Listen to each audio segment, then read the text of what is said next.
The King's Avatar audiobook by Kevin Chapter 1301. Mistakes and Plays Going Beyond One's Skill Translator. Namyami Editor. Namyami Du-Ming had been a bit too excited when he went onto the stage. The instant he went forward to make the first attack, he had still been wondering whether he should chat some more. But with Tang Ru's current skill level, how could it be so easy to deal with her? Tang Ru immediately saw a huge opening. A circle swing came out, and Du Ming's moon-luring frost kneeled. Again, Du Ming's mind raced like galloping grass-mud horses. He had wanted to put on an eye-catching performance, but as soon as the fight began, his show was smashed apart. He had let such a huge opening appear and be taken advantage of. How could he show any face?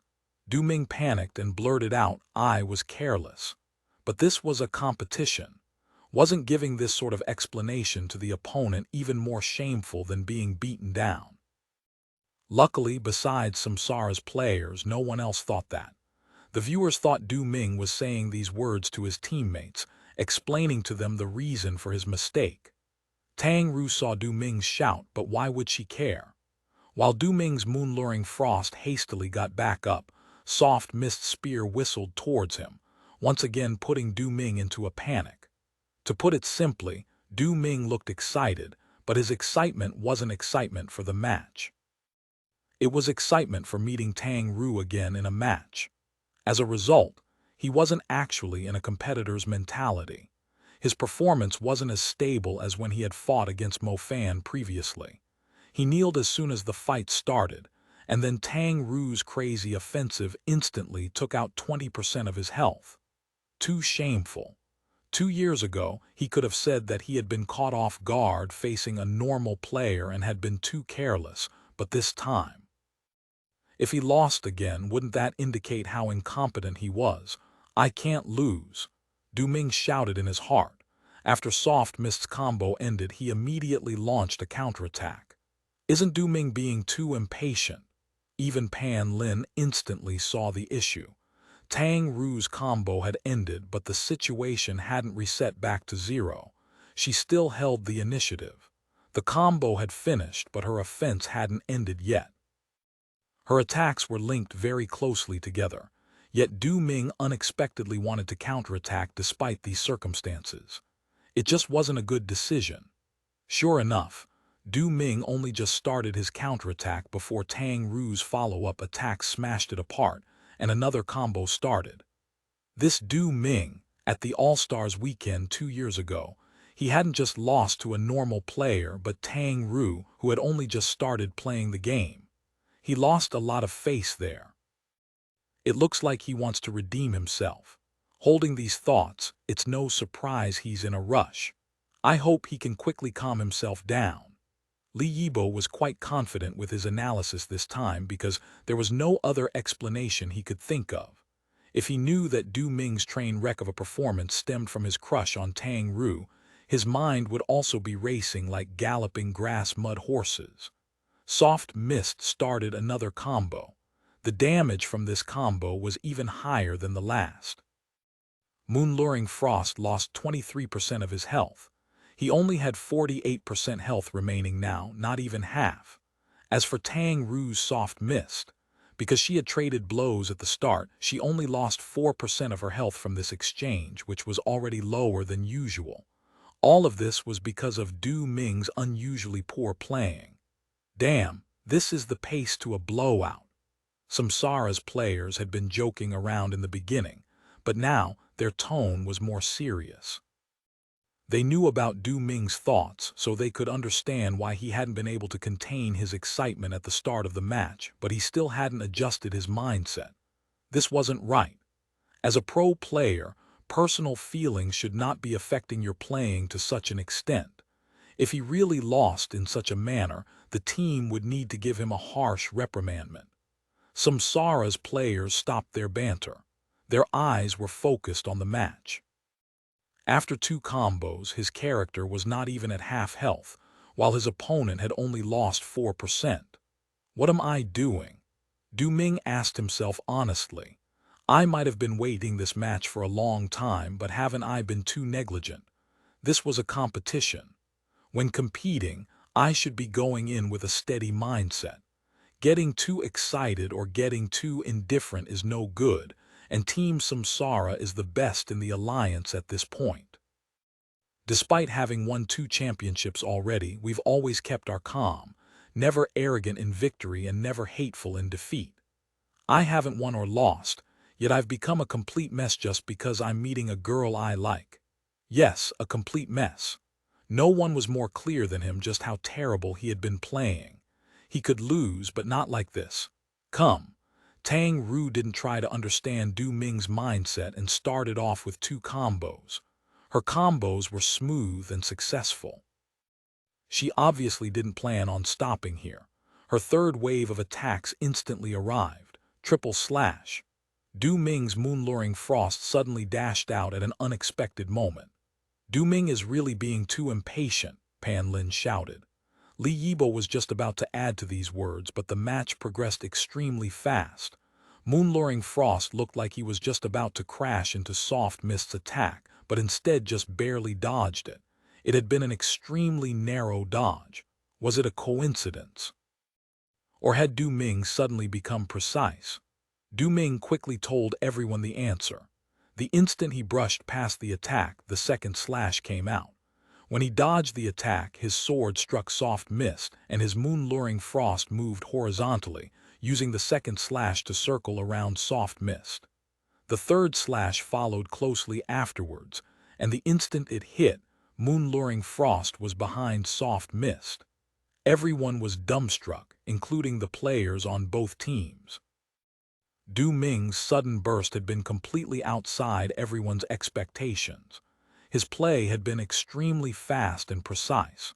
Fast wasn't difficult for an overly excited Du Ming, and it was precisely because of that extraordinary speed that Samsara's players felt like he had exceeded his skill level. But with speed, Du Ming lost precision. Because although he was excited, his mindset wasn't in the right place. His attention wasn't on the match. Without any focus, how could he be precise? As a result, Du Ming might have been fast, but he was also imprecise. It was how Soft Mist was able to instantly break through his attacks and complete 2 devastating combos. However, Du Ming had finally become focused again.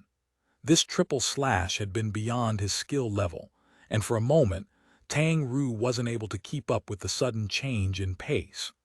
2 of the 3 slashes had struck Soft Mist, and moon-luring frost had also circled behind her. Du Ming's counterattack was truly resounding this time. A flurry of sword slashes along with increased damage from back attacks splattered blood across the air. Du Ming had the nickname Berserk Blade Master for a reason.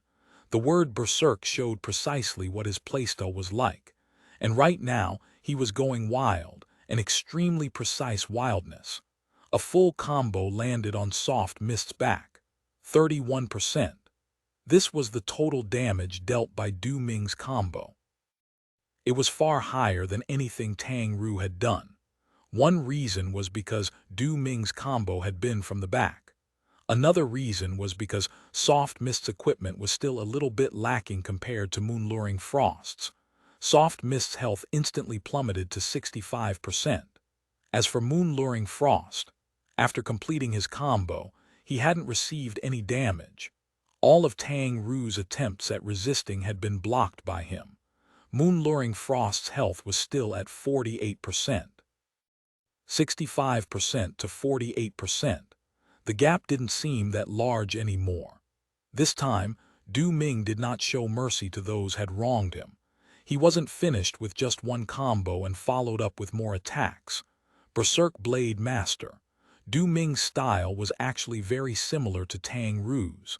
He was good at fighting for the initiative, forcing fights and violent attacks. However, Tang Ru wasn't caught unprepared like last time. Her spear, dancing fire-flowing flames, and Du Ming's lightsaber, lingering ice, clashed. Just from the name, it sounded like a battle of ice and fire. The glow given by the 2 weapons intertwined as if trying to devour the other. The battle has only just begun. This clash pulled the battle back to a point where neither side had the advantage. Du Ming had the time, so he immediately typed out a message. Apart from fighting each other in this match, he also hoped that they could have a bit of chat together. Or telling the other side this is my true power through these words was also a bit of selfishness on his part. There's no saving him. When they saw Du Ming back to his usual self, Samsara's players returned to their relaxed state, and seeing how that guy even felt the need to say a few words, they collectively put their hands to their foreheads. Shouldn't he win the fight before spouting nonsense? Samsara's players started discussing amongst themselves. But if he wins, who will listen to his nonsense? It looks like he's got the guts to chase after her to Happy's side and worm his way into a relationship. He sounds so pitiful, but if it's like this, can we feel relaxed putting him in the team competition? There's nothing we can do. The lineup is already locked in. All 5 players are needed to win this match. What if his mind is too preoccupied with other things? He looks fine right now. But what about afterwards? He'll feel like he performed well in front of his goddess, and then he'll go crazy thinking he's in heaven. What then? That really might be a problem. Yes, we can't be careless. We'll have to shoulder his burden in the team competition. Hey. At this moment, Wu Qi interrupted their discussion. He isn't even playing in the team competition. I'm the 6th player. Chapter 1302, The Belief for Victory. Chapter 1302. The Belief for Victory. Translator. Namyami. Editor. Namyami. Du Ming had recovered his usual form. His performance was slightly better than usual, aided by the fact that he was somewhat excited today. But what about Tang Ru? She worked as hard as always.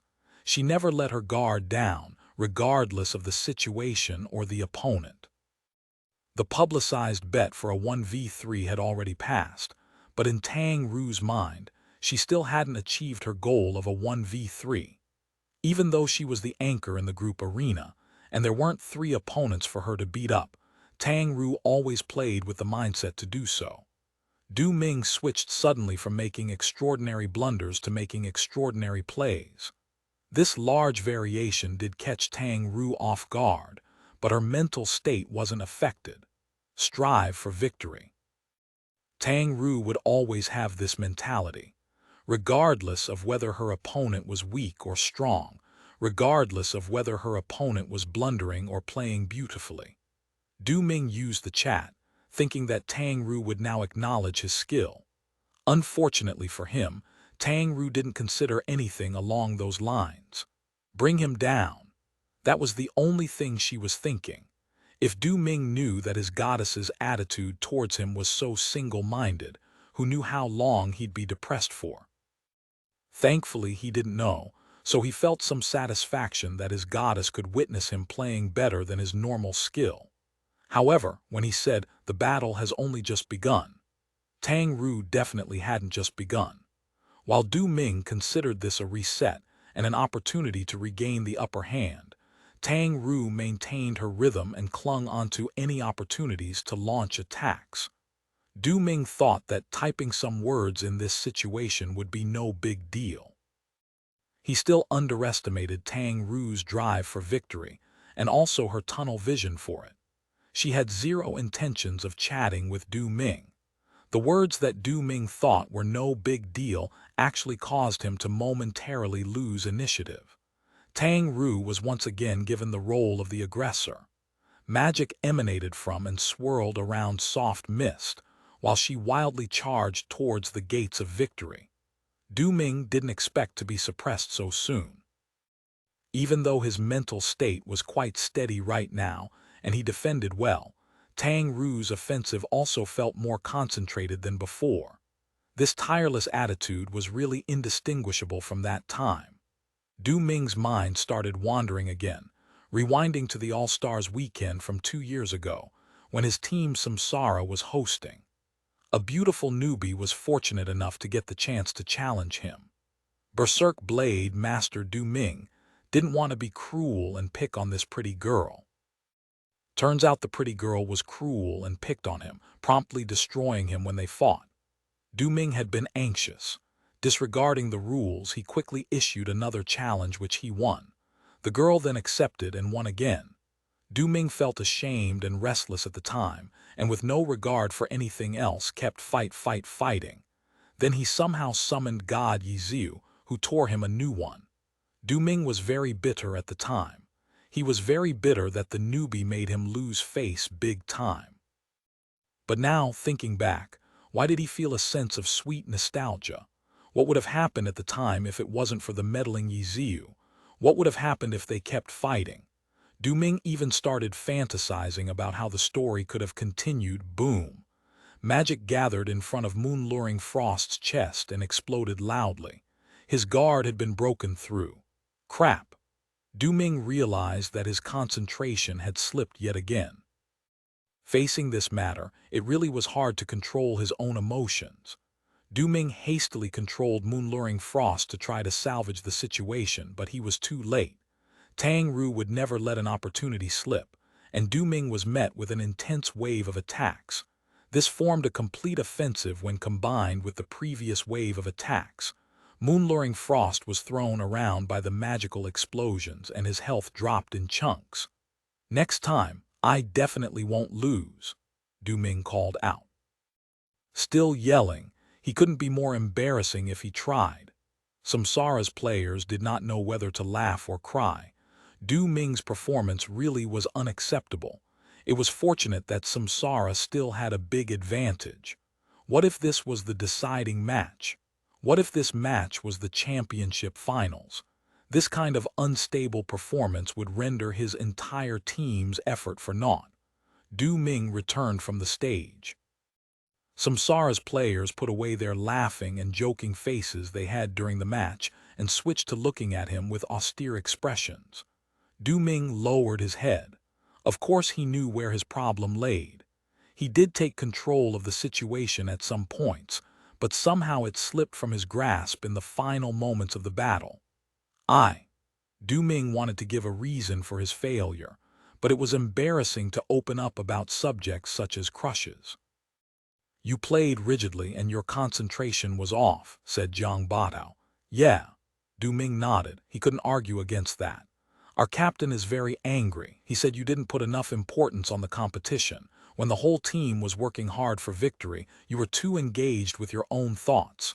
If this were the championship match and we lost the points because you were distracted and we ended up losing the championship, what would you do?" Wu Qi said. Du Ming raised his head in surprise. "The captain said that much." "Yeah, the captain's rage induced many words," Wu Qi said. Du Ming rolled his eyes. Wu Qi was definitely just trolling. However, the words may have been nonsense, but idea behind it was not. What if Samsara really lost their chance at 3 consecutive championships because of him? When Du Ming thought about this, he suddenly felt a wave of fear. This really should not have happened. Du Ming raised his head and watched the replay from his match. 70% of his play in this match was trash. As someone with experience, I know this is quite difficult for you, but you need to learn to control it. No matter what happens, it should not affect your performance on stage, Samsara's cleric player Fang Minghua said. In esports, the average age of the players was very young. There was a big pile of players who were still in their teens and very few were married. But Samsara's Fang Minghua was one of the few who was. "I will." Du Ming nodded his head. On stage, the final battle of the group arena was about to start. Samsara's captain Zhou Zekai had already entered the stage, and the countdown for the start of the battle quickly began. That win came pretty easily. On Happy's side, Fang Rui expressed his opinion as his team were discussing the match that just concluded. "Yeah, that kid from Samsara is very inconsistent," Yiziu said. "Wasn't Du Ming the one who lost to Little Tang twice in the All-Stars weekend 2 years ago? I bet he lost his calm today after seeing her. Ha ha ha," Chen Guo laughed. "Probably," Yiziu nodded. Du Ming's crush was completely known to the people at Happy, whom he had never interacted with. This match, Chen Guo looked at the stage and the loading bars for the 2 characters and didn't know what to say. Even though Tang Ru had just won, there was a period where Du Ming performed above expectations. After that, There was also a steady period where he defended well.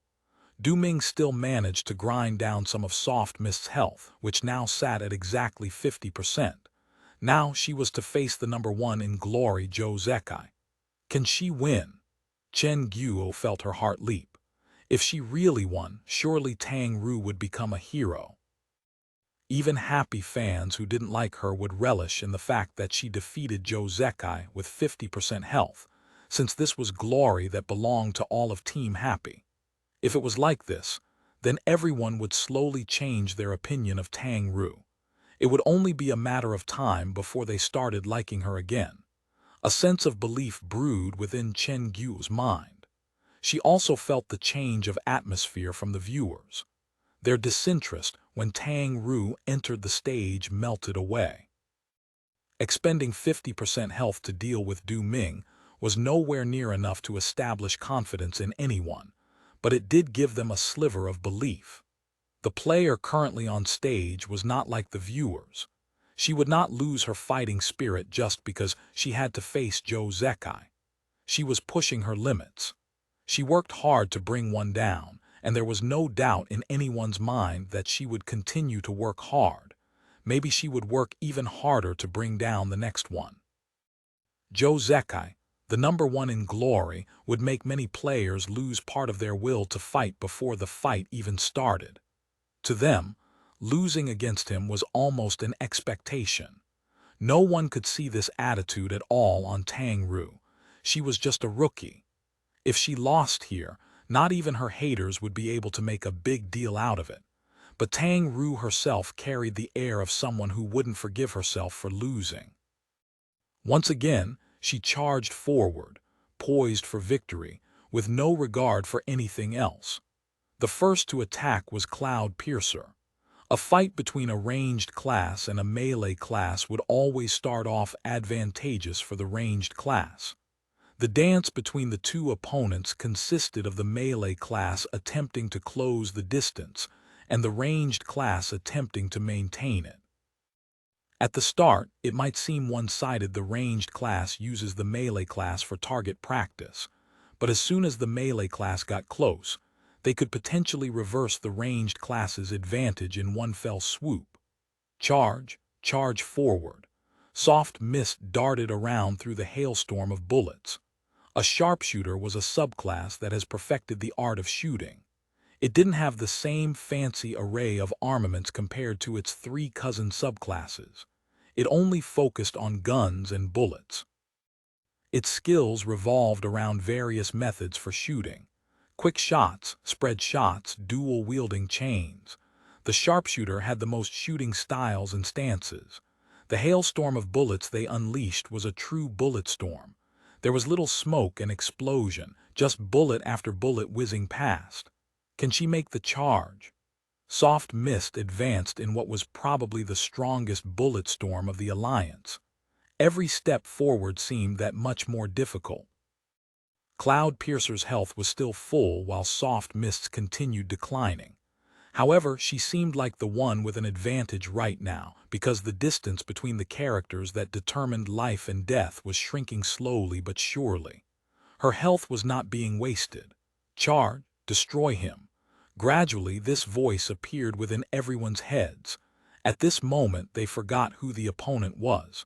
They forgot their mindset that losing to this opponent was only normal. Charge. A shout suddenly erupted in the stadium. Soft Mist finally covered the whole distance. With 17% health remaining, she managed to charge directly up to Cloud Piercer's face. Destroy him. Happy's fans had long forgotten about their previous cold shoulder of Tang Ru and hollered madly. Although Soft Mist's remaining health was low, sometimes a melee class could decide the outcome of the battle in one direct confrontation with a ranged class. The two sides would have vastly different fighting styles and had huge differences in strength at different attacking distances. But bang, bang, bang, bang, Cloud Piercer continued shooting. Even though Soft Mist was next to him, he used the sharpshooter's taijutsu skills. Cloud Piercer began directly trading with Soft Mist.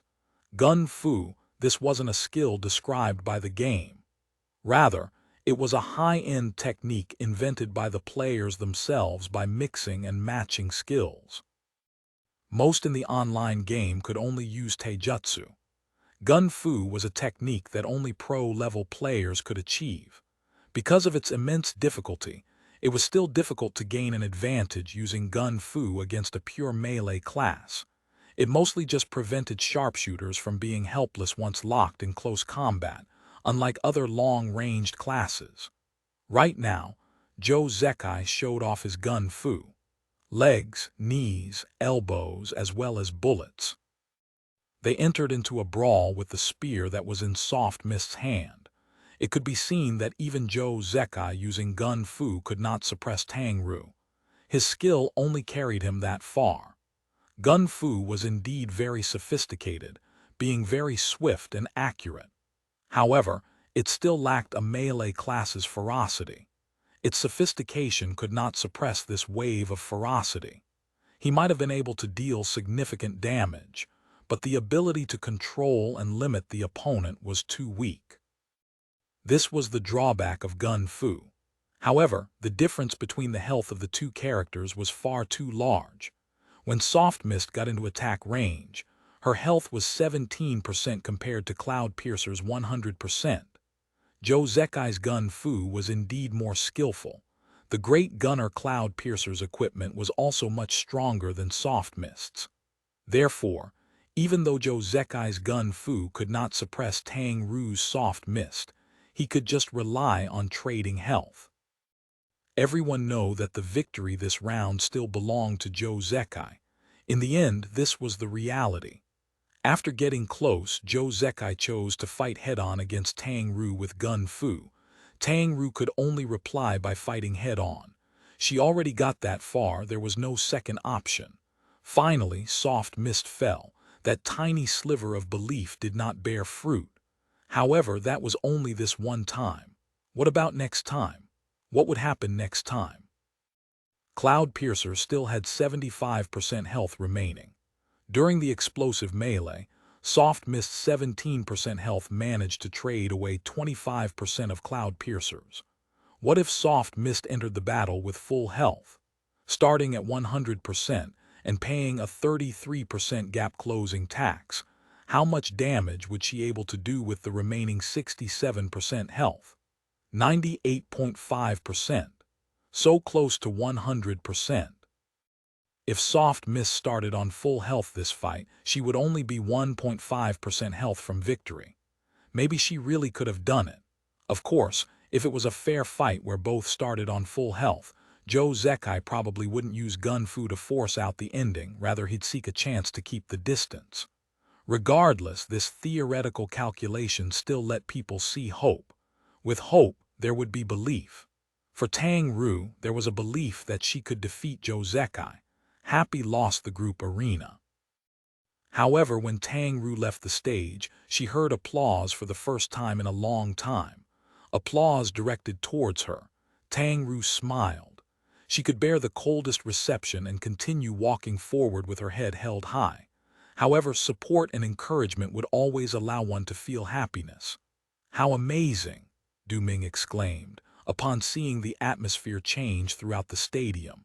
Then he met the eternal stares of all his teammates. Using Gun Fu to crush a battle mage, how amazing. "Captain, I'm your biggest fanboy," Du Ming hollered at Joe Zekai as he left the stage.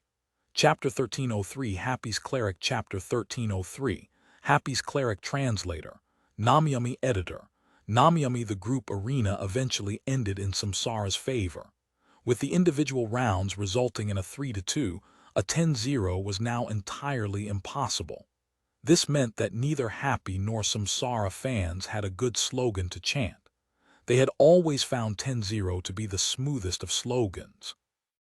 Having caught up after winning the group arena, Samsara's morale had been boosted greatly. Their fans were also much more lively. As for Happy, they were a little disappointed that they hadn't managed to claim victory in the group arena, but Tang Ru's performance had far exceeded their expectations.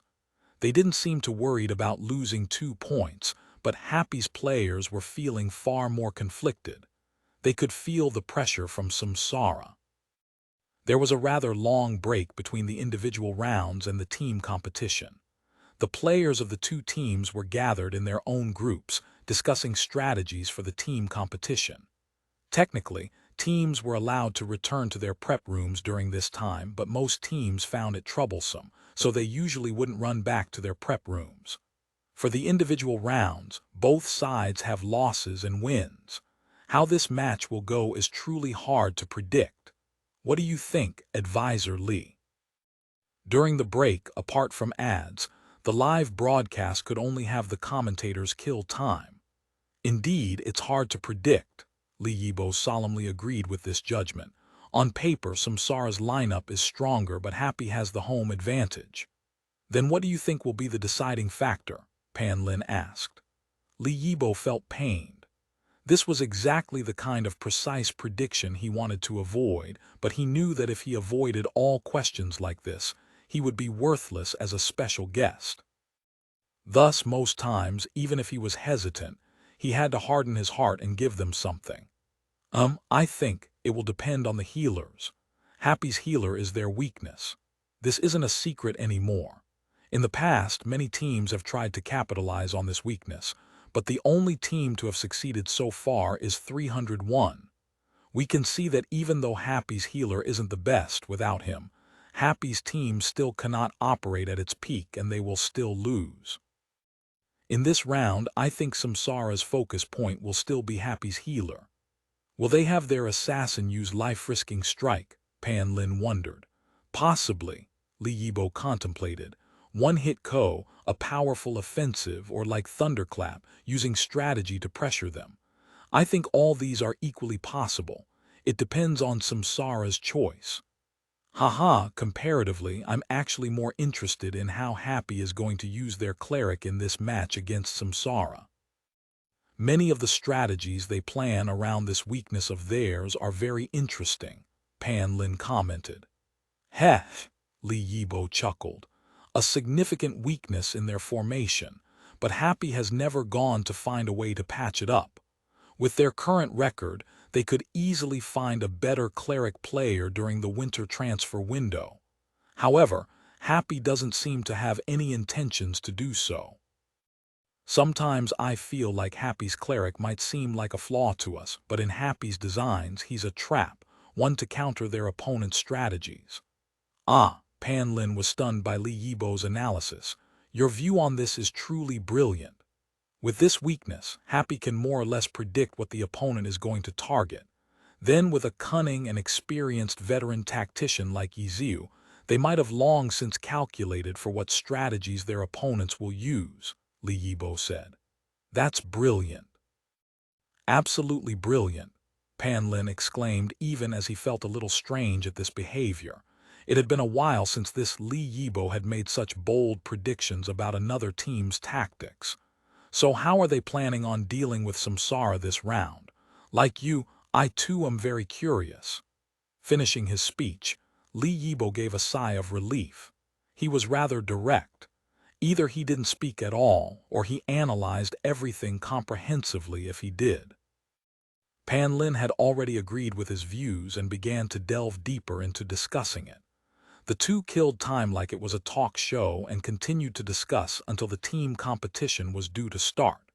Happy, Yiziu, Fang Rui, Su Macheng, Kaio Yifan, and Wenyi, 6th player Tang Ru. Samsara, Zhou Zekai, Jiang Badao, Sun Xiang, Lu Boyuan, Fang Minghua, 6th player Wu Qi.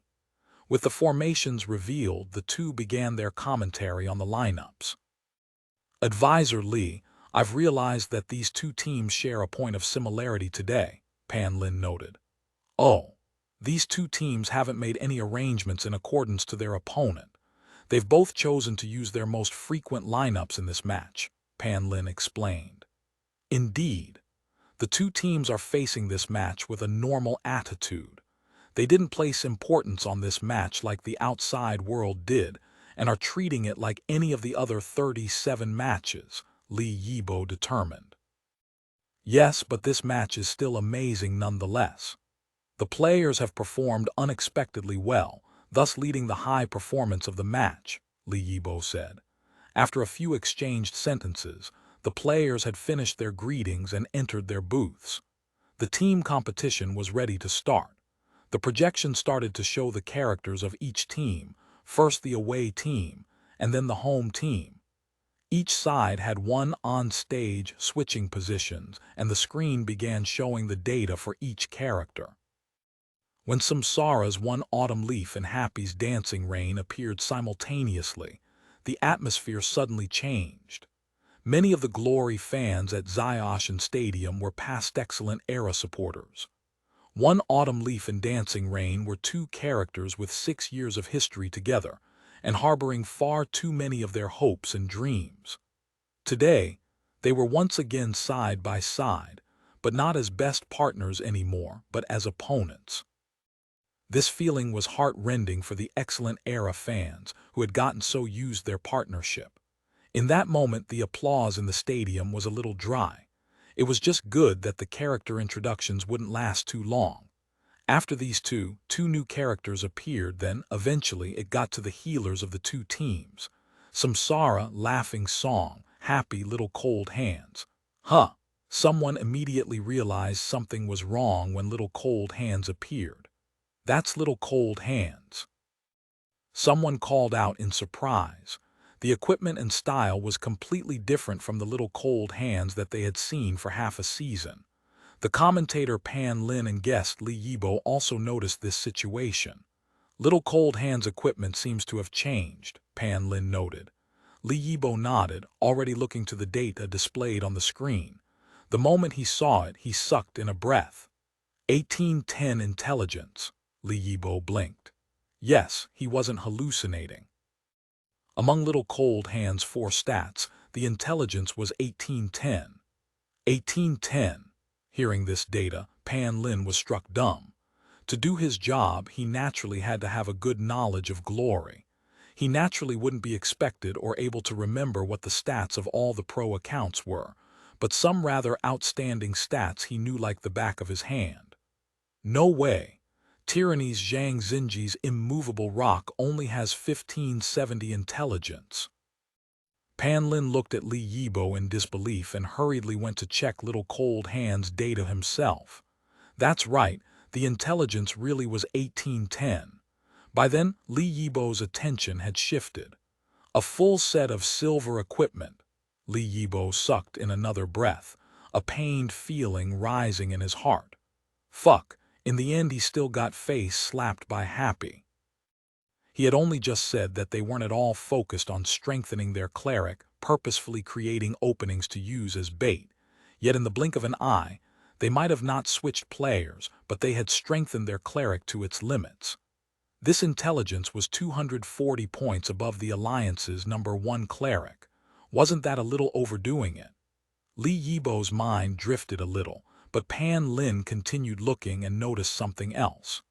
These 4 stats. Don't they look a little off, Advisor Li? Pan Lin called.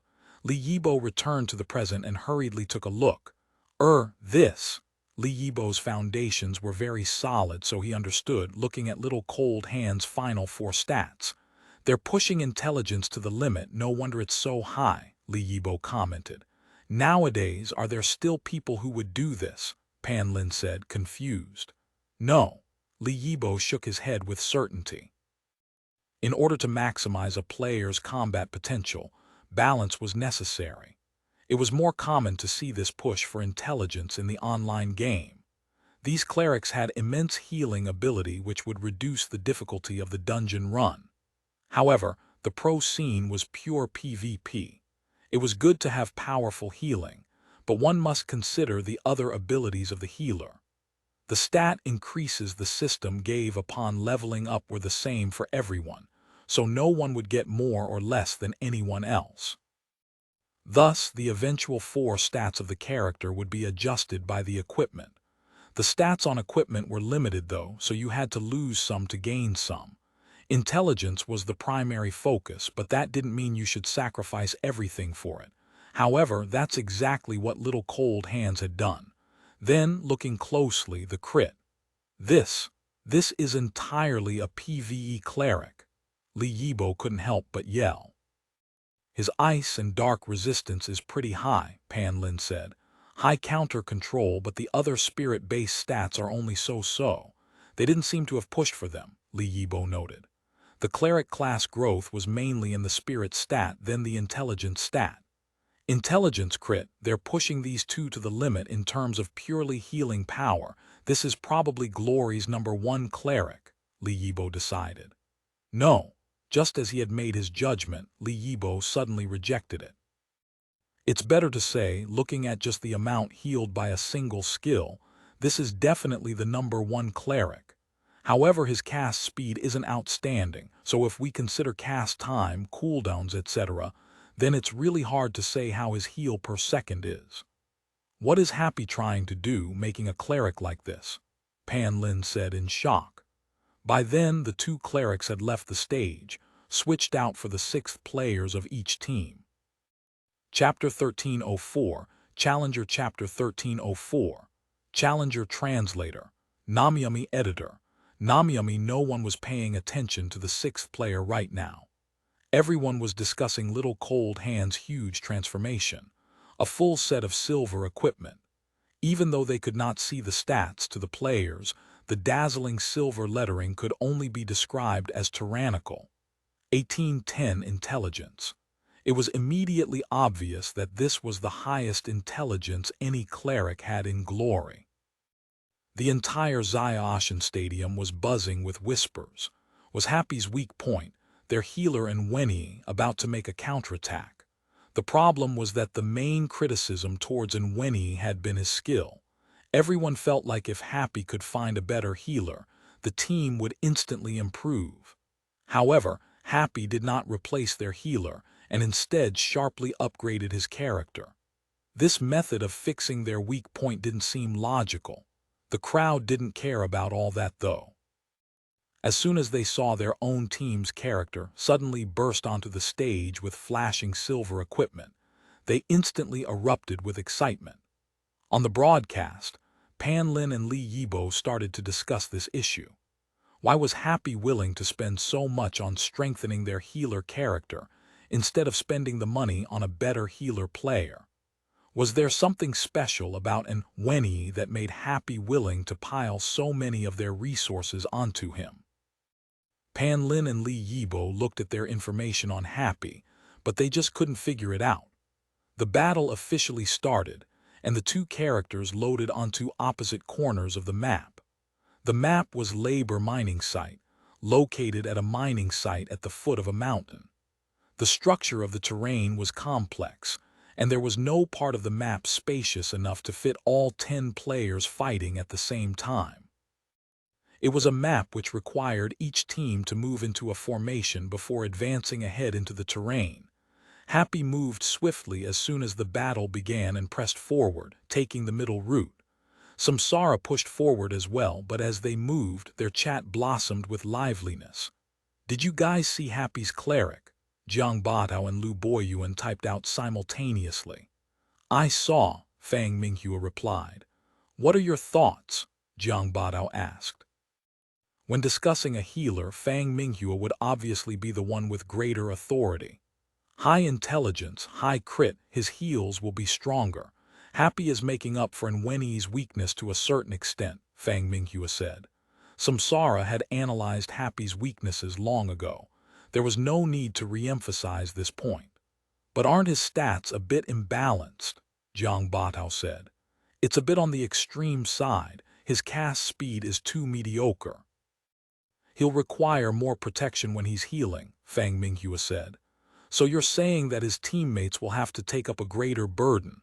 Jiang Batao pointed out the important part. "Yes," Fang Minghua affirmed. "It's indeed not bad adjustment." Jiang Batao said. "How are we playing this?" Sun Xiang asked. The huge change that Happy had made happened to be the main focus point of their prepared plans.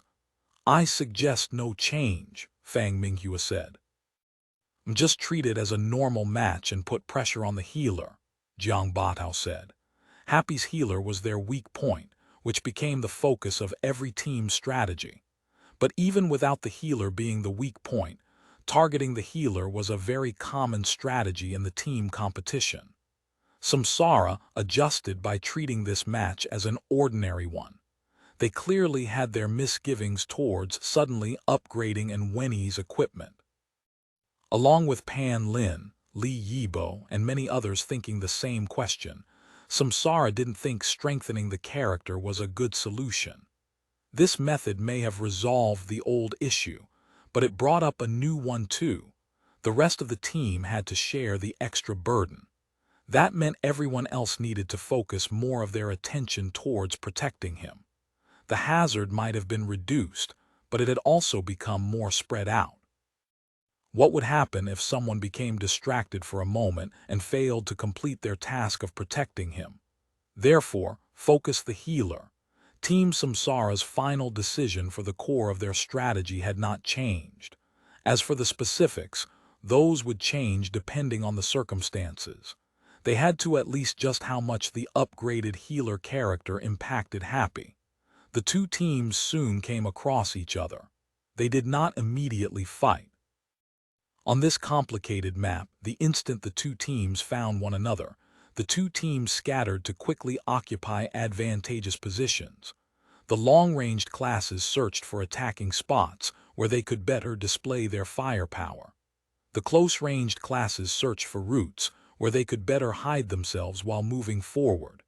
As the main team, Happy had a smoother time on this point. They had been prepared and practiced long beforehand. Everyone quickly found a good spot for themselves.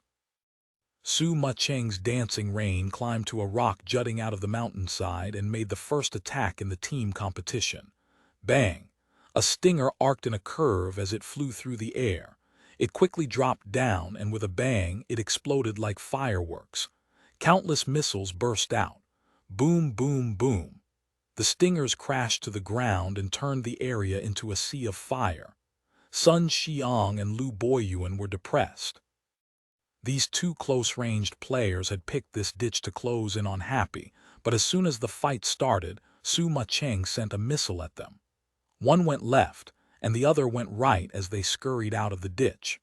The two could only stare at Dancing Rain, who was on top of that rock with her hair fluttering in the wind.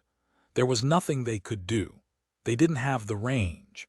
Joe Zekai looked to have moved sluggishly, but he had been waiting for Happy to fall into position to make the first move.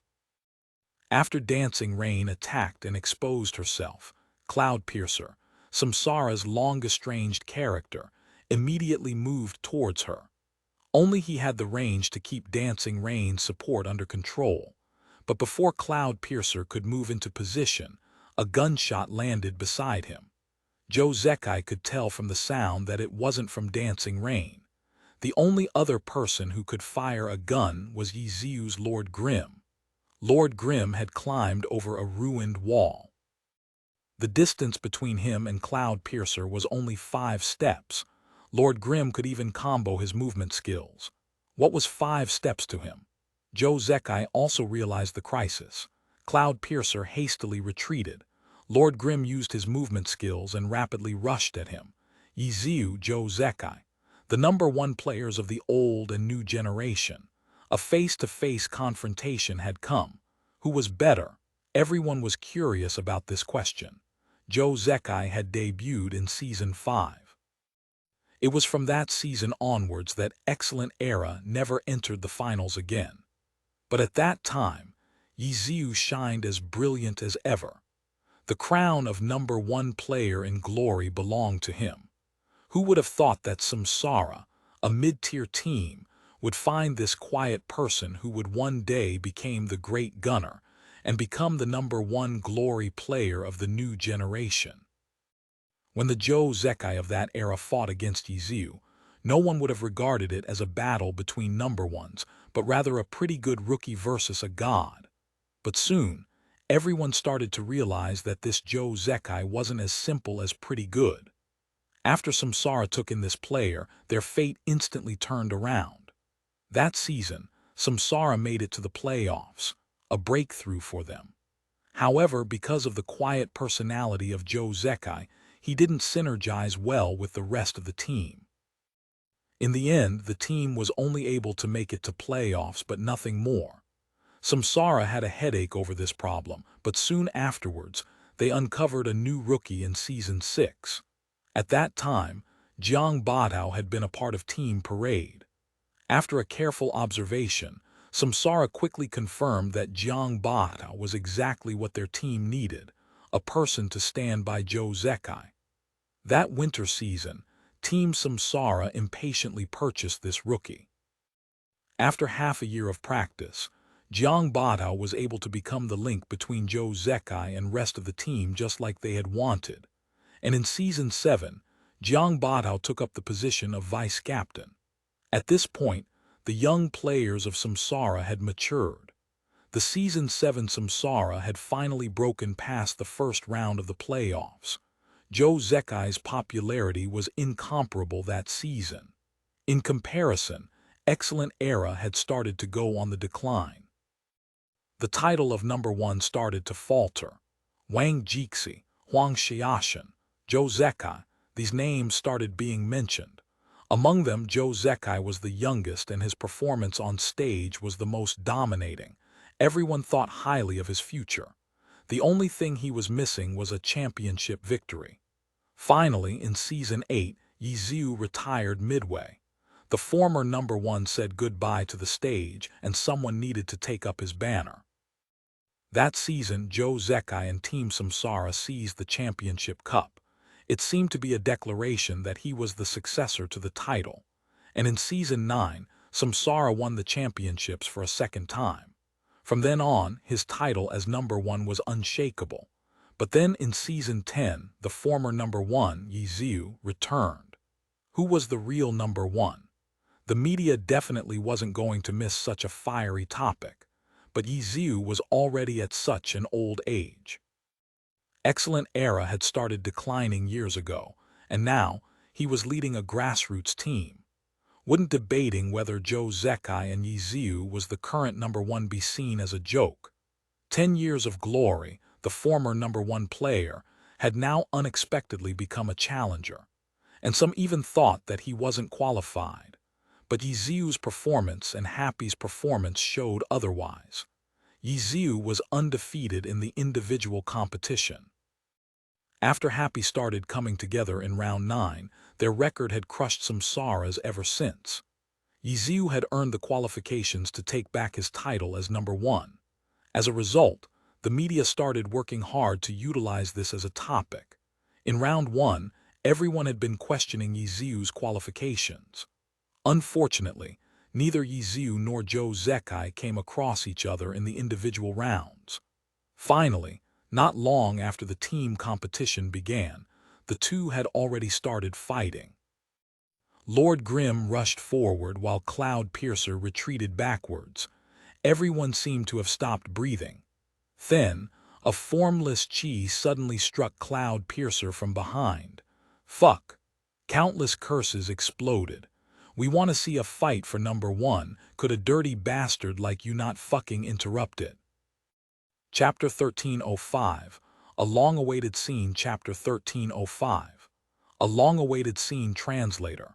Namyami Editor. Namyami, using a chi blade, Fang Rui's boundless sea, interrupted the contention for number 1 between the two generations without any hesitation. The countless players and reporters who were interested in it immediately started cursing. Chi blade wasn't easy to notice even when facing it head-on. As a sneak attack, even the number 1 player wasn't able to notice it. However, this was a team competition. Zhou Zekai hadn't noticed it, but others had. The instant Jiang Badao gave the warning in the team chat, Zhou Zekai's Cloud Piercer dodged. One person's warning and another person's movements coordinated beautifully. But with this opening, how could Lord Grimm not seize it to close in onto Cloud Piercer? People realized that Yiziu and Fang Rui were also coordinating with each other, and it had probably been planned beforehand. While everyone was overjoyed at seeing a fight between Yiziu and Zhou Zekai, Yiziu and Fang Rui conspired together and formed a pincer attack on Zhou Zekai. The contention for number 1 and a qualified challenger were truly exciting topics, but did the players on stage care? Just when these two formed a pincer attack onto Cloud Piercer, Samsara's Jiang Batao hurried over. The 1v1 that everyone had been hoping for didn't happen. The two had only just seen each other before everything turned into a mess. Lord Grimm was currently interrupting Jiang Batao's empty waves from casting a formation, while Cloud Piercer was blocking the dirty sneak attack from Fang Rui's boundless sea. The fight between the two sides had started all around, but Happy's more prepared utilization of the terrain gave them a certain advantage. Su Macheng's dancing rain was a troublesome existence for Samsara, and the only one who could keep her in check was Cloud Piercer, who Fang Rui and Yi Ziu had intercepted. Kaio Yifen's 1-inch ash rushed over to provide support, and Nweni's little cold hand stood beside him with his cross raised. The silver holy contract radiated with holy light as he chanted. This seemed to be his first time supporting his team in a direct conflict, and Nweni was a bit excited. Could he finally participate in a team battle outright in the open? Before this, the situation always needed to be set up in a certain way before he could do anything, and Yi Ziu didn't hold back in telling him the reason. And Nweni was Happy's weakness. His technical skill was poor. Everyone in the glory scene knew that. Believing in one's own lies wasn't something a logical person like Nweni did. Yi Ziu also trusted in his personality and didn't feel the need to keep his skill level a secret. Cleanly pointing it out would help him grow faster. Reality was as such. And Nweni was always clear where his shortcomings were and always consciously worked on improving them. The only thing restricting him was probably his talent. His rate of improvement seemed to be very slow, and he couldn't help but worry about his future. However, Team Happy's actions wiped away this worry, and Nweni was extremely confident right now. He was certain he would definitely become qualified to be the lifeline supporting the team. He wouldn't be like before and sometimes become the bait for the team's tactics. Cast, small heal. Even though Little Cold Hand's equipment didn't stack cast speed, small heal was a low-level skill, so the cast time was short anyways and it was quickly cast. Holy Light flew out and converged onto Lord Grimm. Crit. The high crit rate didn't let him down. After a switch of equipment, the very first skill Little Cold Hands used had crit. The holy light surrounding Lord Grimm looked to be brighter than usual. His health immediately went up a notch. That feels so good. For a healer, nothing was more satisfying than watching a health bar go up. The others felt a thrill watching their attacks deal damage, but clerics felt a thrill watching their skills heal. The bigger the heal, the more satisfying it felt. And this was just a small heal and not a huge one.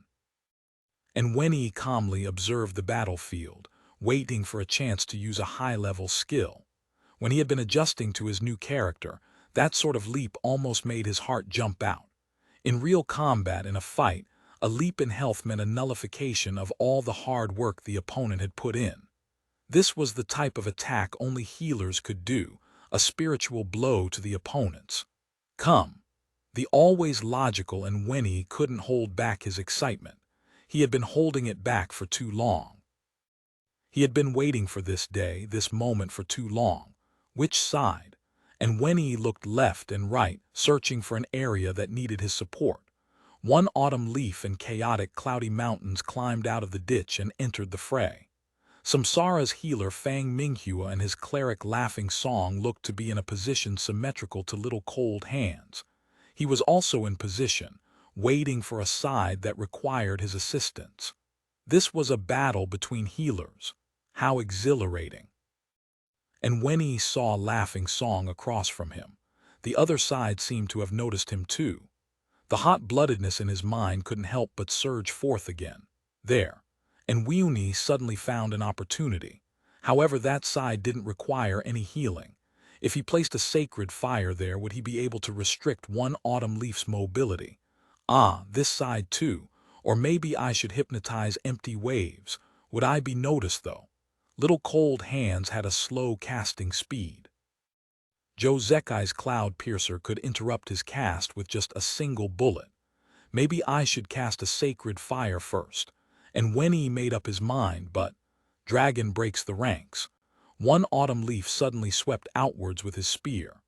After finding an opening, he took a step and attacked Little Cold Hands with a Dragon breaks the ranks. The distance isn't enough. The first thing Wen-Yi noticed was that Dragon breaks the ranks wouldn't be enough for one autumn leaf to fully close in onto him. But this surprise attack had still drastically increased the threat towards him. And Wen-Yi didn't panic. Sacred Fire. He had originally planned on using this skill to decrease one autumn leaf's mobility, but one autumn leaf broke off from the fight first. The Sacred Fire was still sent towards him nonetheless.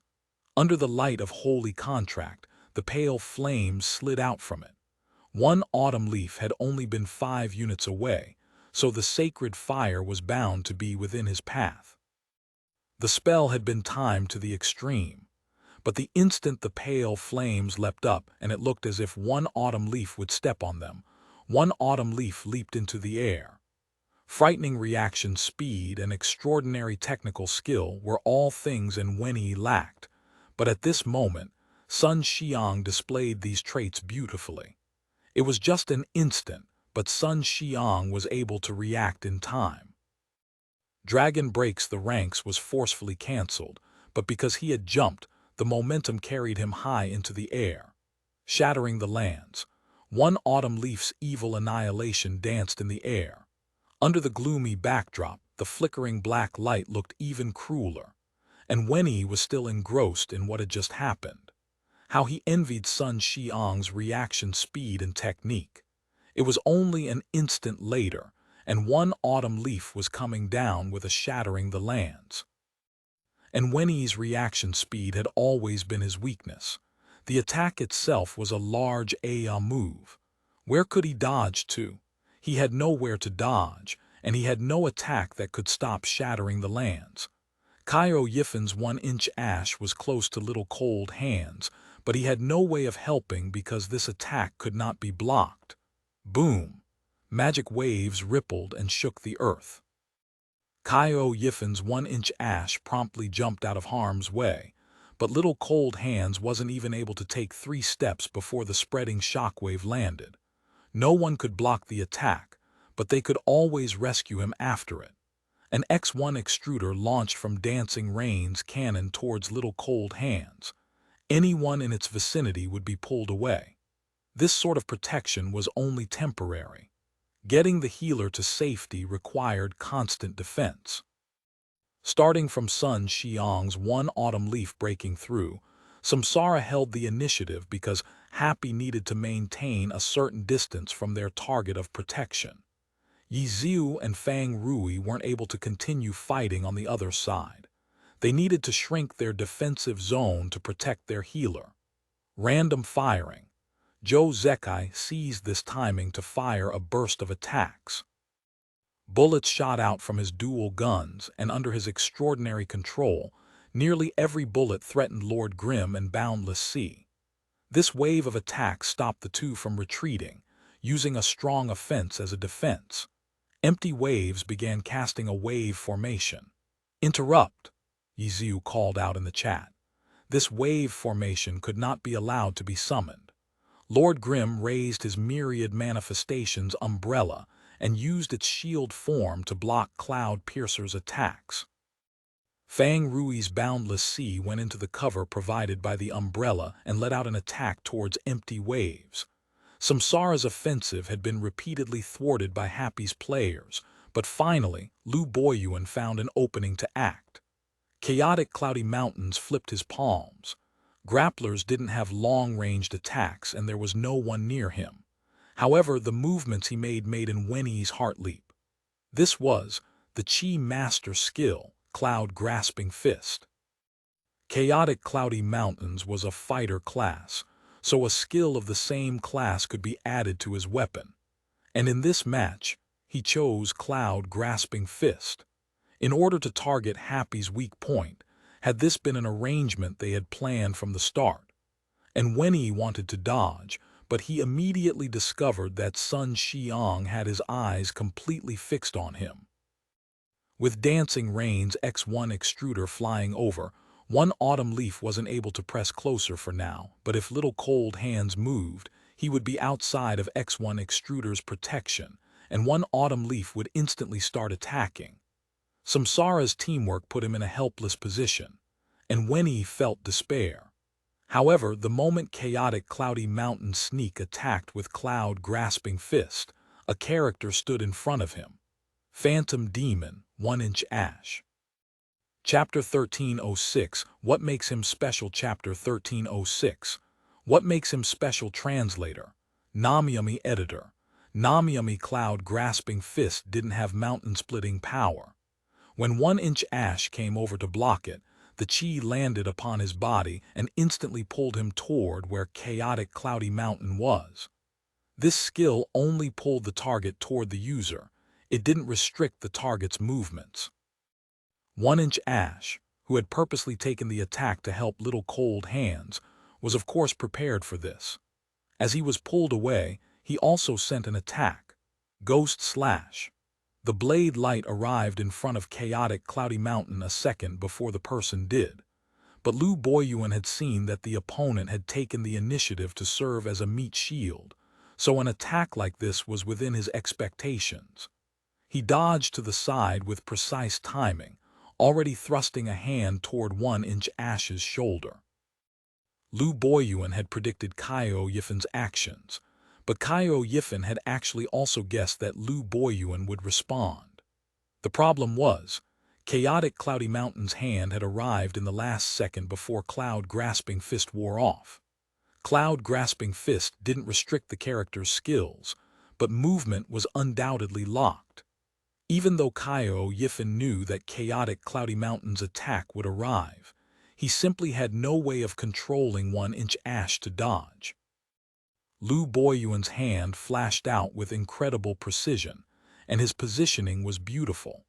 Helpless, Kaio Yifen tried to change the direction of his Ghost Slash, but he still couldn't catch up to chaotic Cloudy Mountain's movement. Kaio Yifen was already out of strategies, but fortunately, this wasn't an individual battle. A laser rifle was accurately fired toward chaotic Cloudy Mountain, forcibly splitting the connection he had tried to establish with 1-inch Ash. Even though it failed to cause any damage, Kaio Yifen's 1-inch Ash had already recovered from the movement-restricting effects of the Cloud-Grasping Fist. Moonlight Slash, Full Moonlight Slash. Two slashing attacks one after another instantly leapt toward chaotic Cloudy Mountain. The slashing attacks of a phantom demon didn't cause much damage, but Lu Boyuan of course wouldn't just let his character be chopped up. He quickly backed up 2 steps, avoiding these 2 attacks. 1-inch Ash quickly withdrew, as he had no intention of getting tangled with him here.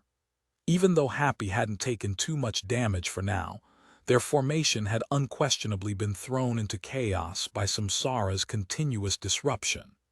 Over by Little Cold Hands, Dancing Rain's X1 extruder had already exploded, and one autumn leaf was rushing forward. Dancing Rain again tried to block him, but he didn't dodge or retreat.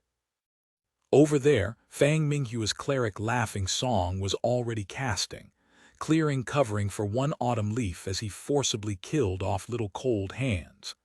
Happy was now completely on the defensive, all starting from when Sun Xiang's one autumn leaf had broken through with a dragon breaks the ranks. Once upon a time, Samsara's weakness was their lack of a close-range, brute-force attacker. But after obtaining Sun Xiang and one autumn leaf, they finally had a character who could charge through, forcibly carrying the whole team into the offensive. Samsara's weakness had been fixed with a transfer, but what about Happy's weakness? Right now, he was suffering under one autumn leaf's furious attacks, helplessly waiting for rescue by his teammates. It really is hard to understand Happy's actions. Pan Lin and Li Yibo in the television broadcast were discussing this topic instead of the events going on in the match. They'd originally thought that Happy had gone to all this effort to update Little Cold Hand's equipment because Wenyi had some special talent that would allow him to control this character very well. But just looking at this ongoing match, they couldn't tell. All they saw was, as usual, the weakness of Wenyi's slow reactions. And this weakness was directly causing trouble for Happy in this match. If he had used Sacred Fire a little faster to restrict one autumn leaf's movement space, then one autumn leaf's formation-breaking charge might not have been successful. If his reactions were a little faster, he should have been able to dodge that shattering the lands. He shouldn't have been hit and then directly exposed in front of one autumn leaf. Now the whole team has lost the initiative. Team Happy's team roster here relies on the Phantom Demon's support and control to strengthen the battle ability of the whole team. So, as soon as the battle begins, they need to let the Phantom Demon successfully cast his boundaries. And the launcher is the core of long-distance attacks. In other words, Lord Grim and Boundless Sea are the only ones directly controlling the situation from the front. This arrangement requires the team's cleric to give a certain amount of support. And Wenyi has failed to do this, and so Happy was quickly scattered by Samsara. The two continued to discuss and analyze the problems, and Wenyi was the core of this heap of problems. The simple conclusion drawn was that if Happy changed their cleric player, even if it couldn't be said how the battle would ultimately play out, at least Happy wouldn't be so quickly broken by Samsara in a battle where they had the map advantage. Yes, broken.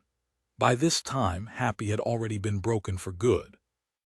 The ghost boundaries hadn't been set. The healer had been stolen away and was being beaten up.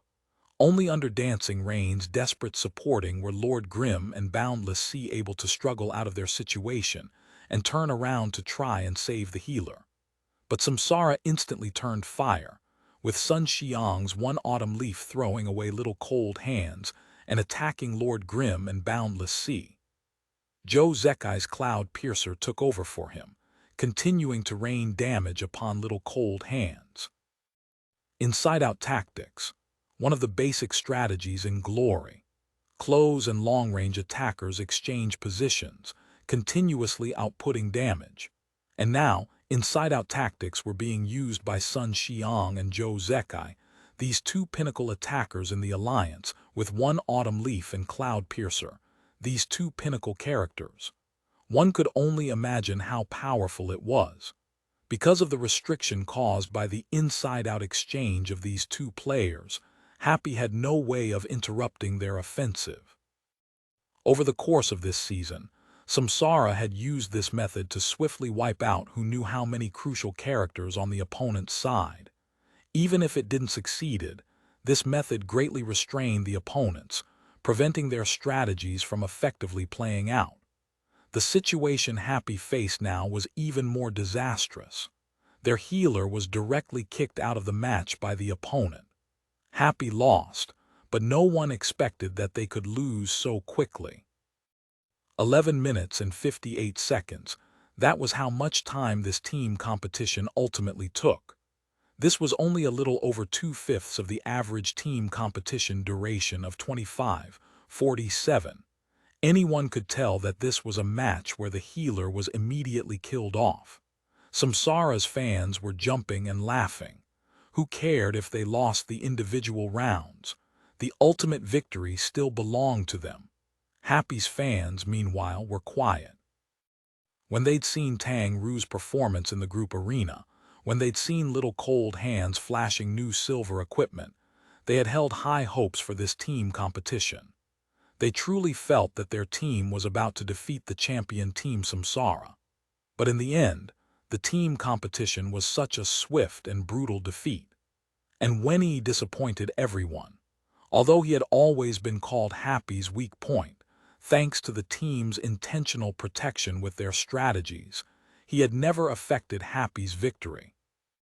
But this time, it was exactly as Pan Lin and Li Yibo had analyzed. And Wenyi's weak point left a gaping vulnerability in the match, and it was this vulnerability that led to Happy's rapid loss to Samsara. Just switch the cleric player. The supporters in the stadium, the supporters in front of the television, even Pan Lin and Li Yibo in the live broadcast were giving this suggestion to Happy. Increasing the character's strength won't help. The character is dead, the player is alive. You have to start from the player. At the end of this match broadcast, this was Li Yibo's exclamation. In the post-match press conference, this issue became the focus. And Nwenyi, at the center of this whirlpool, hadn't been sent out by the team for this press conference. He sat in the prep room, silently staring at the television as Yiziu was swarmed by the media, the reporters firing question after question about Nwenyi. Nwenyi took off his glasses and buried his face in his hands. He'd really screwed up this time, he knew. The team had built this cleric character just for him, a character specially catering to his playstyle, but his performance was still like this. It looked like he really wasn't suited to be a pro player. Everything he'd hoped for, dreamed of, they were no more than soap bubbles bursting in the air, right? Maybe this was the final chance the team would give him, and now they were probably going to find a new player. The transfer window still hadn't closed. Do you think Nwenyi is even at the professional level? Nwenyi had taken off his glasses, but he couldn't stop the sound from reaching his ears, and he heard from the television a reporter asking such a direct question. Unlike many commentaries where they tried to tactfully express that Nwenyi's skill wasn't good enough, this reporter bluntly questioned whether he had a chance as a pro player. Nwenyi wasn't the only one left in the prep room during the press conference. After hearing this brutally direct question, Kaio Yifan reflexively began searching for the remote to turn off the television. But then they heard Yiziu's clear and certain answer. Of course, without a doubt. Kaio Yifan froze, and then slowly, the hand holding the remote slowly fell back to his side. He looked at Nwenyi and saw that his teammate had lifted his head, a shocked expression on his face. But soon, he put his glasses back on and stared attentively at the television. And how do you explain his performance today? There were several moments that I don't think were because of accidental mistakes or such reasons. They happened because he's not good enough, right? A reporter asked. No. Yiziu shook his head with a smile. That was because he's only had this new character for 2 days. He needs to adjust to the character, and at the same time, he needs to adjust to a few responsibilities that he hasn't taken on before. Responsibilities that he hasn't taken on before. What is that referring to? Just like in today's battle, a cleric standing directly at the front of the battlefield, Yiziu said, but he didn't do very well. This was his first time, and this was against Team Samsara. How well would you hope he'd do? Yiziu asked. That is to say, Happy won't look for a new cleric player and will continue to believe in him. Absolutely, Yiziu said. What's so special about him that Happy has such faith in him? Special. He is a member of Team Happy. That's what's special about him, Yiziu said. A member of Team Happy, and Nwenyi stared blankly at the screen. When he once again doubted himself, when he once again lost confidence in the future, Yiziu appeared in front of everyone and clearly emphasized his identity. He was a member of Team Happy. Was all of the faith just from that? And Nwenyi was extremely moved. But clearly the reporters weren't touched by such an answer. To them, this was too idealistic. This was belief for the sake of belief. If Nwenyi repeats his performance today, will you still say that statement? One reporter asked. I think that he won't give me that difficulty, Yiziu said. Chapter 1307, The Buddhist Monk from a Foreign Land. Chapter 1307, The Buddhist Monk from a Foreign Land. Translator. Namiyami Editor. Namiyami. Yiziu's declaration at the press conference didn't dispel many people's doubts. Stubbornly insisting on using someone who was universally regarded as having subpar skill, received all sorts of criticism. The forums, in particular, had lots of nonsense like Nwenyi was Chen Gu's sugar daddy, and he could not be kicked because of the boss's authority. Numerous people actually accepted this conjecture. Quite a few were even Happy's fans. Fortunately, The reporters weren't so unreasonable and only criticized Happy's obstinacy. Happy's future this season is looking quite good, but perhaps it will end because of their stubbornness. A few media stations reported in this way because the transfer window had closed after this round, and Happy truly had no intentions of recruiting a better healer. And Wenyi was the only person they could rely on now. Healers were different from other classes. There were usually no substitutes for them. Cries of mourning could be heard all around Happy. Even many of Happy's supporters complained about their team's stubbornness.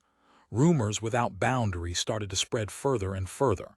The only voice that could thoroughly dispel these doubts was a strong performance, but don't be anxious.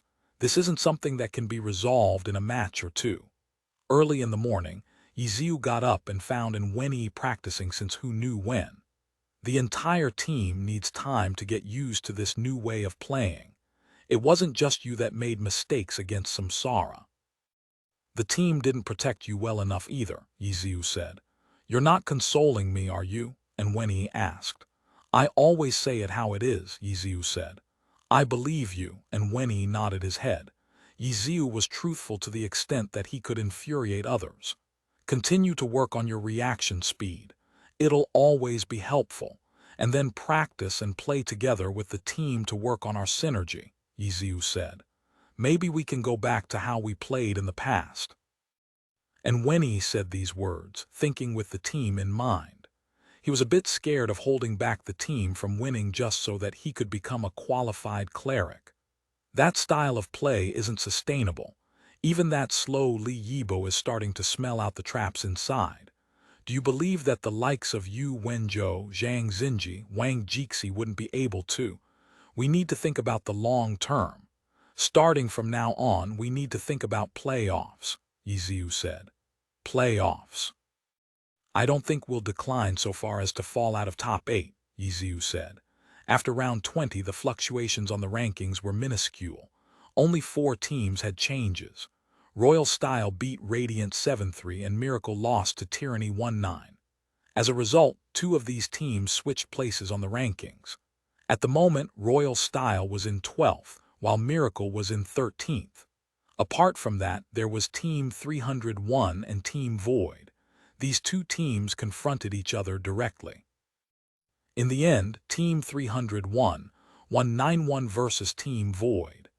And in this match, the player Bai Shu, who Team 301 had dug out from who knows where during the transfer window, triggered quite a discussion.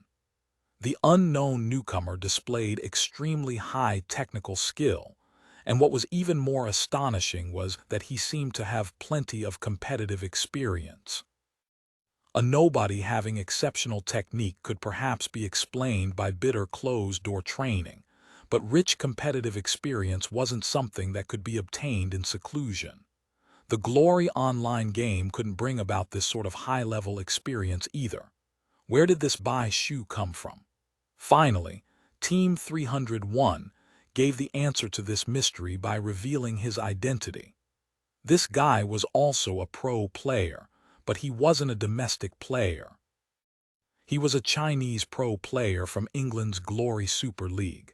This was foreign help. The pro circle was astonished. It obviously wasn't only China that had a Glory competitive scene. Glory was a popular global game, and many countries had formed their own leagues. It was just that up until now, each country had their own competitive formats. The scene was still young too, so there hadn't been any across-border interactions yet. At most, it would just be a few videos of other pro matches appearing on the internet.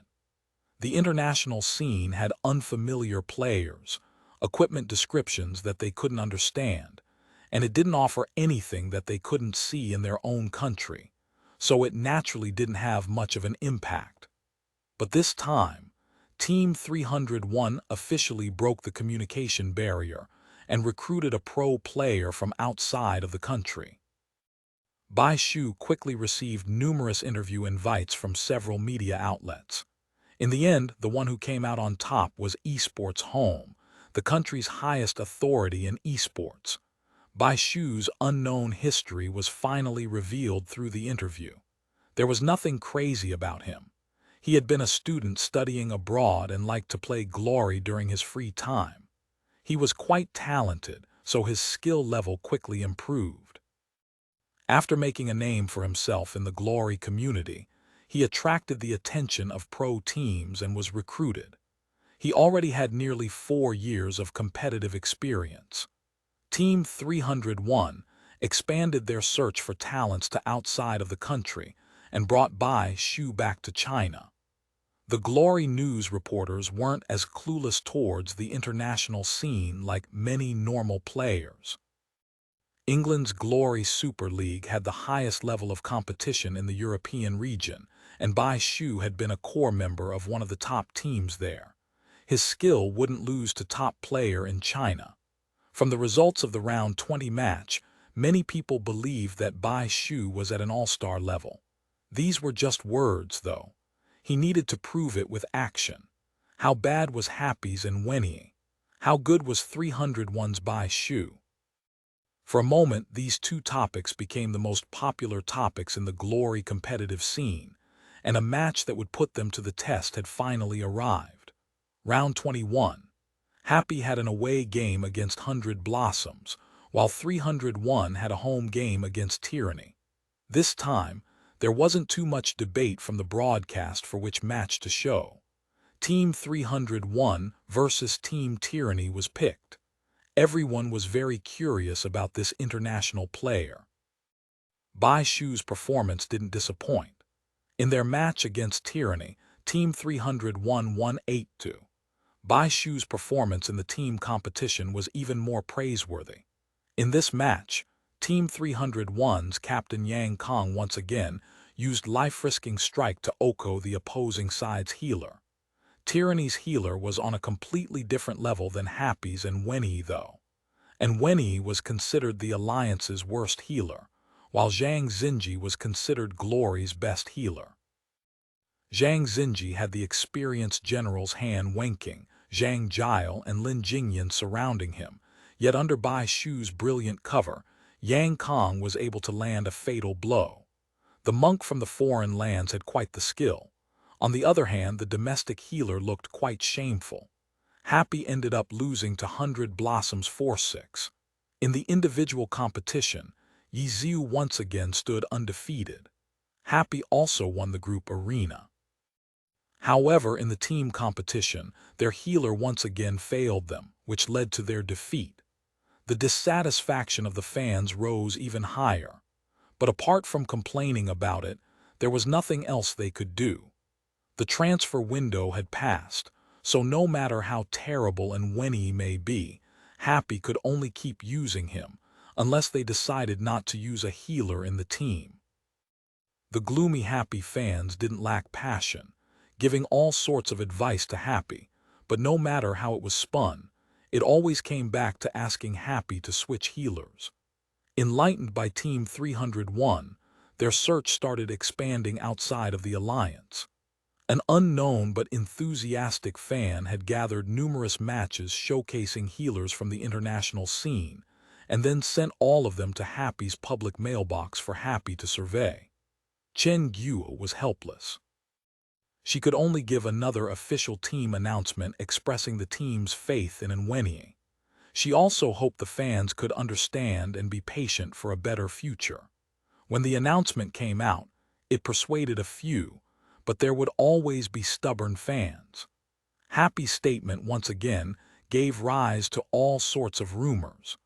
Possibilities such as Wenyi being the boss's sugar daddy was no longer enough to satisfy them. Including Happy's loss to Team 301 in round 19, this was their third consecutive loss. However, just like last time, the rankings barely changed at all. No one really cared whether Conquering Clouds and Radiant, the 17th and 18th place teams, moved up or down.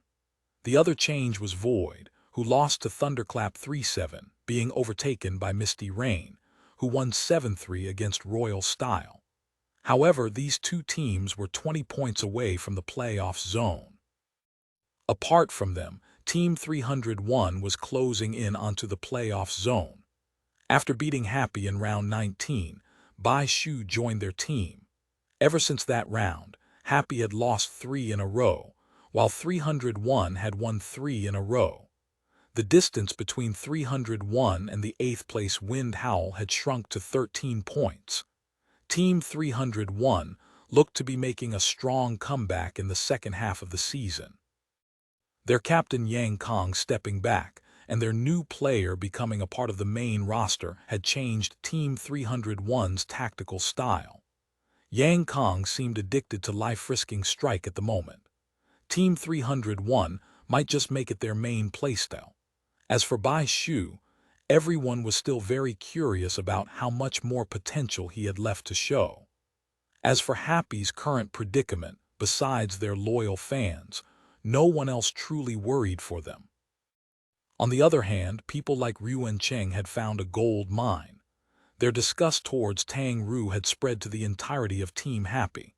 They couldn't find anything to criticize Tang Ru for at the moment, so they just brought her team into the mess. In the new issue of the Esports Time, Ryu and Cheng attacked Happy ferociously. However, his timing was poor. In round 22, Happy would be facing Happy.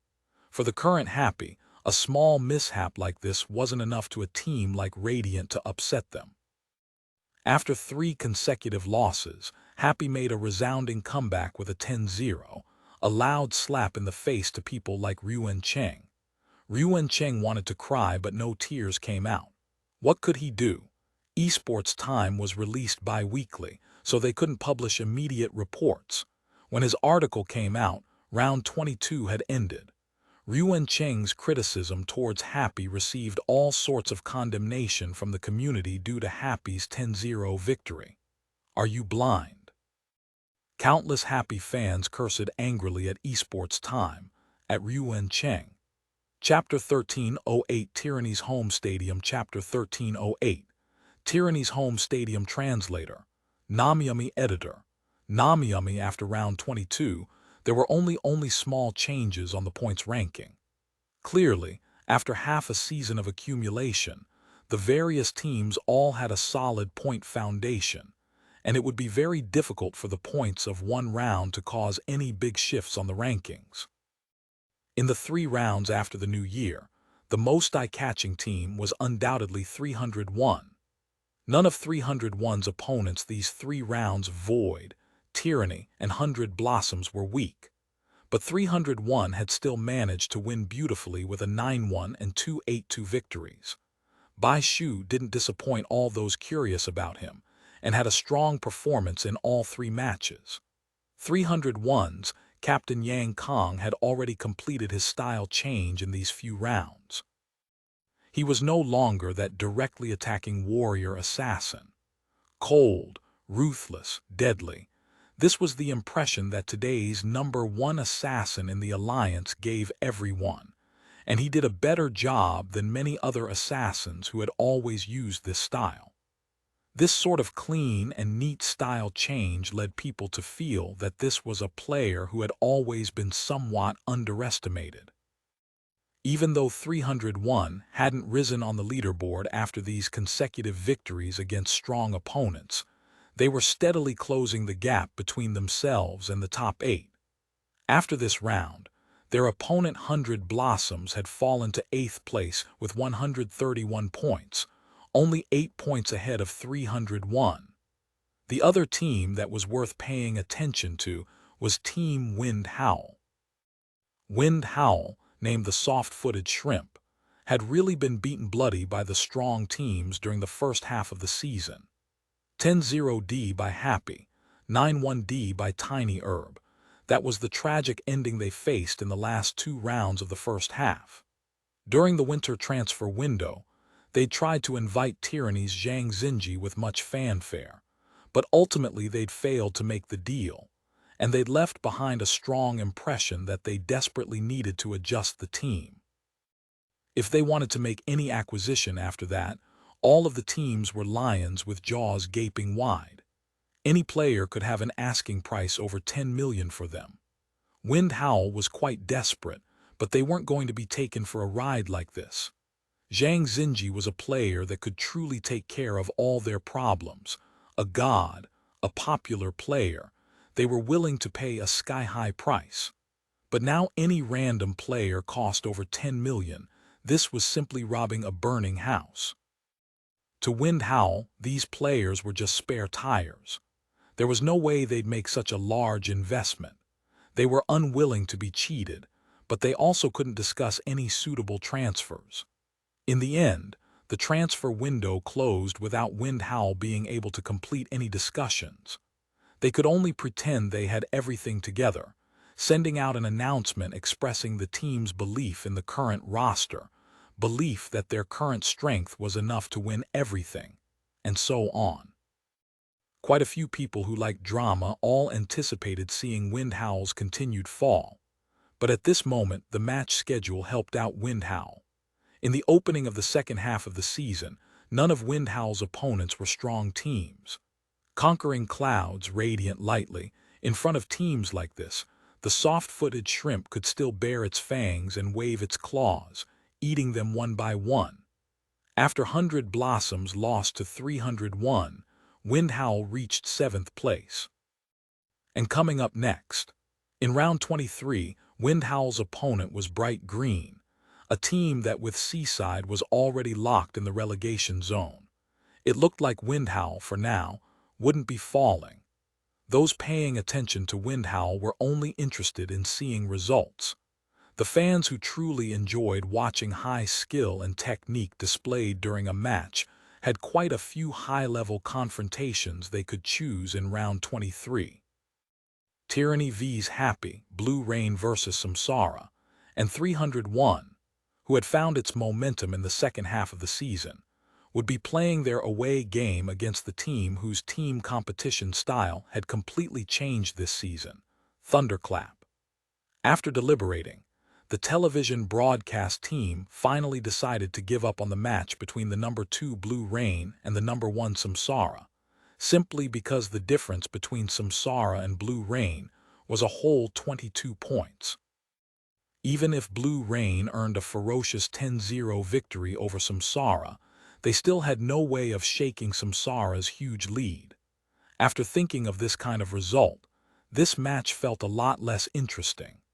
On the other hand, Tyranny and Happy were currently tied at 148 points, and their relative ranking was determined by the outcome of the previous match they'd played against each other. This time, whoever won would reach 4th place on the rankings.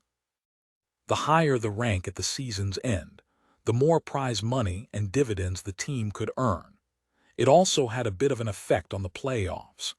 In the playoff system that had come into effect last season, the right of playing the home match in the third tie-breaking match between two teams was given to the team who had the higher ranking in the regular season. Even though this home match didn't include the right to choose the maps, the boost in morale from the home fans was useful. For the broadcast of round 23, they ultimately chose to show Happy's away game against Tyranny. February 21, City Q. After the All-Star Weekend, Team Happy once again arrived at this city. Tyranny's home stadium had actually sent a large bulk of security officers to welcome Team Happy. After half a season, Chen Guo had never seen such a welcome before. "Is this necessary?" Chen Guo said. "This is an official match, and the arriving person is Yiziu," the captain of the officers said in a very serious tone. But as he spoke, a coldness also seemed to flash in his eyes as he coolly glanced at Yiziu. His right hand seemed to subconscious drift toward the baton hanging at his hip. The hatred is that bad. Even though Chen Guo was an excellent era fan in the past, she had never followed the team to Tyranny's home stadium and didn't know the atmosphere here.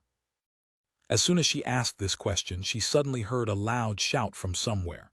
"Yiziu, 1v1 me." And then a water bottle flew toward them, its cap very rudely opened, spilling water all over them. 7 o'clock, 7 o'clock. This security officer's directions were like the directions given in a glory match. Immediately, people charged toward the 7 o'clock direction, seizing the target. As for what happened afterward, Happy's members didn't know.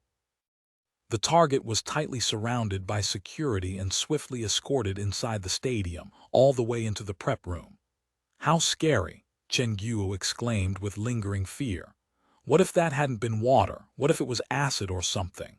Chen Guo examined where she'd been soaked by the water. Yi Ziu was dumbfounded. "Isn't that a bit too cruel? How bad is this hatred?" Right after he said that, there came a knock on the door of the prep room. It was a very precise and rhythmic knocking, quite eerie. "Who is it?" Chen Guo was instantly on full alert. "Zhang Xinji," answered the person outside the door. Chen Guo hadn't expected that it was actually a god and quickly opened the door. "I heard that you all arrived, so I came to greet you." Zhang Xinji greeted everyone in the room, and Chen Guo quickly let him in. "Who's first from tyranny in the individual round?" Yi Ziu asked. This was a question that would very easily chill the atmosphere. But Zhang Xinji still responded, "You'll see when the battle starts." "Are you going in the group arena?" Yi Ziu asked another question. "No," Zhang Xinji said. "Do you know how to have a conversation?" Chen Guo finally couldn't restrain herself any longer. "What is there to talk about?" Yi Ziu retorted. Chen Guo was just about to answer, but Zhang Xinji actually agreed with Yi Ziu's view. "Yes, I just came to greet you all. Play well, everyone. I'll take my leave now." After speaking, he just left. "What?" Chen Guo was so confused. "There's nothing going on. He really came over purely to greet us. Was he trying to strengthen his sense of existence or something?" "Then I'll go strengthen mine too." Yi Ziu stood up. "Do you need me to go too, boss?" Steamed Bun jumped up. "Up to you." Yi Ziu didn't care either way. "Let's go." Steamed Bun followed him. Me too, me too." Fang Rui also joined the excitement. "Boring." Wei Chen expressed his disdain toward these guys. The others were all more rule-following and naturally didn't go along with this fun. The three left the room. The prep rooms of two teams were generally either directly opposite or next door to each other, so it wasn't long before Chen Guo heard the hallway sounding with Yi Ziu's voice. "Open up, I'm here." With that tone, it sounded like this was his own home, and he couldn't be any more familiar. The door to Tyranny's prep room opened. Without invitation, Yi Ziu just walked right in, followed by two others. "The host team's prep room is always nicer," Yi Ziu exclaimed. "What's the temperature here? Ours is a little cold." After saying this, he saw the control for the air conditioning on the wall and very skillfully controlled it a bit. "Why are you here?" Standing to the side, Han Wenking asked. "Reciprocating the greeting," Yi Ziu said. "Old Lin." Fang Rui also greeted his old partner Lin Jingyan. "The #1 brawler Lin Jingyan," Steamed Bun shouted. Lin Jingyan was instantly very happy. It had been a long time since anyone had given him that title. This inexplicable guy from Happy was very good at chatting, it seemed. Happy's idiots are already here. At this time, the door to the prep room was pushed open again, and a person charged in. "Talking about people behind their back, where's your professionalism?" Yi Ziu turned around. The person who had just entered was Zhang Jiao. "Oh, you're here." Zhang Jiao acted like he had nothing to do with it. "You were the one who threw that water bottle just now, weren't you?" Yi Ziu said. "What water bottle?" Zhang Jiao was confused. "Don't pretend. I saw that throw style. It was completely like a grenade you'd throw," Yi Ziu said. "What's all this nonsense?" Zhang Jiao said. "I'll teach you a lesson during the match." As Yi Ziu spoke, he headed outside. "Teach you a lesson." As Steamed Bun left the room, he also gave Zhang Jiao an aggressive and intimidating shout. "Those guys in Happy, they're really confusing." Zhang Jiao watched as these two people left. "Did you really throw that water bottle?" Even Tyranny's own members were asking him. Evidently, even though this thing had only happened just earlier, the news had already spread to Tyranny's players. "I'm not that childish," Zhang Jiao said. "But was it only water? How come they didn't put in a drink or paint or something?" "Let those guys from Happy go on stage all bright and colorful, ha ha ha." "How bad is this hatred?" someone exclaimed. "Gah," Zhang Jiao jumped. "There's another one. There was always another one. Lin Jingyan was speechless. Fang Rui had come over to chat with him, so when Zhang Jiao had come in, he'd only seen Yi Ziu and steamed bun, and didn't notice that Happy still had another member waiting in ambush. If you come to Happy again, there might be drinks or paint or something waiting for you. Fang Rui said to Zhang Jiao. How bad is this hatred? Zhang Jiao said. Who said it wasn't? Fang Rui laughed. See you. He said his goodbyes toward everyone and then left. Damn, next time we go, we really have to be careful. Happy's dirty and shameless. They definitely do something like that, Zhang Jiao said after Fang Rui left. Why's it so cold in here? After saying this, Zhang Jiao felt the temperature in the room and then saw the air conditioning control on the wall. 18 degrees. Are you guys crazy? Zhang Jiao shouted. It was probably Yi Ziu. Everyone remembered how Yi Ziu had been fiddling with the control earlier. Just like I said, those guys can do anything, Zhang Jiao said. T/N. 18 degrees Celsius. About 64 degrees Fahrenheit. Soft-footed shrimp equals coward weakling. Chapter 1309. Who's under pressure? Chapter 1309. Who's under pressure? Translator. Namyami editor. Namyami in round 23 of the regular season, where Team Happy faced Team Tyranny in their away game. The players from both teams had already started entering the stadium with holographic projections showing off each character's flair. Yi Ziu, your record ends here. The moment Yi Ziu stepped foot into the stadium, the crowd started issuing battle cries. This was evidently something premeditated. Haha, what a nostalgic feeling. Everyone else was shocked, but Yi Ziu simply laughed it off. Come to think of it, he hadn't encountered this kind of treatment for a long time. His reception at the All-Star Weekend was similar, but ultimately incomparable to during Tyranny's actual home game. The All-Star Weekend was a grand occasion for all of Glory, and having it hosted in Tyranny's home stadium would only result in slightly more Tyranny fans. There would still be many other fans from other teams, or even neutral fans of Glory, so Yi Ziu's reception wouldn't be as grand as this one, where seemingly everyone in the stadium was targeting him. While walking towards the player seats, Yi Ziu respectfully listened to the various jeers that the crowd were freely coming up with and shook his head. It's been a few years already. How come these fellows from Tyranny can't come up with any fresh ideas? After Team Happy, Team Tyranny's players entered the stadium, which was naturally a completely different scene to behold. Team Tyranny's fans had an unstoppable passion, whether it was against their enemies or for their team. The players from both teams met each other, and as everyone crossed the stage and shook hands, the crowd once again hollered, Yi Ziu, your record ends here. Yi Ziu, who was shaking hands with Zhang Jiao, laughed and said, listening to the hopes of the fans, your first player must be under a lot of pressure. Since the competition was about to begin, divulging who would be playing first was no big deal. The gazes of all the players from Team Tyranny fell onto Lin Jingyan. Oh, it's old Lin, Yi Ziu said. Lin Jingyan was depressed. The reactions of the fans in the crowd were something that the players couldn't predict. Yi Ziu wasn't wrong with such expectations from the fans. The pressure on him was considerably weighty. If he wanted to win against Yi Ziu, it really wouldn't be an easy feat. It's been hard on you, I'll just take this point first. Yi Ziu took the opportunity to say this as he was shaking Lin Jingyan's hand. You're too arrogant, Lin Jingyan said. Work hard. Yi Ziu patted him, continuing to be as arrogant as ever. Old Lin, you can't lose. Zhang Jiao got fired up. Lin Jingyan innocently looked at him. Why don't you go?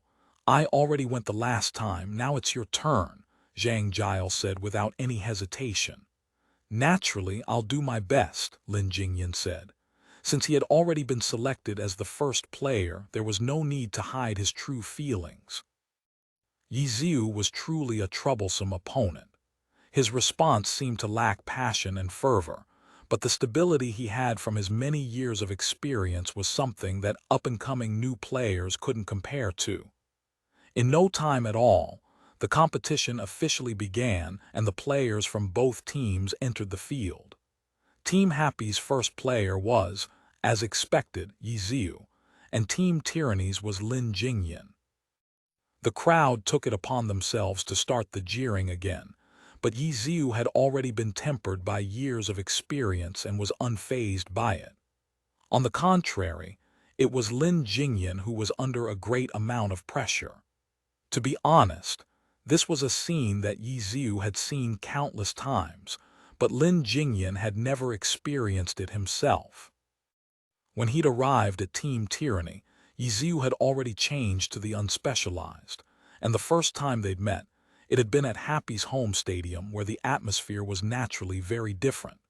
It was only now that they were playing at Tyranny's home stadium that Lin Jingyan began to understand exactly what kind of attitude Tyranny fans had towards Yiziu. How bad is this hatred? This was a question that Lin Jingyan really wanted to ask. Go on stage, log into the character, enter the map. The players already couldn't hear the shouts from the crowd. Still, the fans of Tyranny continued to use all their effort to verbally assault Yiziu. Stop making so much noise. All of a sudden, Yiziu's message appeared in the public channel. It'll be over in a flash. Yiziu used these words to send his message to the crowd. Could everyone possibly stop making noise after that? The noise from the crowd momentarily grew even louder, to the point where Lin Jingyan could faintly hear their cries from inside the player booth. This is unscientific. Lin Jingyan was astounded.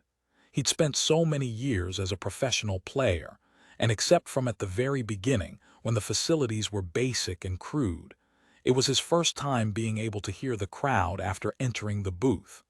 How many decibels was the noise outside?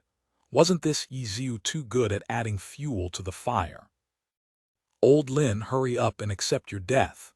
Yiziu began to provoke him in the public channel again. Lin Jingyan ignored him. This kind of trash talk could no longer affect him. He wasn't some new generation player or a rising talent. At the time when Yiziu was unparalleled, he was already part of the alliance. He had a better understanding of Yiziu's strength than other people. After all these years, they had encountered each other more than just a few times. Lin Jingyan didn't want to tally their battle record, though, because he knew that it would just make him unhappy. He wasn't arrogant or overbearing. He had been called a god for many years, but he was never one of those at the peak. Neither rising nor falling, it made people feel as if he was a little muddle-headed. He had thought that his professional career would come to an end like this, slowly heading to its boring end, but then he was released from his team. After accepting Team Tyranny's invitation, 3 players at the twilight of their professional careers had gathered in the most hot-blooded of all the Alliance's teams. Champions. Lin Jingyan didn't think he would be in over his head so quickly, unexpectedly wanting to aim for this height again. In this team, with these players next to him, his once dwindling passion was suddenly reignited. They had fought vigorously for an entire season, but tragically fell short at the last step. Countless people felt great pity for them, and at that moment, Lin Jingyan had thoughts of retiring. But at his side was a player even older than him, who, right after losing the championship, had straightened his back at the press conference and said, "We'll be back next year." Han Wenqing was even older than him, but he still hadn't given up. Zhang Jiao had placed second 4 times, but he still hadn't given up. And then there was that Yiziu, who had dug out an entire team from an internet cafe before stubbornly triumphing over Excellent Era and imposingly slaughtering his way back into the alliance. All of them hadn't given up. How could he be the first to give up? Lin Jingyan stayed on, holding on to the dream of becoming a champion and starting his efforts anew. Dark Thunder walked out of the respawn point, strategically moving towards the middle of the map. Lin Jingyan didn't want to fight Yiziu head-on.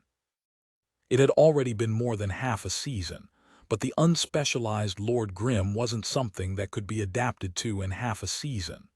This was simply because they didn't have the necessary conditions to practice for him.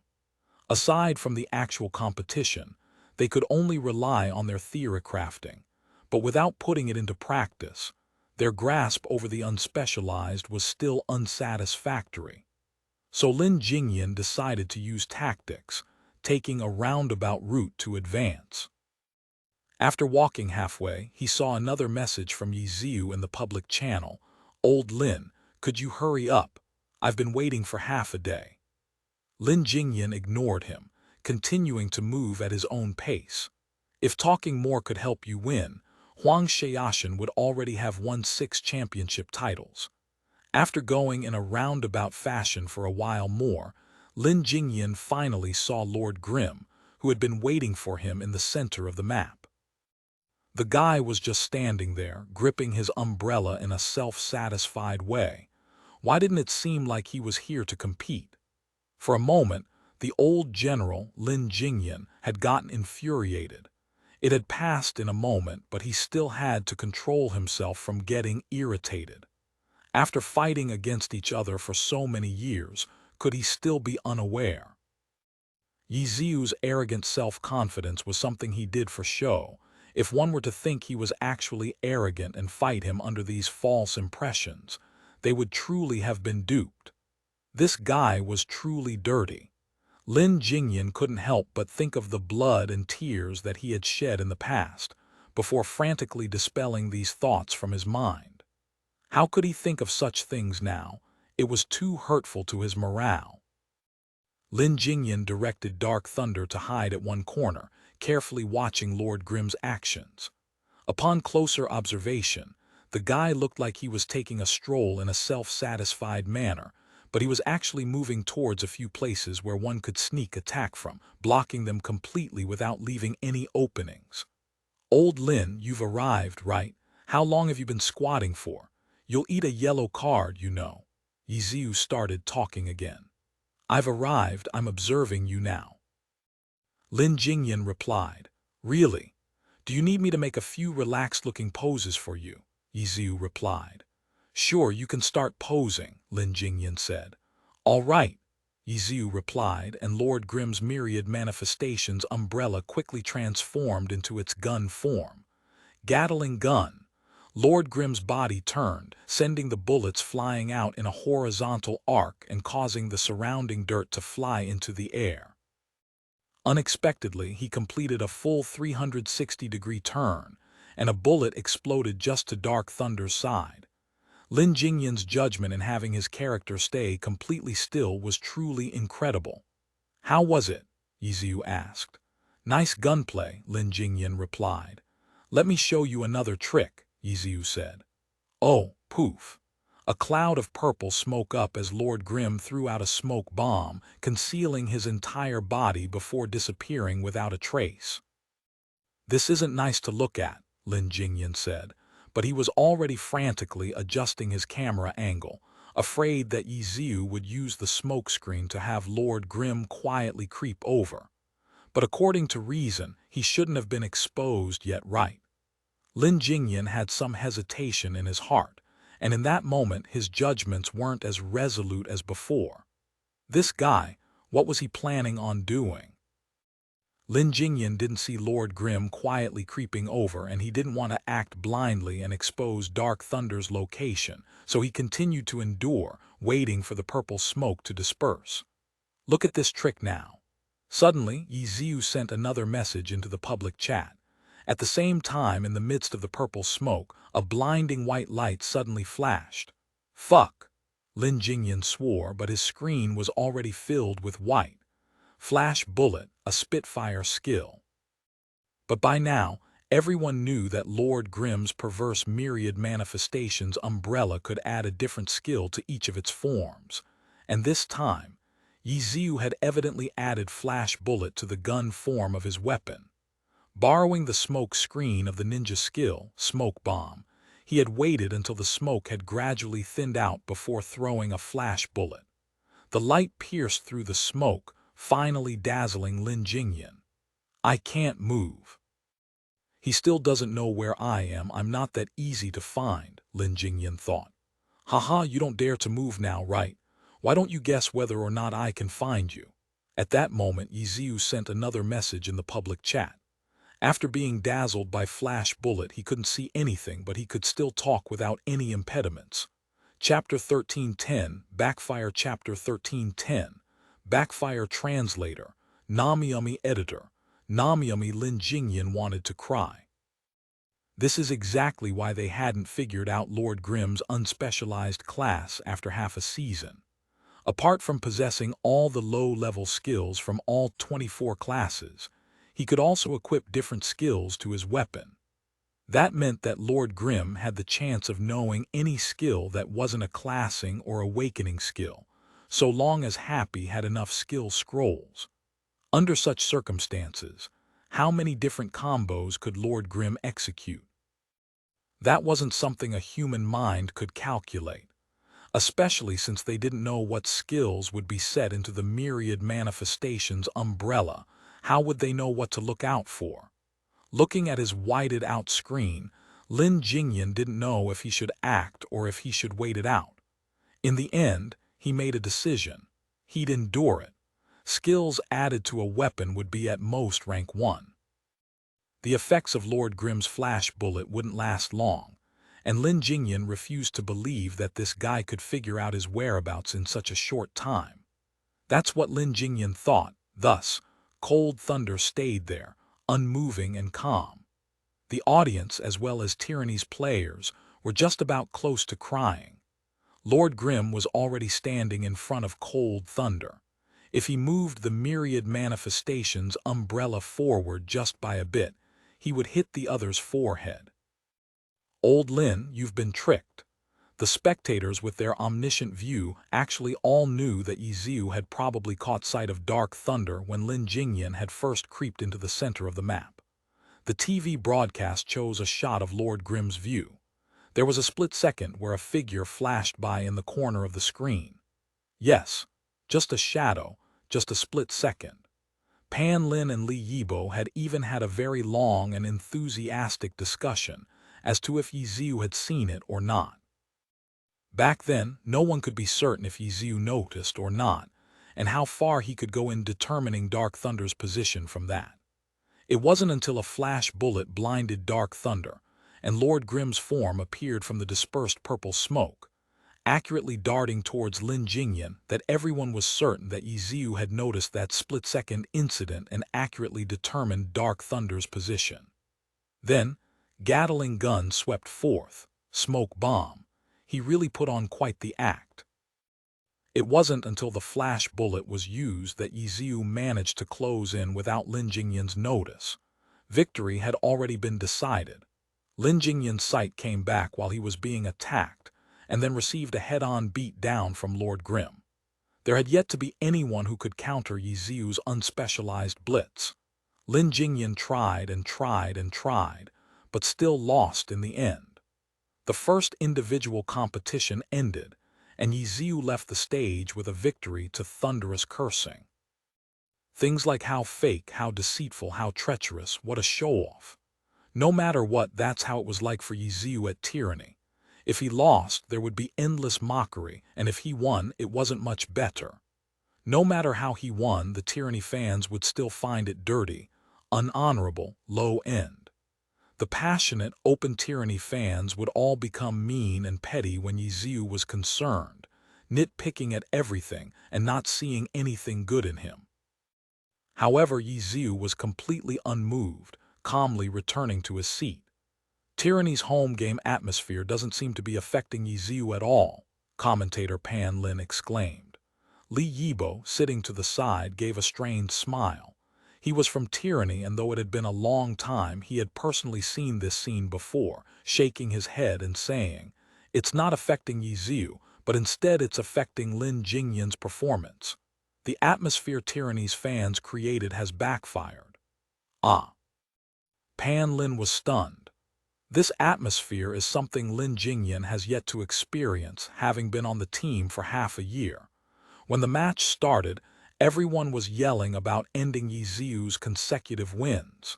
It's easy to yell, but what about for Lin Jingyan, who is actually going up against Yiziu?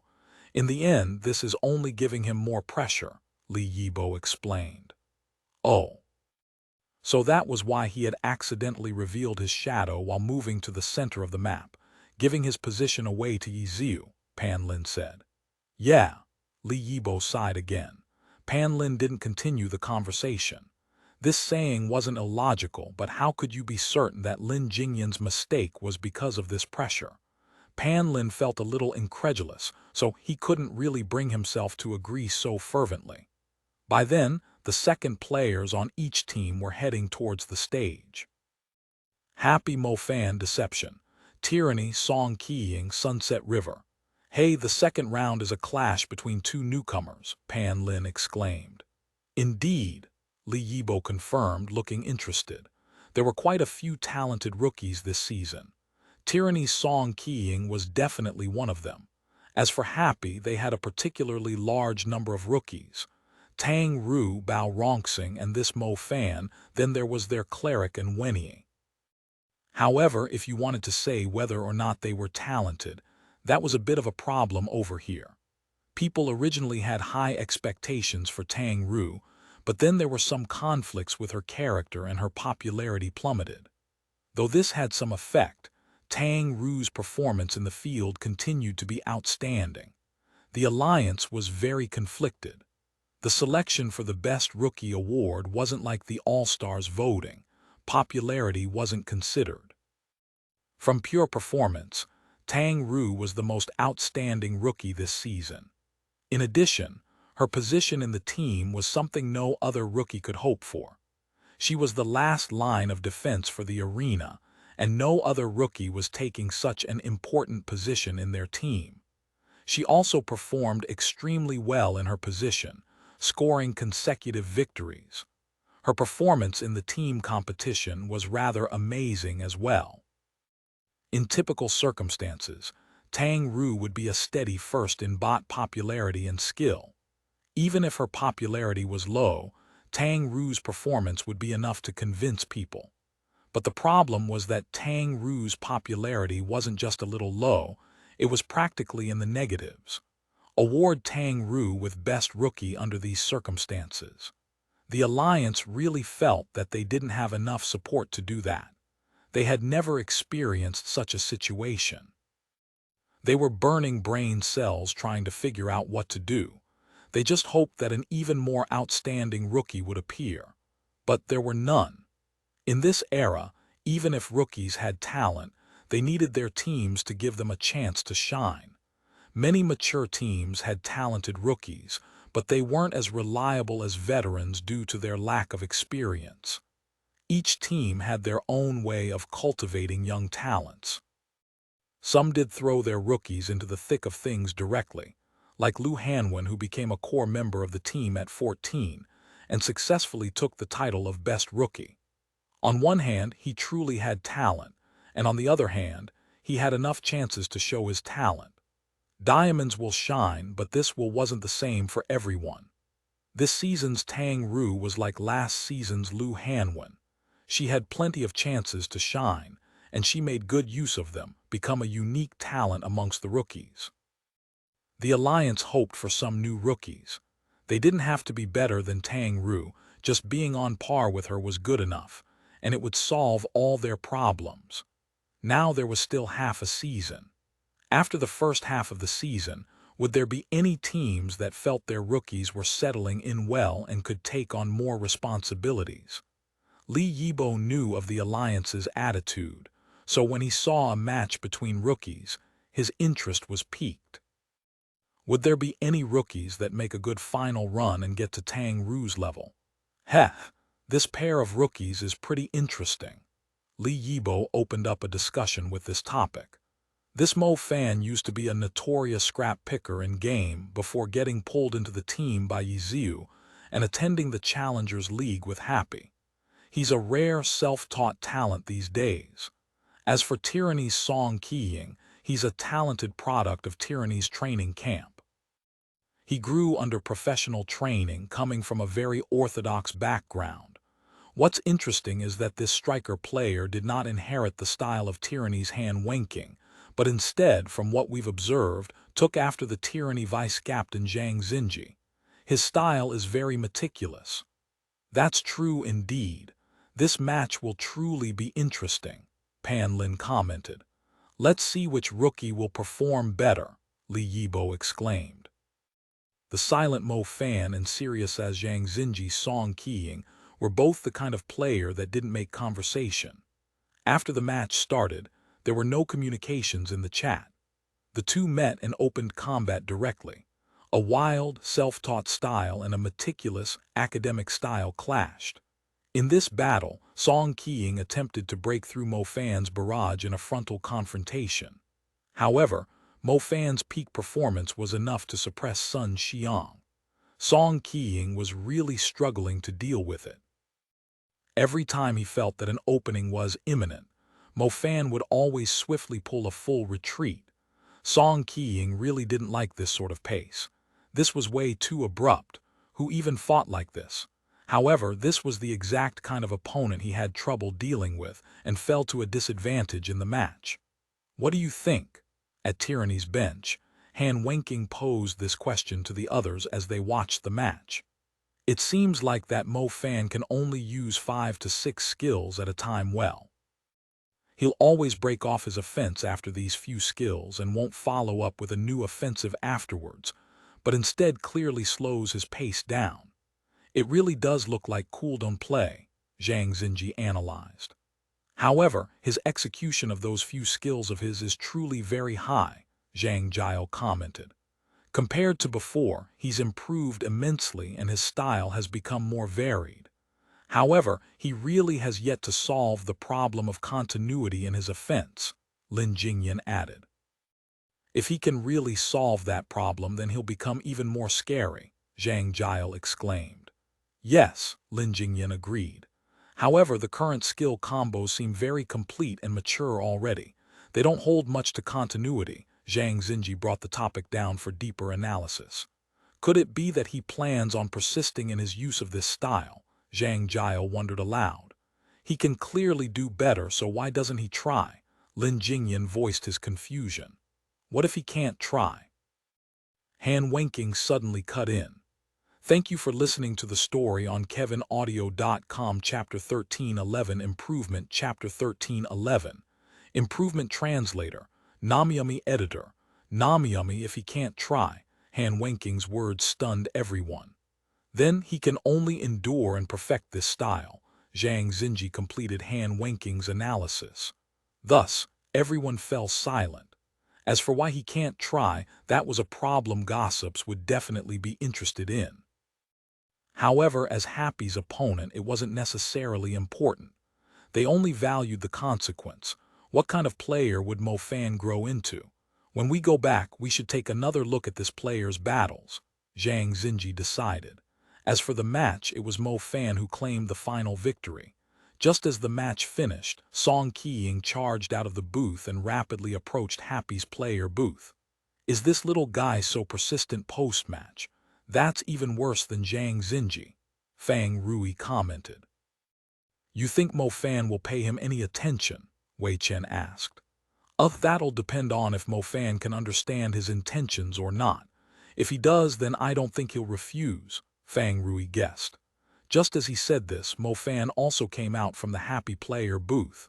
He didn't even look at the other side, walking directly towards the steps that led off the stage.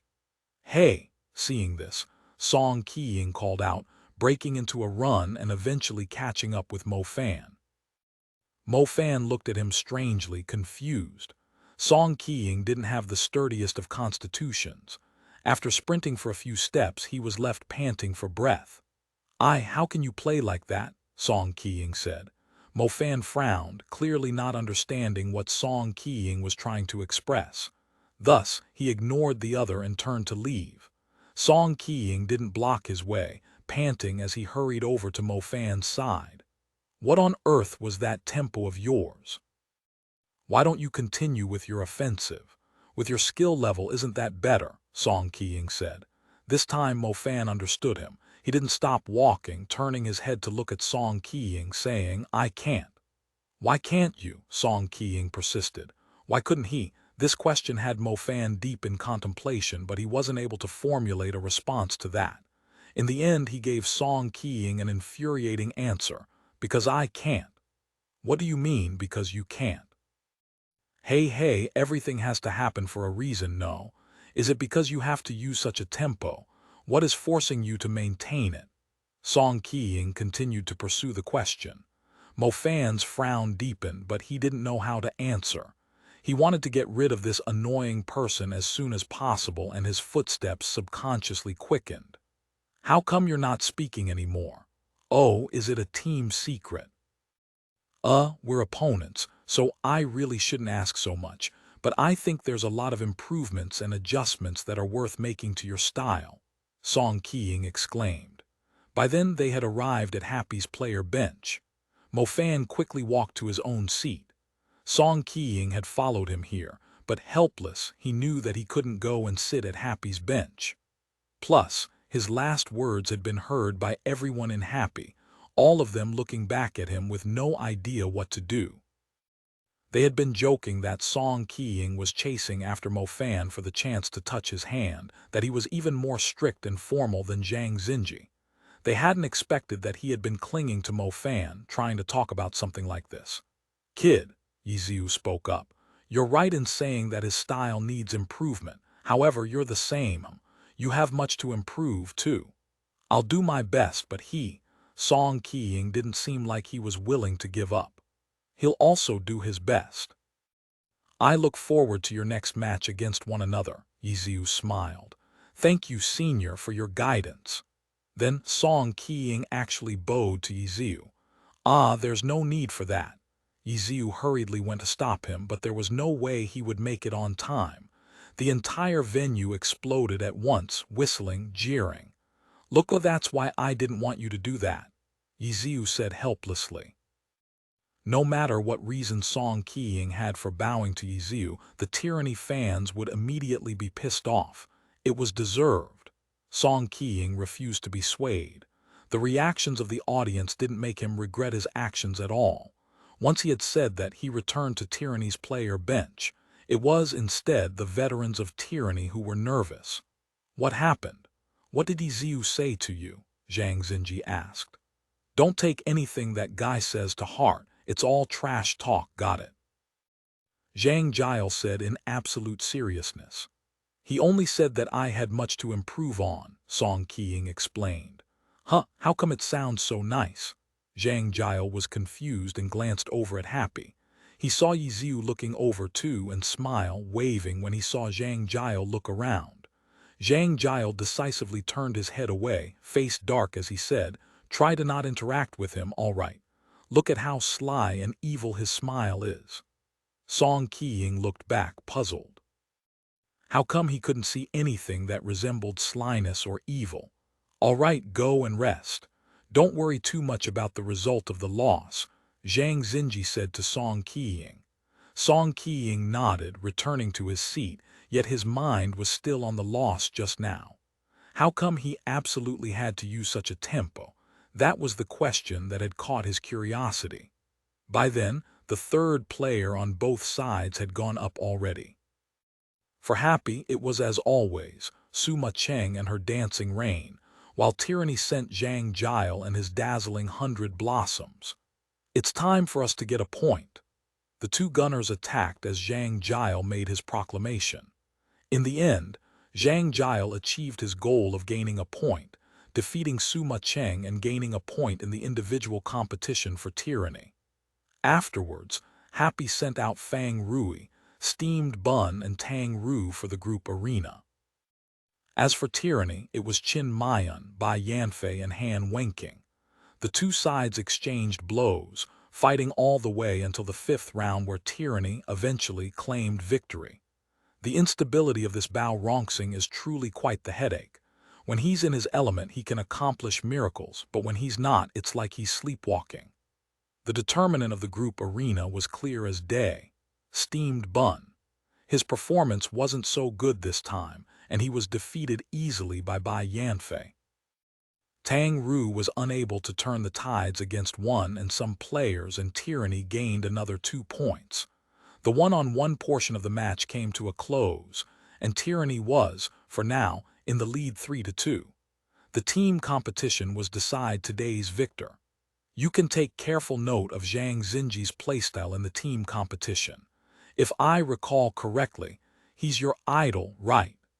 Yiziu told Enwenyi while they prepared for the next match. This young person, standing in the line of fire, was still holding Happy's health up match by match.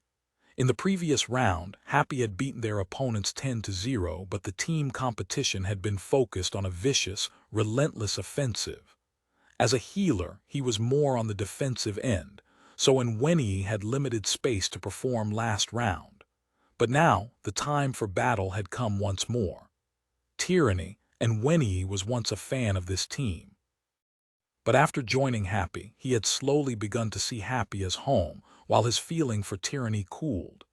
In the first half of the season when they fought Tyranny, Enwenyi had felt a little weird, but this time he was very calm.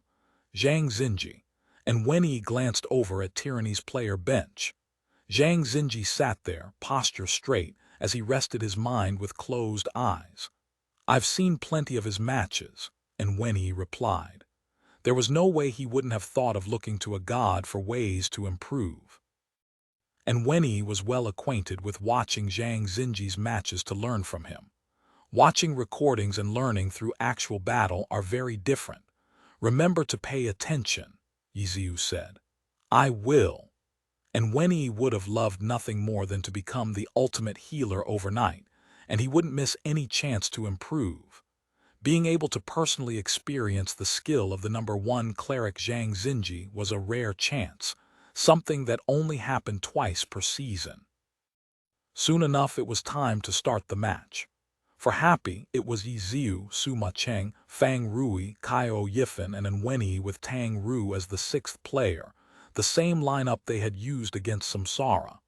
As for Tyranny, it was Han Wenqing, Lin Jingyan, Bai Yanfei, Qin Mayan, and Zhang Xinji, with Song Qiying as the sixth player.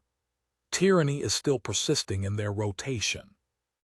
Zhang Jiao only participated in the individual match and isn't in the team competition lineup, Pan Lin noted after seeing Tyranny's lineup. In this season for Tyranny, even Han Wenqing was no longer a set feature of the core team. The three veterans, he, Lin Jingyan, and Zhang Jiao, hadn't appeared in the team competition together for a long time. Other teams rotated in order to counter their opponent.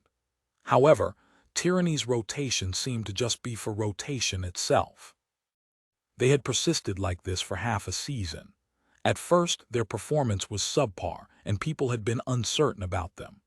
However, their performance slowly stabilized and the doubtful voices petered out.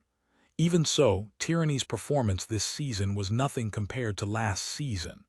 As for this rotation, it was less like strategy and more like reducing strain on their older players so that they could keep up. After realizing this, all that was left were sighs and mourning. The team competition ended in Tyranny's victory. Though Zhang Jiao hadn't been fielded, their team was experienced and cunning enough. The flaws of Happy's and Enwenyi were magnified whenever they met a strong team, especially since they were against Tyranny and their #1 cleric. In the data for the two clerics' performances, Enwenyi had lost humiliatingly. Enwenyi sighed. He was rather numb to defeat now, and going against Zhang Xinji directly this match, the other's performance had Enwenyi's self-doubt multiplying. When the two teams shook hands post-match, Enwenyi's head was bowed low. Now, every defeat of Happy's had his hand in it. He was probably that useless teammate in the eyes of his opponents. He didn't want to face that sort of judgment. "You have a very good grasp of timing." It wasn't until he heard someone say this to him when they shook hands that he lifted his head. "I finally understand why Happy insists on keeping you," Zhang Xinji, the #1 cleric that he had idolized for so long, was saying to him in person. Chapter 13:12, another target to research. Chapter 13:12. Another target to research. Translator. Namiyami. Editor. Namiyami. And Enwenyi was stunned. Just as he wanted to reply, Zhang Xinji was already leaving to shake hands with the next member of Happy. It sounded like a casually spoken formality, but if it came from Zhang Xinji, then it wasn't just a courtesy. This strict tyranny vice captain would only say something like this if there was enough proof to back it up. Happy hadn't been stingy in the support and trust they gave him, and Weni was incredibly moved by this and had worked hard to repay them. However, there was always that voice of doubt. That voice of doubt grew louder and louder with each defeat. He was too rational, to the point where the care his team showed him couldn't penetrate the darkness in his heart. However, Zhang Xinji, the player he idolized, one known for his meticulousness, had said the words he had most needed to hear at a time he needed them most. The darkness in his heart cleared as easily as that. This was, perhaps, so-called serendipity. He could do it. Because if even Zhang Xinji thought so, then there was no way it could be otherwise. And Wenyi's mind was filled with these voices. He raised his head, facing each member of Tyranny with a smile, shaking their hands. Happy had been defeated by Tyranny 2-8. This live broadcasted match didn't have many spectacular scenes to savor. The broadcasters regretted their decisions because the other Blue Rain versus Samsara match was unusually fierce, eventually ending in Blue Rain's victory of 7-3. After Samsara had lost to 100 Blossoms, they had another loss added to their score. Additionally, the lead they had on the second-ranked team had been reduced to under 20 points. Samsara's image of invincibility had finally loosened after their second loss. However, though this match was spectacular, the most unexpected match was the Thunderclap's home game against 301 Degrees. The score ended in 1-9, Thunderclap being crushed. More importantly, their team, one that rivaled Samsara in strength, had been defeated once again. The reason? Yang Kong of 301 Degrees had used life-risking strike again to take out Xiao Shiken's life extinguisher. From Happy to Tyranny and now Thunderclap, this was the third time Yang Kong had struck with life-risking strike, taking out a vital member of the opposing team and giving his team the victory. Yang Kong, who originally didn't play such a style, had used it so crazily after switching styles. In 5 rounds, he had used life-risking strike 3 times, and even more terrifyingly, he had succeeded all 3 times. This use rate and success rate was suffocatingly impressive. Something else that should be taken note of was that apart from round 19, where the assassination of Little Cold Hands had been all up to Yang Kong, in round 20 against Zhang Xinji's immovable rock, and this round against Xiao Shiken's life extinguisher, Bai Shu had been critical in both situations. What style did this guy have? And how was he so good at cooperating with 301 Degrees players? No one in the alliance had the answer, and each team had all looked towards England's Super League for reconnaissance on Bai Shu's ability. Everyone had sensed that 301 Degrees was on the rise. Don't just look at how they were only 9th on the current rankings, but 301 Degrees had recently all been pitted against strong teams, yet were still rising through the ranks. On the other hand, teams like Wind Howl were against mid-lower tier teams, and only then did they seem unstoppable. If they were to meet a strong team and fall, then they might be tossed out of the top 8 with a pursuer like 301 Degrees behind them. 301 Degrees. Suddenly, they had become an unknown enemy. All the teams were researching them, including Happy. However, at Happy's current strength, it was difficult to obtain information from England's Super League. There was pitifully little videos they could find from searching the web in the end. After looking all over, using VPN and cracking their devices, they had finally managed to connect to a video hosting service over in England and found info on the team Bai Shu was once a part of, the England Super League team, Sprout. Then, watching this team's videos, they were rather shocked. In that team, Bai Shu used a knight called Bao. Apart from this knight, there were 2 assassins in this team. In the team competition, these 2 assassins appeared together, and not in rotation. However, these team competitions were different from the Glory Pro Alliance. In the England Super League, team competitions were a 6v6. The style Sprout employed was the one 301 degrees was currently using, Assassin's life-risking strike. Bai Shu's Bao had an important role in this team, covering for the two assassins and ensuring that their life-risking strike would hit. After watching the battle recordings, it was clear that Bai Shu wasn't only an expert at covering and supporting, but also doing all sorts of CC on the target when the assassins were preparing to use life-risking strike. In addition, he'd even helped deal the finishing blow to a weakened opponent when the life-risking strike wasn't enough. His awareness, methods, habits, none of it was something that could be summarized easily and quickly. They had to spend a lot of time to research. The big teams all felt depressed. Wasn't there enough to research from scratch this season? Yiziu's unspecialized Lord Grimm, Fang Rui's Dirty Chi Master, and now 301 degrees was joining in, too, bringing in an expert that no one understood. There was nothing that could be done. No matter how troublesome, they still had to do it. However, Team Happy's luck could be considered the best. The next time they'd meet 301 degrees would be round 38, the last match of the season.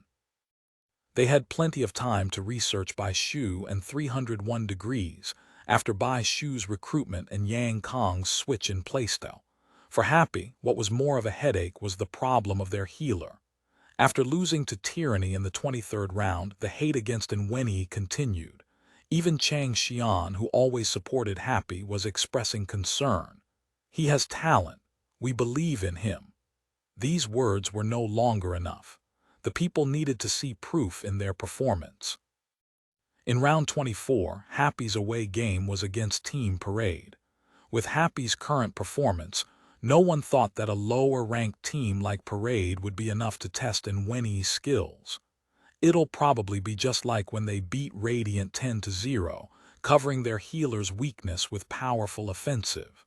But in this team competition, Happy was met with trouble. Did you think you could crush us like you did with Radiant? Don't be so arrogant. Parade's captain, grappler player Wu Xiu, yelled imposingly into the chat. Around 8 minutes after the battle started, Team Parade's formation was still very whole, but Team Happy's 1-inch Ash had already been wiped out. Happy was currently at a one-player disadvantage, and Parade was launching a fierce offense, trying to defeat another of Happy's members before their 6th player arrived. It was all that guy's fault. The match wasn't being live broadcasted on TV, so the fans were mostly watching on TV. Previously, in the 1v1s, Happy had lost a point in the individual matches, taking a lead of 4-1. However, from the start of the team competition, they hadn't been able to grasp the initiative. Parade was very accurately aiming for Happy's weakness, little cold hands. Strategy, class, map choice, all of it was precisely planned. In the end, Kaio Yifen's 1-inch Ash had fallen to Parade, desperately trying to cover for little cold hands. When they saw this scene, Happy's supporters felt a ball of rage burn in their hearts. If it wasn't for him, the team wouldn't have had to retreat and fall to a disadvantage. If it wasn't for him, Kaio Yifen would have been better able to set up his ghost boundaries. If it wasn't for him, Kaio Yifen's 1-inch Ash wouldn't have lost so much health. It was him. It was all him. Even I can do better than him. Many fans slammed their keyboard in rage. And now, after killing 1-inch Ash, Parade was targeting Fang Rui's Boundless Sea. Fuck, they might as well not have a cleric. In the online stream, the comment section was filled with such jeers. This was something none of Happy's members could see. All they knew was that the situation wasn't looking good for them at all. They also knew that if they lost this round, the last barrier protecting Wenyi from criticism would fall. Though the team could have faith in him as usual, what about himself? After defeat, each a blow to his self-confidence. If this time they lost to Parade because of his mistakes, then it would probably be a critical strike. Could he still hold on after something like that? Hey, great healer Ann, We're attacking your boundless sea, you know. Can you still manage to keep him alive?" The captain of Team Parade continued to trash talk in the chat, unafraid of revealing their intentions. They had planned it this way anyways. "Don't panic, it's not as bad as he says," Yiziu sent into the team chat. "Understood." Surprisingly, he gained such a reply. Yiziu was stunned. This was a simple reply, but if Nwenyi could still type, then that means he hadn't panicked at all. He had kept his calm, observing the battlefield and waiting for the time when he would be needed. Meanwhile, he could easily find time to respond to Yiziu when he wasn't needed. Very good. Yiziu, based on this conjecture, had given a response to Nwenyi's reply. The audience all thought that it was Nwenyi who had dragged the entire team down. However, in Yiziu's eyes, Nwenyi hadn't made any serious mistakes this match. The one who had performed poorly was Kaio Yifan. He was too nervous, too set on covering little cold hands that he had worked himself into a mess, desynchronizing with the pacing of the team. "Is there any need to heal Boundless Sea?" Yiziu mocked back in the public chat as he charged forward. Chapter 1313, just in time. Chapter 1313, just in time. Translator, Namiyami editor, Namiyami, he's coming. Wu Shua yelled into the parade chat. Their focused offense on Boundless Sea was just because they wanted to lure Lord Grim over, wiping out Kaio Yifan's 1-inch ash. This result wasn't something that satisfied them. Though they acted confident, in reality, Happy, even lacking one player, still threatened them greatly. However, if they could send Lord Grim out of the running, then their victory would be certain. Their encirclement of Boundless Sea was to lure Yiziu over into trying to save him. Their true target was Lord Grim. "Prepare," Wu Shua ordered. Parade's team members clearly weren't properly trying to beat Boundless Sea, all waiting for a chance to lunge in the other direction. "There's a plot." This naturally wouldn't escape the master of dirty play, Fang Rui, and he quickly sent a warning in the happy chat. "Worry not," Yiziu replied as Lord Grim continued his advance. "Switch," Wu Shua ordered, and Team Parade surrounded their target. In an instant, it wasn't Boundless Sea in the encirclement but Lord Grim. "Scared yet?" Fang Rui hollered in the chat. This time, it fell to him to save Lord Grim. However, Team Parade hadn't truly formed an encirclement around him, but they did around Lord Grim, and it seemed much stronger. Would they be all right? Fang Rui wondered in his heart, observing Team Parade's formation and trying to find a chance to team up with and break Yiziu out. That was when, with a boom, someone was sent flying out of Parade's sturdy encirclement with a falling flower palm from Lord Grim, and the latter broke out easily. "Ha ha! A paper mache encirclement." Fang Rui would never miss out on a chance to mock his opponents. "What happened?" Wu Shua yelled angrily into the team chat. He naturally wouldn't send this into the public chat and draw jeers from his opponents. "How come my skills are on cooldown?" the one sent flying by Lord Grim yelped. "No, not cooldown, they've been sealed. Sacred fire, when?" that person added. "Sacred fire." The people watching the live stream all froze. When was sacred fire used? The parade members on the battlefield had already turned their gazes to Little Cold Hands. Their teammate naturally wouldn't lie to them. Did Little Cold Hands strike just now? No one knew. In that moment, they had completely ignored Little Cold Hands as if the cleric were nothing but air. It was probably Lord Grim. Someone suddenly called out. "You're right." The entire team suddenly seemed to realize something. Lord Grim's myriad manifestations umbrella could have all sorts of skills set into its different forms. He must have set a sacred fire into the weapon's priest class form. That guy was a sly bastard like that, always switching the skills he had on his weapon so that he could mess with everyone. "Good job." Yiziu sent that praise into the team chat, because this sacred fire really did come from Little Cold Hands. It was just that he had timed the activation so well that just as Yiziu struck out, when his opponent was about to defend, a sacred fire began to burn under Yiziu's surprised gaze, sealing that member of Parade's skills. The skill he was about to use to block Lord Grim never came, allowing him to break through with a simple falling flower palm.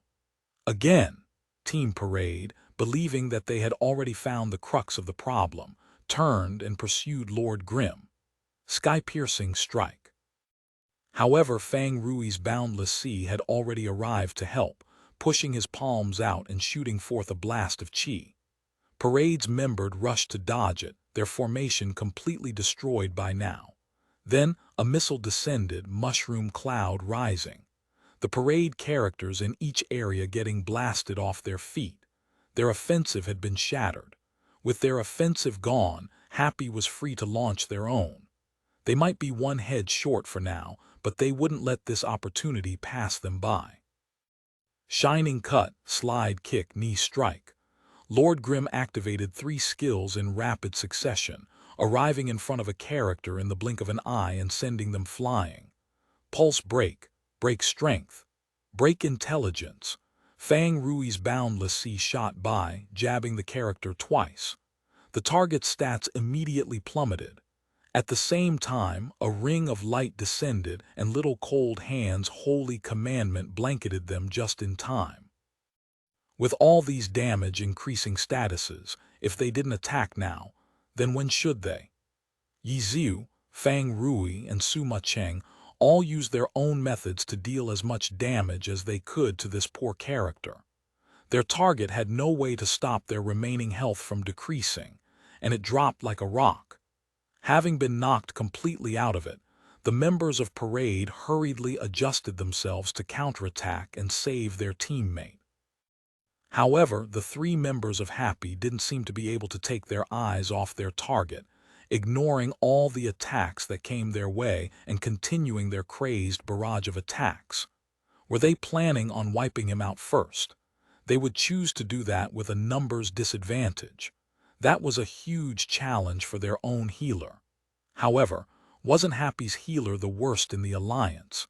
Could he really hold this situation steady? Parade had planned on simply ignoring and Wenny's Little Cold Hands, but with the current situation, they couldn't just let the guy heal as much as he wanted even if his healing was crap. Interrupt, Wu Shua yelled. Interrupt what? The team members were confused. Their healer, Wu Shua, was vexed. They needed him to explain such a simple arrangement. Where is the healer? The members of Parade continued to voice their confusion. Huh. Wu Shuai turned his view in a full circle, but he really couldn't find Little Cold Hands. Where'd he hide? Just now, everyone had been so focused on dodging the blasts. Plus, they hadn't thought much of Little Cold Hands either, to the extent that no one had noticed where the guy had hid. Fuck, Wu Shuai yelled in rage. If he sent someone to search, then that would just be wasting time. It would be better if they didn't bother for now. Save him first, Wu Shuai ordered. They continued to launch their attacks at the 3 attackers, but those 3 really were stubborn, persisting with their offense. Their attack struck that poor character while Team Parade's attack struck them. Focus on Lord Grim, Wu Shuai hollered. If they successfully made such a trade, then it was really worth it. Don't run, please don't run. Lord Grim really didn't run. He simply made sure that Parade's attacks wouldn't disrupt his own. Damage, he just took it. Parade instantly became more enthusiastic. They had finally taken out a significant chunk of Lord Grim's health when a light suddenly washed over him and erupted, turning all of their screen white. This was a great heal that crit. Instantly, Lord Grim's health skyrocketed. Though it didn't completely negate all of Parade's efforts, what it healed made Parade feel powerless. Where's that damn cleric? Wu Shuai roared. Their underestimation of Little Cold Hands was destroying them. Did no one notice? Open your eyes wider, Wu Shuai demanded. Thus, when Little Cold Hand's heel came over once more, someone finally noticed where the holy light of the cross was coming from. 9 o'clock. The member of Parade that had found Little Cold Hands yelled. Go and grab him, Wu Shuai said, finally sending someone to deal with Little Cold Hands. Seeing that he had been exposed, and Wenny had Little Cold Hands run without hesitation. However, the current garb that Little Cold Hands had on wasn't the movement speed equipment he had during the Challengers League. After focusing all his stats on healing, Little Cold Hands' movement speed began to display the weakness that was typical to healers. Run, where could he run to? And when he had barely ran anywhere when he heard the sound of approaching footsteps. His pursuer was using skills to catch up to him, and it didn't take long before the other had caught up. "I've caught him," the parade member excitedly reported. Yet that was when Little Cold Hands suddenly came to a halt and turned around as if having given up. What the hell was this? The parade member felt a moment of suspicion rise in his heart when, boom, his character was sent flying. Dragon breaks the ranks. Happy's sixth player, Soft Mist, had arrived. Just in time. And when he even had the time to type. "Nice train driving," Tang Ru complimented back. A train was a gaming term that referred to luring a large group of mobs into a specified position for attack. The more precise the positioning, the better the train. "Let's go!" Tang Ru, having finally arrived at the scene of battle, was in high spirits. She ignored the person she had knocked flying and charged towards the battlefield over yonder, shattering the lands. Soft Mist announced her arrival with a high-level skill, jumping high into the air. Her spear dancing fire flowing flame making a red trail through the air as it fell with its wielder, a blazing Soft Mist. Boom! Shattering the lands, shaking the very foundations of the earth. Soft Mist's appearance was too sudden, her attacks swiftly finding a new target. She knocked someone into the air and then, in the blink of an eye, had landed with a shattering the lands over here. Parade's members fumbled to respond, dodging out of sync. This strike had once again destroyed their formation. "Wipe out this one first," Yiziu called out. Tang Ru didn't bother with a typed response, using her actions to show that she understood, dancing fire flowing flames swinging at its target's weak points. "Interrupt the healer," Yiziu gave another order. Currently, they had completely taken the upper hand. If they didn't wipe this guy out of the game, then they'd have wasted this chance. Then Yiziu and Sima Cheng repeatedly switched targets in synchronization, using ranged attacks to interrupt the healer's support.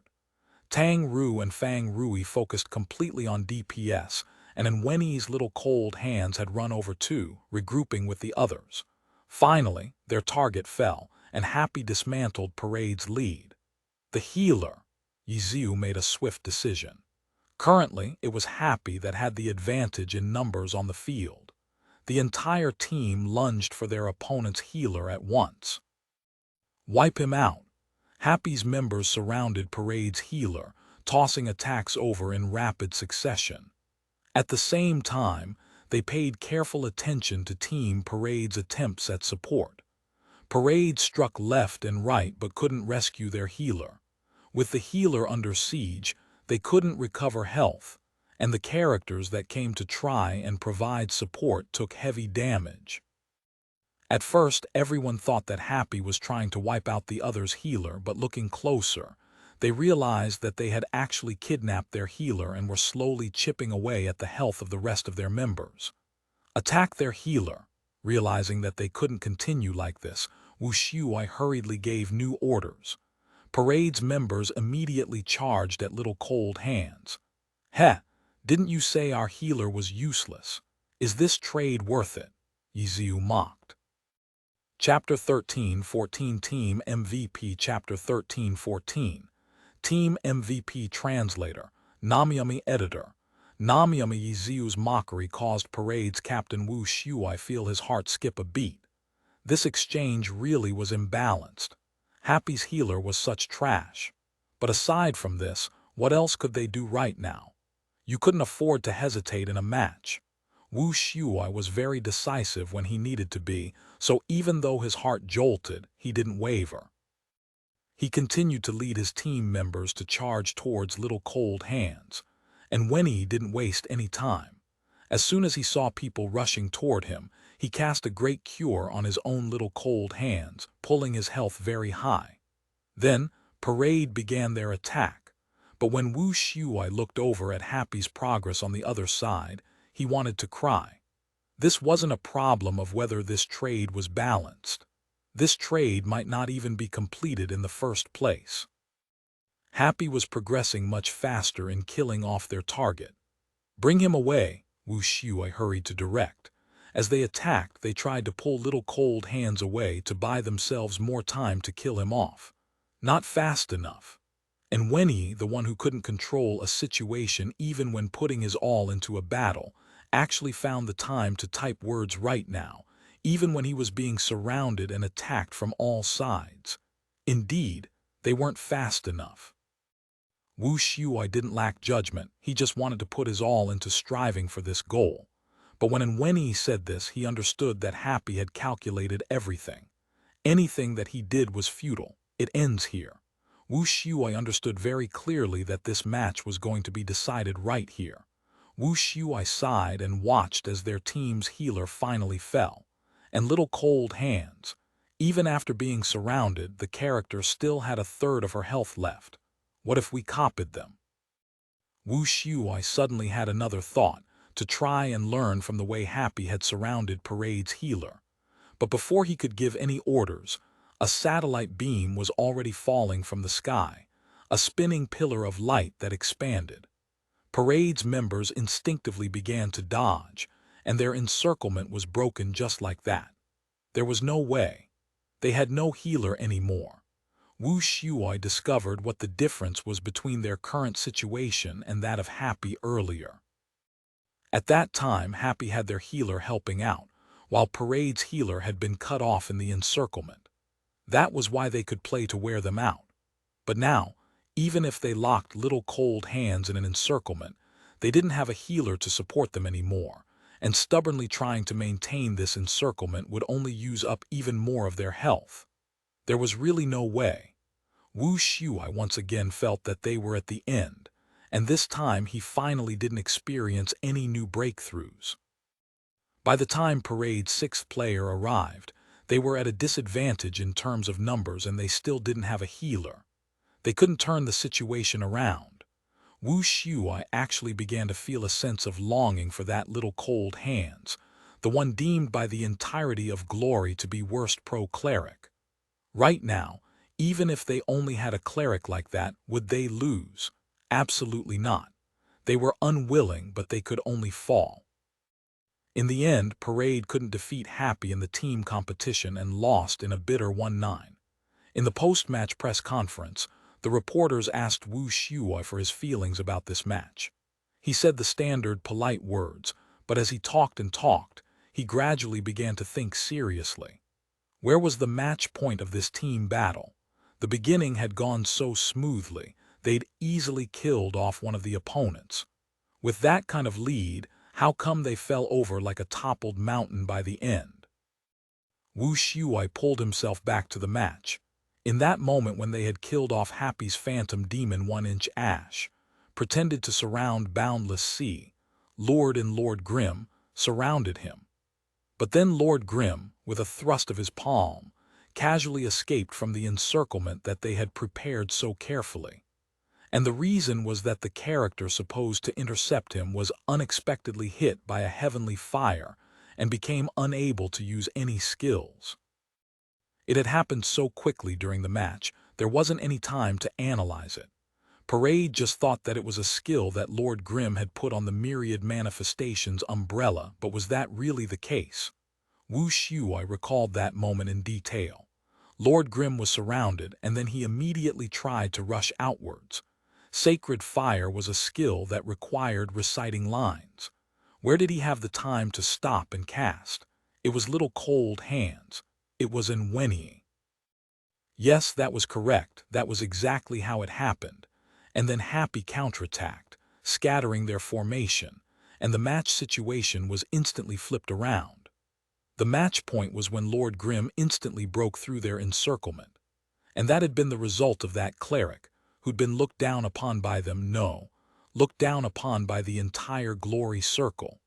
If it weren't for his move then, no matter how high Yiziu's skill was, he couldn't have immediately pushed open a road with one palm.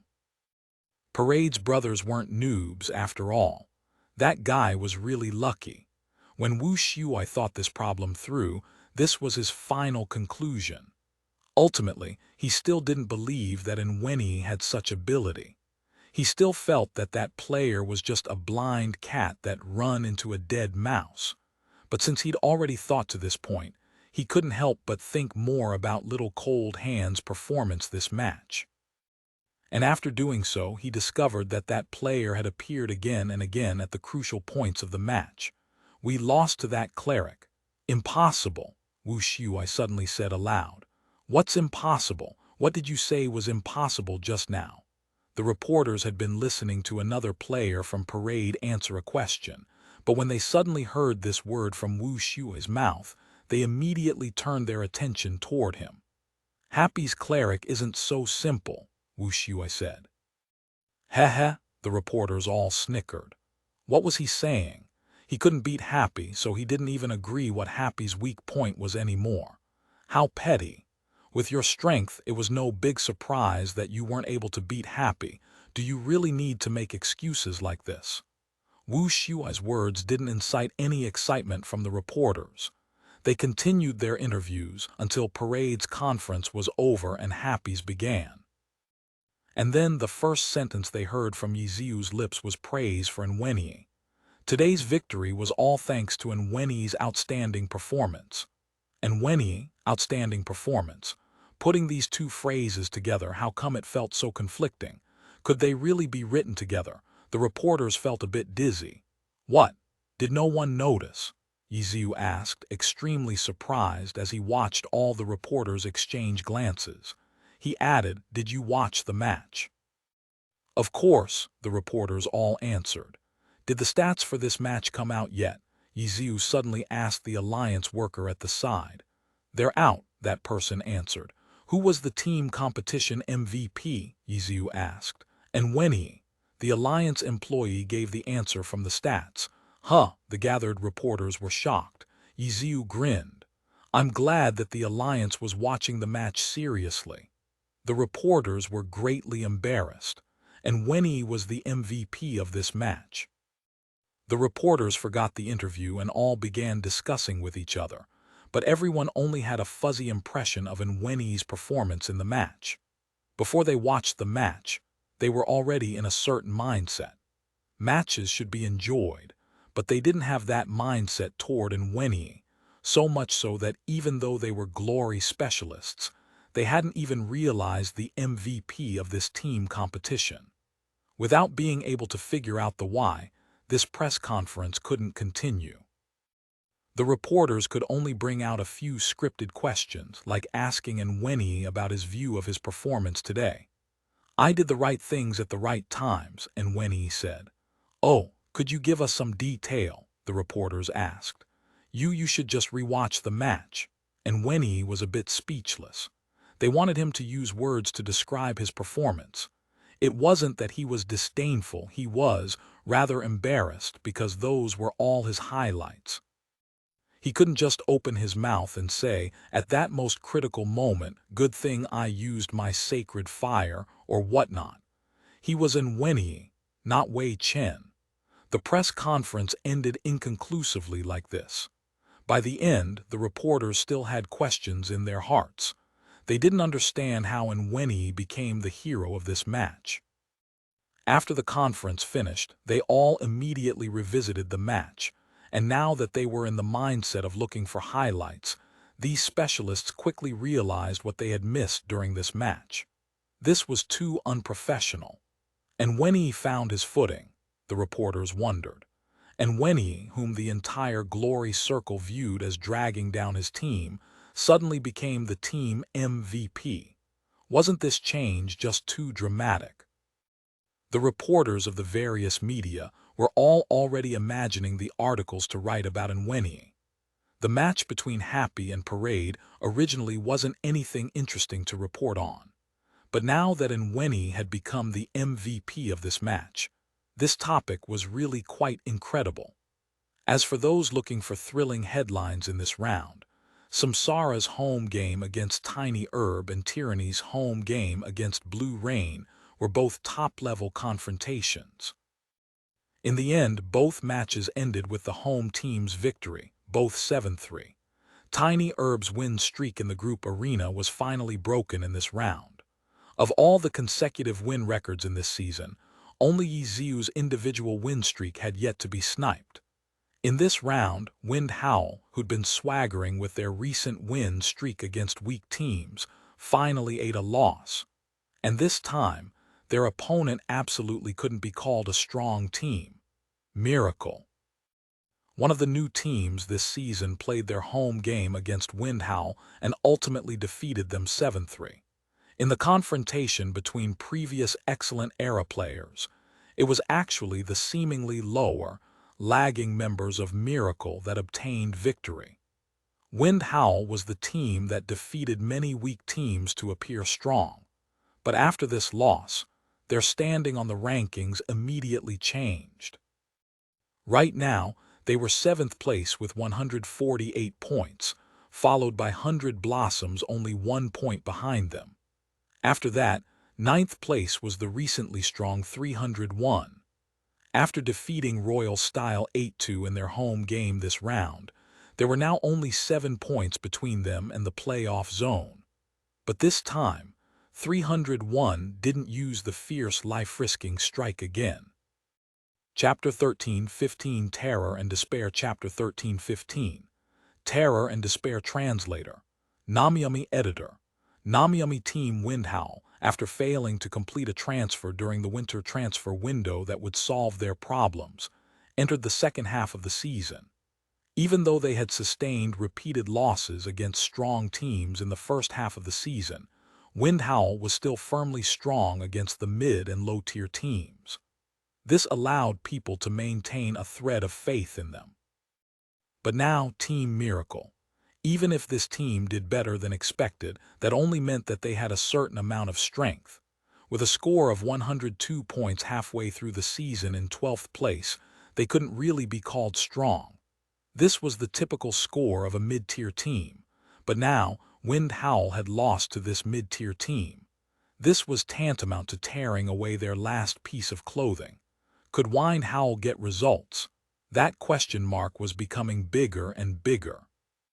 In the post-match press conference, Wind Howl's captain Tang Hao was furious, severely reprimanding his team for not working hard enough. But could Wind Howl's problems really be solved just with hard work? Things weren't that simple. Hard work couldn't solve everything in glory. Aside from hard work, you have to have the correct method, and today's Wind Howl lacked not hard work, nor the determination to pursue victory, but rather the method for obtaining victory, especially in the team competition. Originally, Wind Howl's key to victory was their dirty playing. Now they had thrown away this key, but they hadn't found a new key that could continue to open locks. All the locksmiths were struggling away, but no matter how they tried, they just couldn't unlock that door to victory. Come on, work hard, get your spirits up, we can't lose. These sort of morale-boosting sentiments couldn't solve the problem at the core. What should Wind Howl do? In this week's edition of the Esports Weekly, Wind Howl actually became the subject of the headline. After everyone finished discussing how weak and Wenyi was and how strong Bai Shu was, Wind Howl's strength as a team became the new topic everyone cared about. Wind Howl themselves were suffering non-stop the protests of their fans. Wind Howl urgently needed a match where they could prove their strength. And so, their chance arrived in round 25 with their home game against Samsara. Was it a bit too extreme? Aiming for them as a proof of strength, Wind Howl's players felt the urge to eat their account cards. This is our best chance. Their captain Tang Hao, however, appeared fearless before them. What could prove our strength better than defeating Samsara, said Tang Hao. Get your spirits up, everyone. Use this battle to show everyone who we Wind Howl really are. In the prep room before the match, Tang Hao mobilized his teammates. But Wind Howl's players were truly somewhat numb to these sort of words by now. On stage, individual competition, 3 battles, loss, loss, loss. The stadium resounded with boos. This was only the individual competition, and they were already getting wrecked. Tang Hao's face turned livid. But what else could he do? He didn't know any more. Soon enough, the group arena ended. Now, not only were there boos, members of the crowd were already leaving the stadium early. They didn't even want to watch the important team competition anymore, and used their early departure as their strongest form of protest against the team. After the individual competition was over, Wind Howl was 0-5. Following that match with Happy, would they be swept 0-10 again this match? That time, at least, was Happy's home game. But this time, they were being swept by the away team. It was truly a slap to the face. After the team competition, the cheers and shouts for Samsara were already louder than those for Wind Howl. What made Wind Howl lose even more face was that some of the cheers for Samsara were actually from Wind Howl's fan group. What kind of disappointment and anger was this? The team competition finally began. Meanwhile, on another battlefield, again. The audience members were dumbfounded as they watched Radiant's healer, 2 minutes and 34 seconds in the team round, slain by one knife of 301's assassin scene killer. Life-risking strike. Even more fearsome was that this time, Scene Killer didn't die right after using life-risking strike. He was actually protected by Bai Shu's Night Tide. After that, 301's healer, the Paladin 7 piled on a series of healing skills, instantly pulling Scene Killer's health back. An assassin that had successfully used life-risking strike to kill the target actually didn't die. Everyone was stunned. This was absolutely the first time this had ever happened in Glory history. This team 301 degrees, to what extent would they perfect this assassination style? Radiant strength couldn't match 301's. After losing their healer, the rest of the team fell like a mountain toppled over, and the match was quickly decided. 301 earned a large victory this round, full points with a 10-0. Shortly after, the match between Wind Howl and Samsara was also decided. Samsara lived up to expectations and defeated Wind Howl, sweeping them in a 10-0. 301 and Wind Howl had only had a difference of 8 points between them, and with this, they instantly swapped positions on the leaderboard. Would Wind Howl be able to remain in the top 8? That would be determined by the final result of another team's match. 100 Blossoms faced lightly this round. This confrontation caused Wind Howl to fall into despair. In the end, 100 Blossoms defeated lightly 8-2, rising to 7th place. 301 rose 1 place to 8th, finally entering the playoff zone. All of this had arrived terrifyingly quickly. At the halfway mark of the season, round 19, 301 still only had 98 points, but after 6 rounds, they had already risen to 150 points. 52 points in 6 rounds. That was an average of 8.7 points per match, far surpassing the number 1 team Samsara's match average of 8.3 points.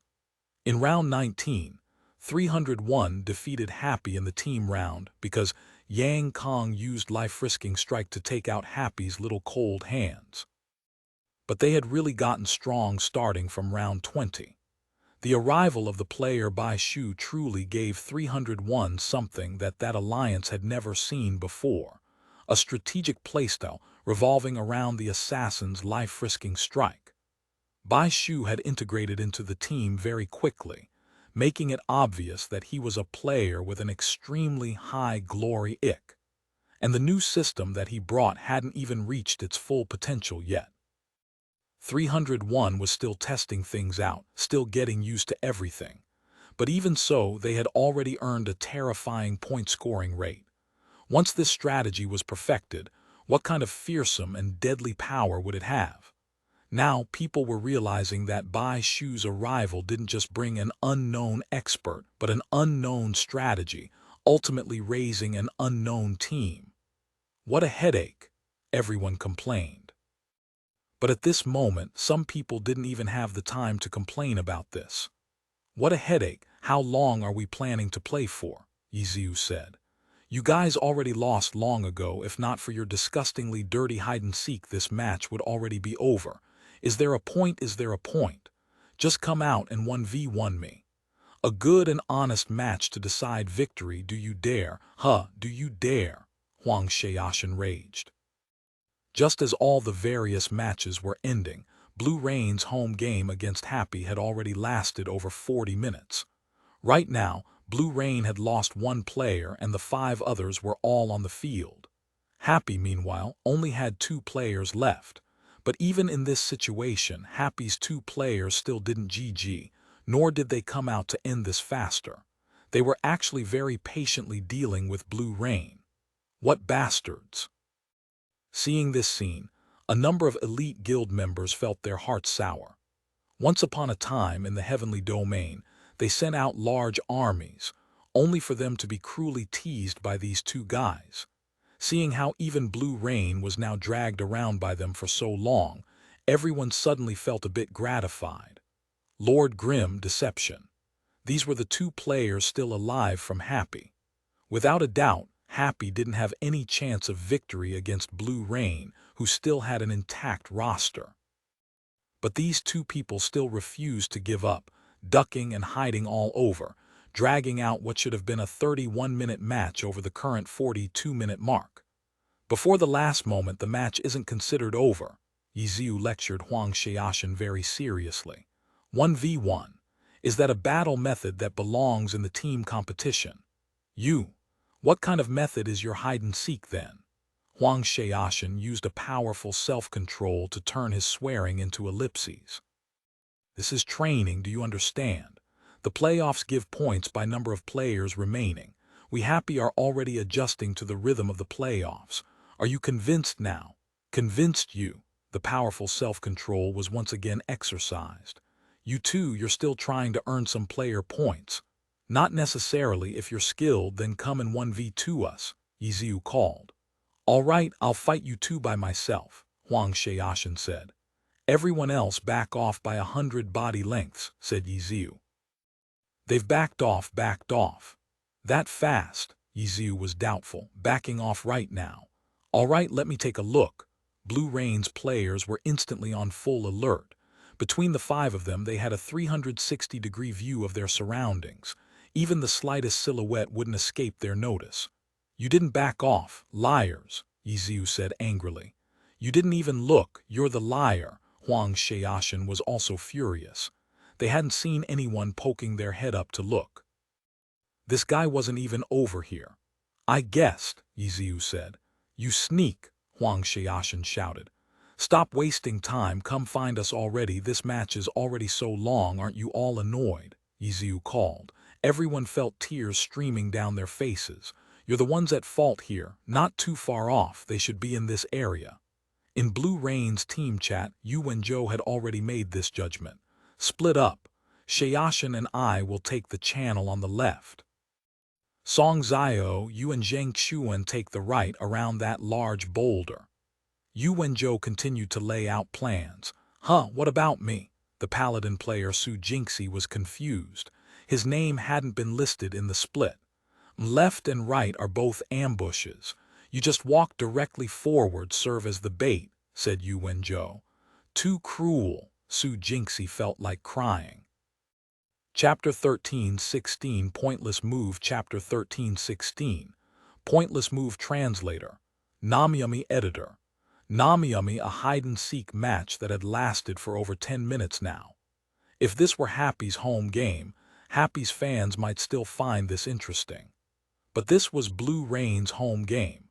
Seeing these 2 people with no chance of reversal but still shamelessly dragging this on, they'd started booing early on.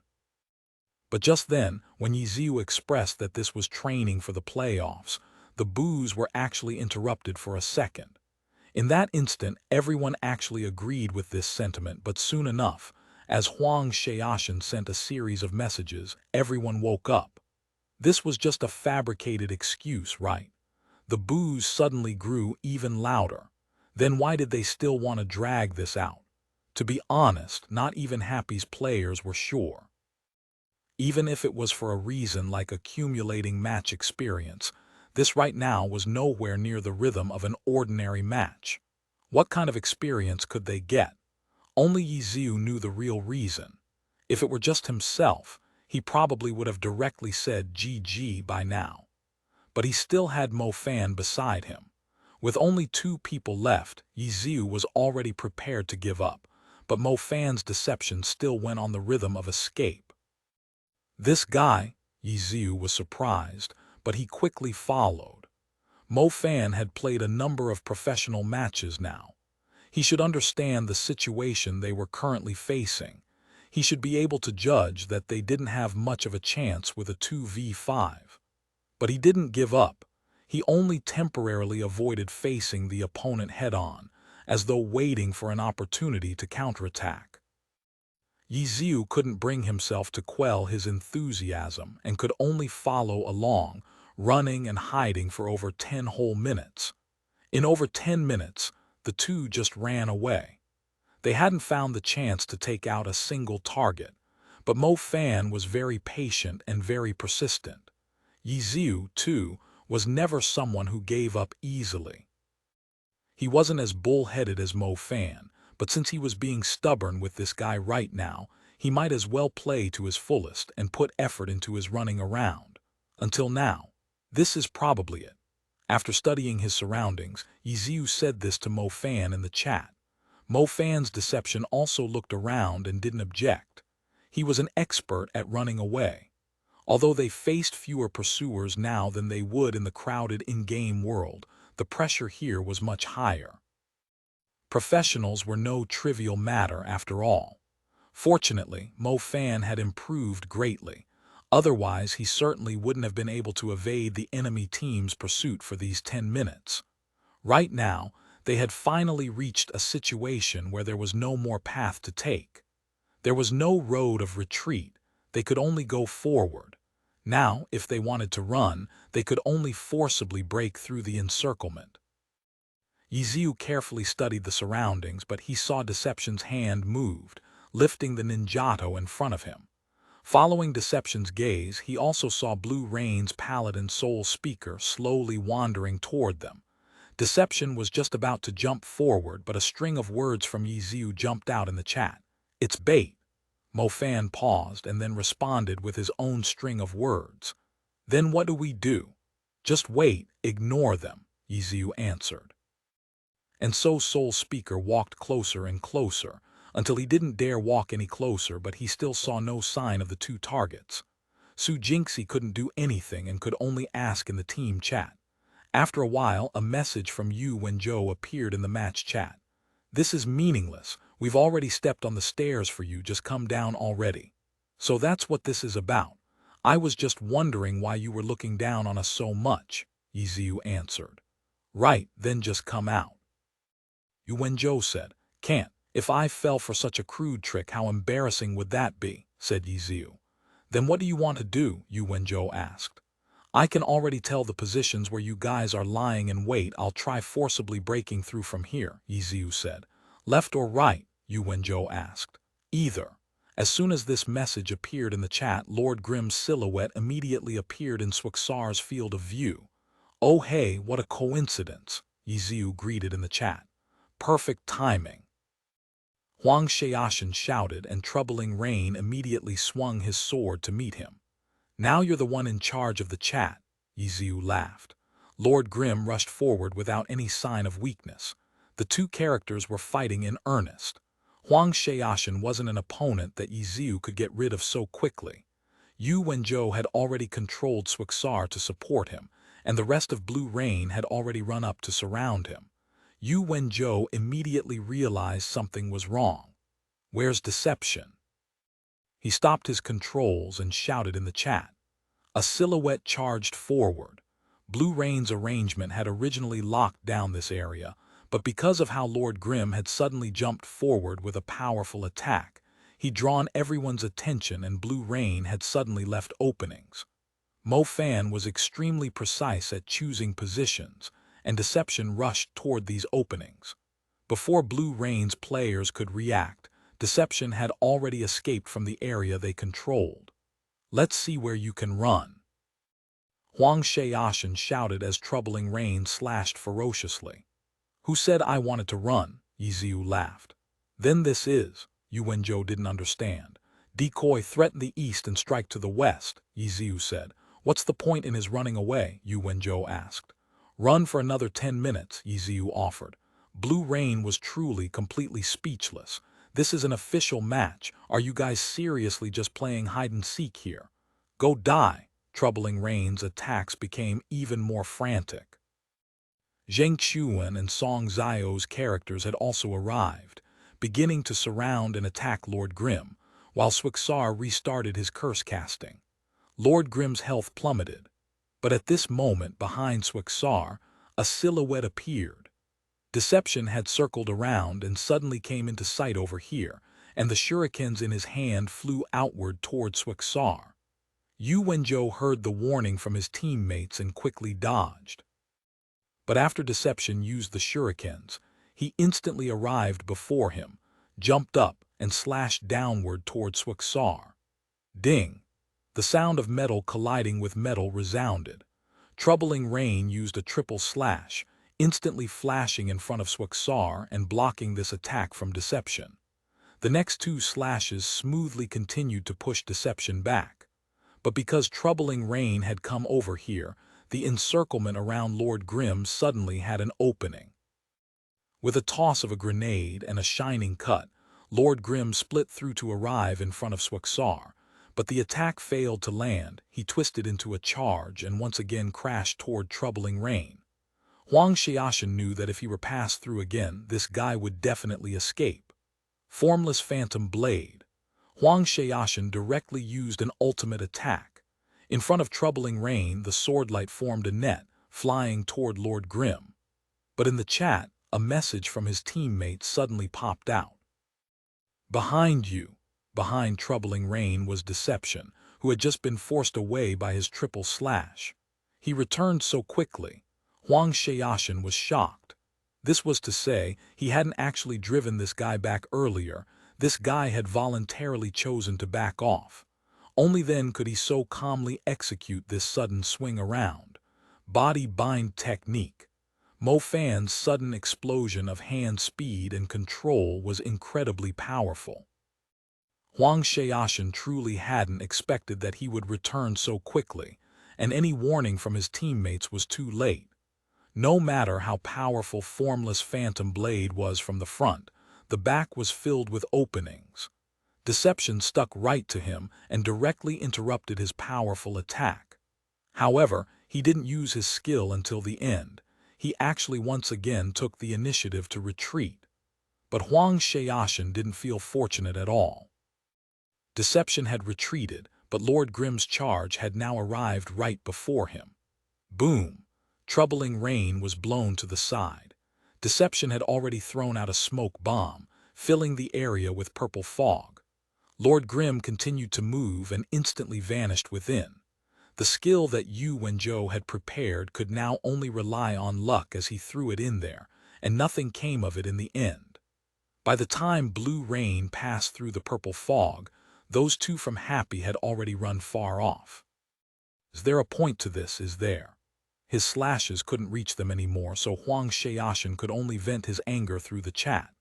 "Haha, I think it's pretty interesting," Yiziu answered. "Referee, a guy like this should be directly disqualified," Huang Shaoshan complained to the judge. But this was an official league match, not the All-Stars. Even though the current situation was infuriating, they hadn't broken any rules and the judge couldn't directly decide the outcome. He could only ignore Huang Shaoshan. Blue Rain's 5 players were truly depressed as they had no other choice but to regroup and continue the chase. After another 10 minutes of struggle, Blue Rain caught up to Lord Grimm and Deception, resulting in another intense battle. This time, Blue Rain finally didn't miss their opportunity and killed the two off very ferociously. In the short amount of time between the end of the match and all the players logging off, Huang Shaoshan and Zheng Xuan actually flogged the deceased corpses of Lord Grimm and Deception. This was an extreme way of humiliating the opponent and incredibly rude. It would be no surprise for such behavior to incite a war of words. But at this time, seeing the extremely agitated actions of these two Blue Rain players, all of the audience members felt a pleasure welling up within them. These two guys had unnecessarily dragged on this battle for a full 23 minutes. If you drag this on and actually accomplish something, then fine. But these two didn't manage to do anything. They were just running and hiding, all the way until they had nowhere else to run or hide. Was this purely just to sicken everyone? But in the post-match press conference, Yiziu didn't see it like this at all. A pointless move? Of course not. We were searching for an opportunity the entire time. But Blue Rain simply did too well today. Overall, very strong. We couldn't find our chance and regretfully lost the match in the end. Alas, Yiziu lamented. The reporters were in a daze. Motherfucker, what's there to regret about losing a 2v5?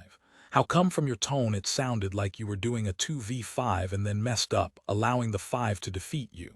Next time we'll continue to work hard. After the gloom, Yiziu eagerly expressed his stance. Still work hard. He's just saying that he's not serious, is he? The reporters, who were ready to flip a table after those 23 minutes of useless struggle, felt like collapsing. Chapter 13:17 Concentrated Hot Topics. Chapter 13:17 Concentrated Hot Topics. Translator. Namyami Editor. Namyami. Even though Blue Rain won this match 8-2, their spirits were low because of those last 23 minutes. But Yu Wenzhou, who could normally analyze any problem, was completely perplexed this time. He truly could not see the reason why Yiziu and Mo Fan had dragged on the battle for those 23 minutes. Were they really looking for an opportunity to defeat the 5 of them? Yu Wenzhou didn't think Yiziu was that naive. Were they really just trying to screw with everyone on purpose? Yu Wenzhou didn't think Yiziu was that childish. Then what was the reason? In fact, Yu Wenzhou had thought about this the entire time after the battle ended, and when the players shook hands at the end, he actually asked Yiziu. But Yiziu had merely given him an inscrutable smile. Now, when the reporters asked him about his opinion on those extra 23 minutes, Yu Wenzhou was very honest as he shook his head. I was thinking about this the whole time, but I could not think of what their goal was in doing this. What kind of goal could there be? He was just doing this to screw with us, Huang Xiaoshan said immediately. Yu Wenzhou smiled wryly and shook his head, expressing his disagreement with that sentiment. You can't always think of him as so high and profound, said Huang Xiaoshan. But at the very least there has to be logic, said Yu Wenzhou.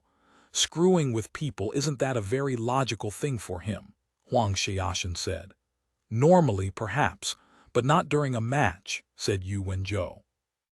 These two gods of Blue Rain just directly discussed in front of the reporters, but in the end they still didn't reach a conclusion. Those 23 infuriating minutes had become an unsolvable riddle. What kind of secret was hidden within? Some of the less serious media just reported like this, garnering a sizable reaction in the circle and provoking all sorts of incredible theories. Countless people were stuck on these 23 minutes. But Happy itself wasn't too concerned about it at all. The 23 minutes came and went, and Yiziu hadn't said anything about this to Mo Fan. He'd just been helping Mo Fan with his personality do what he wanted to. But Yiziu very much appreciated how, after he'd created a diversion to help Mo Fan escape the encirclement, that kid had doubled back to try and help out Yiziu. In reality, Yiziu hadn't planned for that to happen. He'd been prepared to sacrifice himself and then let Mo Fan to continue to hide for as long as he was able. But Mo Fan had actually returned after escaping to save Yiziu. It looked like this guy finally knew what it meant to be teammates. And in that moment, when he'd been helping Yiziu break free, the two of them had coordinated quite well. Watching each of Happy's rookies grow and develop put Yiziu in a very good mood. But Happy's scores weren't nearly as crazy as they'd been during that one period. From their loss in round 19 to 301, to their loss to Blue Rain today, in those 7 rounds, Happy had lost 5 matches. Right now, Happy was in 6th place. In terms of placement, that only seemed slightly worse than the 5th place they'd been able to maintain earlier. But back in round 18, Happy had been earning points even faster than Samsara, whereas now, Samsara's lead was unchanged, and the only 2 teams in the second tier above 180 points were Blue Rain and Tiny Herb. After that, Tyranny, Thunderclap, and Happy were in the 160-point tier, and 100 Blossoms and 301 were in the 150-point tier, which wasn't far off at all from the 160-point tier. The situation of the top 8 instantly became more complex. 301 was shooting up after the winter transfers, increasing the competition. For now, Wind Howl had become the sacrifice for 301 and were kicked out of the top 8. Still, the differences weren't too large right now, and Wind Howl certainly wasn't done for. Although their current situation was so bad that their home fans were cheering for the away team, they still maintained the strength of their individual members. Even if they still couldn't find a suitable system for the team competition, as long as they played the individual battles well and earned points from the weaker teams, Wind Howl still had a chance at top 8. After them, Void couldn't be ignored either. Misty Rain, still struggling to solve their strategic problems, seemed to be a bit weaker. And then Royal Style, Miracle, and such teams were now a solid 40-50 points behind. They didn't have much of a chance at the top 8. As for the teams that were to be relegated, Bright Green and Seaside, their chances of survival had basically dwindled away. The situation with the top 8 was still the event to watch. Who would rise to here? Who would fall from here? This was the topic most nerve-wracking and thrilling about the regular season. In the blink of an eye, round 26 began. The teams near the 8th place cutoff all became important subjects for the media to report on. Among them, Wind Howl, who'd just been thrown out of the top 8 after round 25, desperately needed to return to their place. For a team that claimed that their goal was to obtain the championship, it'd just be too embarrassing if they couldn't even make it to the playoffs.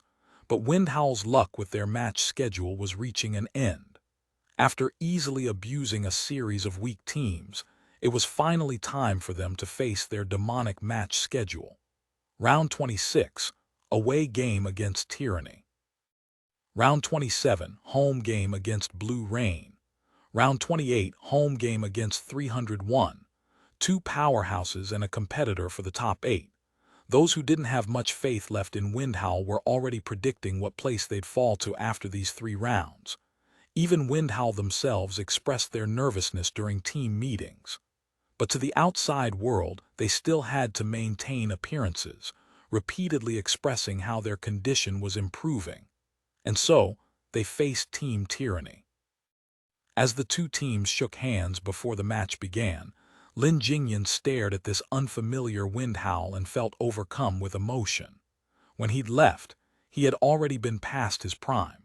His condition had slipped, and he no longer had the ability to serve as the core of a team. This could be considered a normal replacement of the old with the new.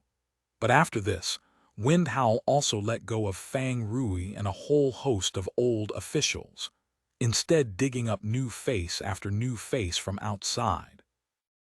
Lin Jingyan was now already completely unfamiliar with this Wind Howl, unfamiliar with the players, unfamiliar with their playstyles, and unfamiliar with the atmosphere this team now expressed. Lin Jingyan didn't know what he should be feeling. In terms of results, it was true that Wind Howl last season had done far better than it had while he'd been on the team. This season, even though they'd fallen to 9th, that was about the same score they'd had while Lin Jingyan was still there. Their team had always hovered around 8th. From this it could be seen that these new Wind Howl players were quite strong. They'd done what the old Wind Howl had never managed to do, but the outside world viewed them as being in poor condition. Reading between the lines, this showed just how high everyone's expectations toward Windhowl were. Playoffs. No. The people in Windhowl now were all hoping to charge for the championship victory, and this was a height to which Lin Jingyan had never managed to lead Windhowl. From this point, he wasn't as strong as this new generation of Windhowl players. It looked like Lin Jingyan was in no position to criticize this Windhowl, but he was somewhat saddened by this new Windhowl. Elite player after elite player had gathered in this team, but in the end, they had molded together into an unremarkable whole. Even now, they didn't have a mature strategic system. What in the world are you guys doing? As he shook hands with these current Windhowl players, Lin Jingyan truly wished he could ask them all this question. He was now gone from Windhowl, but after so many years with them, how could his feelings disappear so quickly? Seeing Windhowl's fans leave the stadium early, cheering for the opposite team, Lin Jingyan could imagine just how disappointed they were. He was someone who understood these fans the best. When he turned around and looked, in the seats reserved for the guest team fans, the audience members were sitting all scattered about. Was Windhowl's fan group dispersing because of their disappointment? But Windhowl's flag was still flying as high as ever. It was old Lu. Lin Jingyan saw the fan who was raising that flag high up. It was a fan who had followed Windhowl for a whole 9 years. He'd been with this team longer than any of the players currently in Windhowl. Accurately speaking, he'd been with them even longer than Lin Jingyan had. After all, Lin Jingyan had said farewell to Windhowl after Season 8, leaving his experience with the team capped at 7 years. He had left, but old Lu was still here, lifting Windhowl's flag just like before, occasionally giving it a strong wave. Lin Jingyan waved his hand at him, and old Lu nodded toward him. They'd known each other for 9 years now, growing alongside Windhowl as this team was established. Did old Lu still remember what the old Windhowl was like? Lin Jingyan couldn't help but wonder. Very soon, the first individual competition was beginning, and Lin Jingyan stood from his seat. For this match, he was the first to go on in the individual match. The applause from the crowd now was from Tyranny's fans, but Lin Jingyan couldn't help but look toward the away team's audience section. Old Lu wasn't waving the flag right now. It looked like he was saying something to the seemingly bleak Windhowl fans beside him. Lin Jingyan didn't worry about it anymore. This wasn't something that he should worry about. He walked steadily toward the stage, at the same time glancing at the electronic display to see who his opponent would be. Tang Hao. When the name was displayed, Lin Jingyan hesitated for just the barest moment. He turned his head to look toward Windhowl's player area, and indeed, it was Tang Hao coming on stage. Windhowl wasn't letting their powerful general anchor the group arena. They were sending him to the individual round. What were they trying to do? Get a head start. The team's spirits were low, so they wanted to get everyone energized with a strong opening. Even as Lin Jingyan made guesses, his footsteps were steady as he stepped onto the stage. Ever since that time he'd been defeated by Tang Hao at the All-Star Weekend, Lin Jingyan had never met Tang Hao in an individual battle. Now his skill level was likely even worse than it had been at that All-Stars. But would he be any more difficult to fight than Lord Grimm? Lin Jingyan said to himself. Chapter 13:18 Only Victory. Chapter 13:18 Only Victory. Translator, Namyami. Editor, Namyami. As soon as he was on stage, Lin Jingyan set aside all his feelings toward Windhowl. Right now, he was a member of Team Tyranny. No matter who his opponent was, victory was his #1 priority. He entered the match. His character loaded in and moved forward toward the center of the map. But when the brawler demon subduer appeared in his field of view, Lin Jingyan couldn't help but feel a sharp pang of sadness. Sometimes he envied Zhang Jiao. He had transferred to Tyranny, but at least he hadn't separated from his character. The character belonged to the team. Lin Jingyan understood this, of course. But after 7 years of partnership, he felt that he and Demon Subduer were one. The brawler character that Tyranny had made for him, Dark Thunder, wasn't bad at all, no worse than Demon Subduer.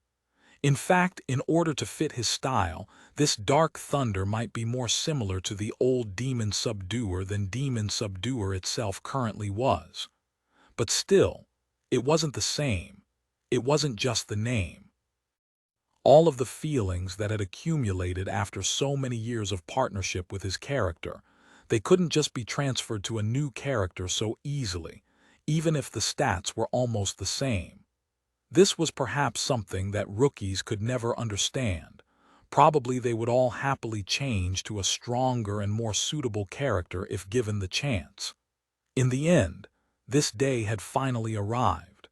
Lin Jingyan sighed to himself. Ever since leaving Wind Howl, he had always wondered what it'd be like if he had to face Demon Subduer one day. But before, he had only ever met his old character in the team competition, where the situation was so chaotic that the feeling wasn't particularly sharp.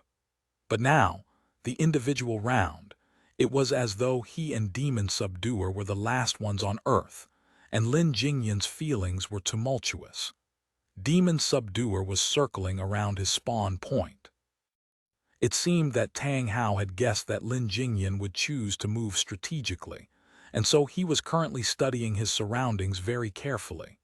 Lin Jingyan watched him, and slowly and carefully he controlled his Dark Thunder to follow Demon Subduer's turning, finally adjusting his position.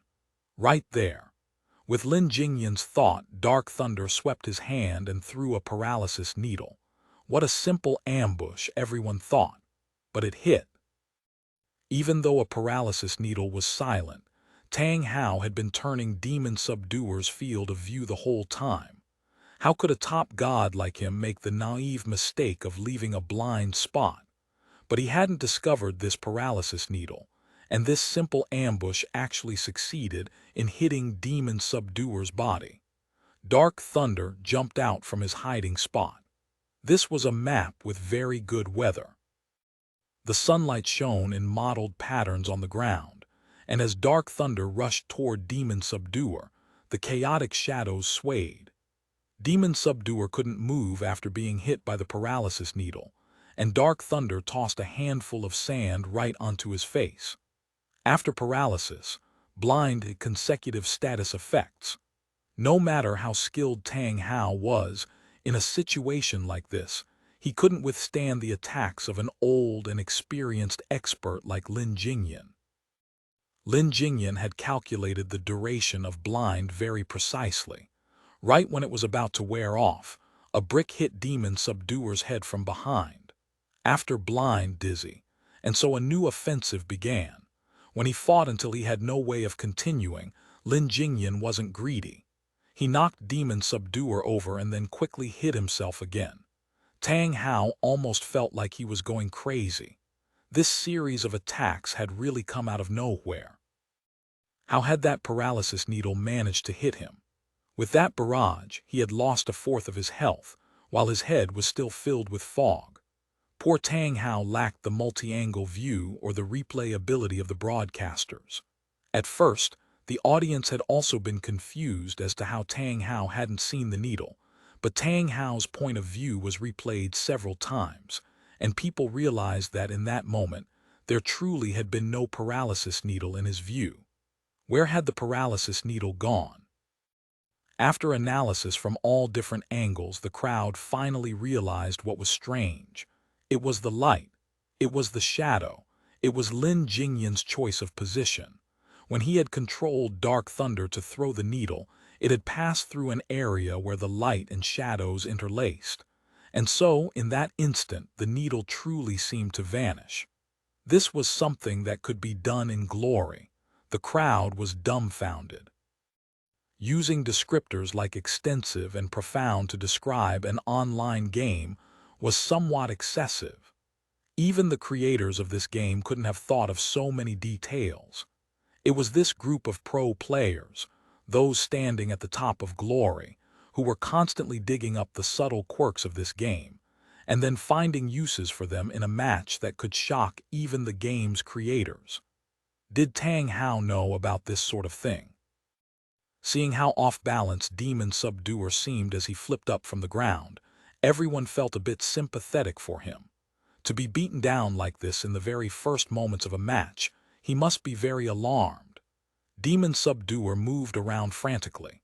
He couldn't figure out how he had just been hit by that needle, and so he no longer dared to let Demon Subduer to just stand waiting in one place. He leapt around the area, but he couldn't find any trace of Dark Thunder. Playing dirty. Again, it was the dirty playstyle. Tang Hao grit his teeth. Because Wind Howl was in a bad situation right now, the outside world had all sorts of criticism for their decision to give up on playing dirty. Tang Hao just hoped that soon they could prove that their current style was much stronger than playing dirty. But now, on the individual battlefield, he was knocked over by dirty playing until he couldn't find north. And this person was Lin Jingyan, the former user of Demon Subduer, the old man that Tang Hao had already surpassed at that All-Stars with the Junior Succeeds Senior. Hiding and sneaking, Tang Hao said in the chat with some irritation. He wasn't someone who really liked chatting with the opponent during a match, as he preferred to use his fists to talk, but now he couldn't even find his target. What frustration! Hiding and sneaking is another method of obtaining victory, Lin Jingyan answered. We'll see how long you can hide for, Tang Hao said. You just be more careful, Lin Jingyan replied. Demon Subduer continued to move, turning and searching non-stop. What about Lin Jingyan's Dark Thunder? Under Tang Hao's intense scrutiny, he couldn't hide too comfortably anymore. But clearly, he was extremely familiar with this map. To be able to create that incredible situation with the light earlier, did Lin Jingyan's understanding of and skill in using this map need to be mentioned? Tang Hao searched and searched, but he couldn't find him. Lin Jingyan, however, had already finished another round of adjustments. Dark Thunder once again withdrew a paralysis needle, and now just waited for the right chance. Now that Tang Hao was controlling Demon Subduer to run around non-stop, it really was more difficult to find an opening. But Lin Jingyan's view wasn't fixed on Demon Subduer's body. Instead, he was waiting for Demon Subduer to enter his field of view. Throw. A paralysis needle flew outward again. Demon Subduer's view was turning, clearly toward this direction. But the entire crowd lifted their heads to look at the display screen. Even though Tang Hao's view was turned in the direction of the needle, there was a wall positioned just there. When Tang Hao glanced over, the needle was still flying behind the wall, and he couldn't see it. By the time the needle passed the wall and was in sight, Demon Subduer's view had already turned away and then hit. A repeat of the match's beginning. Tang Hao was going crazy, but what could he do? His mood had no way of dispelling the status effects his character suffered. Lin Jingyan very steadily reused the earlier series of attacks, forming a seamless combo that the opponent had absolutely no way of breaking. Demon Subduer's health plummeted another 25%. He now had only half health remaining, while Lin Jingyan's Dark Thunder had yet to be injured. Everyone watching felt as though their eyes would fall out of their heads. Even if Wind Howl's results in the team competition were poor, their individual members were still quite strong. Tang Hao against Lin Jingyan. This conflict between old and new brawlers had already been decided at the All-Star Weekend 2 years ago with the victory of the new. Everyone could see that Tang Hao's skill level was indeed above that of Lin Jingyan. But that skill level, in reality, only referred to technical skill. In terms of this, the old general really couldn't keep up with the new and cutting edge. But in this battle, had Tang Hao had the opportunity to display his superior technical skill? No, not at all. Both times he had suffered a sneak attack from a paralysis needle.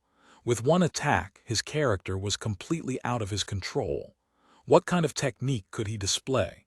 Using the map, Lin Jingyan could knock away half of Demon Subduer's health without losing any of his own. If this weren't happening before everyone's eyes right now, who could believe this match would play out like this? Demon Subduer was once again knocked to the ground. But this time, when he jumped back up in a rage, he discovered that Dark Thunder hadn't vanished, but was instead right in front of him. "How come you're not running?" Tang Hao said through clenched teeth, immediately preparing to attack. But Dark Thunder had already rushed toward him first. He hadn't run away, he had stayed here to continue launching his offensive. Perfect timing. Tang Hao's spirits rose. The two unexplained ambushes earlier had made him depressed and frustrated beyond belief. But now, seeing that Lin Jingyan actually planned to fight him directly now, he grew incomparably excited. Would a fight like this scare me? The two brawlers swung their fists and began a frenzied fight. In terms of technical skill, Tang Hao was indeed superior. In this sort of direct battle, Lin Jingyan was at a disadvantage. But in the end, the one who fell first was still Demon Subduer, and this time he could not stand back up. His health had already reached 0. "If I couldn't even take care of you when you were at 50% health, then I really should just retire." Lin Jingyan left this final message as he stared down at the fallen Demon Subduer. His Dark Thunder still had 17% health left. Using 50% of his own health, Tang Hao knocked away 83%. It was powerful, it was domineering, as expected of the #1 brawler. But he lost. The crowd's applause was sent to Lin Jingyan. Even though he was no longer the #1 brawler, even though he had fallen out of the all-star rankings, even though the radiance of a god had already left him, he won. On this arena, what fame or skill could compare to the simple truth of victory? Only victory was the most real. What use was skill if it couldn't achieve victory? The current Team Windhowl included many such players with high skill, but they lacked victory and thus they lost the faith of their supporters. When Lin Jingyan came off stage, he looked at the audience section for the guest team fans. The seats, already somewhat empty, were quiet and still. Old Lu was holding Windhowl's flag and just standing there. Chapter 1319 Victory Chapter 1319 Victory Translator Namyami Editor Namyami 10. Tyranny took the lead in their home game. This shouldn't have been anything surprising, but the one who lost was Windhowl's current core player, Tang Hao, while the one who won had been Windhowl's former core player, Lin Jingyan. The circumstances behind the outcome completely changed the flavor of it. The cheers from the Tyranny fans in the stadium weren't too crazy, though. After all, the importance of this confrontation revolved around Windhowl's past and present. The Tyranny fans weren't able to understand it. As for Windhowl's fans, there were a few places where the away team fans sat, and right now, Windhowl's fans looked very dispirited. The first individual round had just finished, and some of them had already gotten up and left. Lin Jingyan returned to his seat, and his teammates congratulated him on his win. In many people's eyes, beating Tang Hao should be a joyous event. However, Lin Jingyan didn't seem that excited. He was a gentle and polite player. He simply smiled as he sat down. As for Windhowl's side, he didn't even look at them. Even though he harbored some nostalgia for his character Demon Subduer and Windhowl, the past was the past. He was in his declining years, but as long as there was still a path forward, there would always be a future. His future was here. Lin Jingyan clutched Dark Thunder's account card in his hands. Meanwhile, in another stadium, another individual round was about to be completed. Blue Rain versus Tiny Herb. Lu Hanwen versus Gao Yingji. The two most eye-catching players of the new generation, one directly being thrown into the main roster, climbing his way through the cruel competition, while the other was carefully protected, adapting to the environment step by step. Two different methods, but both for the purpose of training the two into outstanding pro players. Right now, the two were no longer inexperienced greenhorns. The two symbols of the new generation were fighting one-on-one for their respective teams. Formless Phantom Blade. Lu Hanwen's flowing clouds let loose a high-level skill. Flowing clouds was a rarely seen greatsword blade master. Although his attack speed was slow, the area of effect range was greater. His silver weapon, Flame Shadow, drew a clear arc in the air in an attempt to knock down the airborne Kind tree. "There's nowhere to run," Lu Hanwen excitedly typed into the public chat. This youth seemed to have endless energy. Everyone could always feel the passion flowing through him. In comparison, Gao Yingji wasn't as flashy as him, but having been sheltered by the team, he had a more thorough understanding of his team's expectations for him. His thirst for victory was no less than Lu Hanwen's, and his playing on stage always appeared meticulous. Despite being caught by Flowing Cloud's formless phantom blade, Gao Yingji wasn't flustered. Attacks from Greatsword Blade masters were more powerful, but that was at the sacrifice of speed. Speed was the weakness of Greatsword users, and an area that could be exploited. Disperse powder. Kind Tree threw a handful of disperse powder. It dispelled debuffs, but more importantly, it also reduced the target's attack speed. Although it was a low-level skill and its debuff effect wasn't too strong, for an already slow Flowing Clouds, it only exacerbated the wound. Hit. Under the effects of Disperse Powder, Flowing Cloud's offensive instantly turned sluggish. Still, in order to land the Disperse Powder, Gao Yingji had been prepared for Kind Tree to take a hit. But at that moment, Immortal guides the way. Lu Hanwen canceled Formless Phantom Blade and switched to Immortal Guides the Way. Also a hit. The powerful blow-away effect instantly sent Kind Tree flying. Flowing Cloud didn't give chase. Disperse Powder was difficult to handle for a Greatsword Blade master. He had wanted to buy himself more distance, so he quickly put the effects of the skill to use. This low-level skill with a blow-away effect had a very long ending lag, up to 10 seconds. 10 seconds. Immortal Guides the Way didn't send the target flying far enough to take 10 seconds to return. Gao Yingji wasn't willing to waste these 10 seconds. After being blown away, Kind Tree quick recovered as he landed, but he didn't get up after rolling.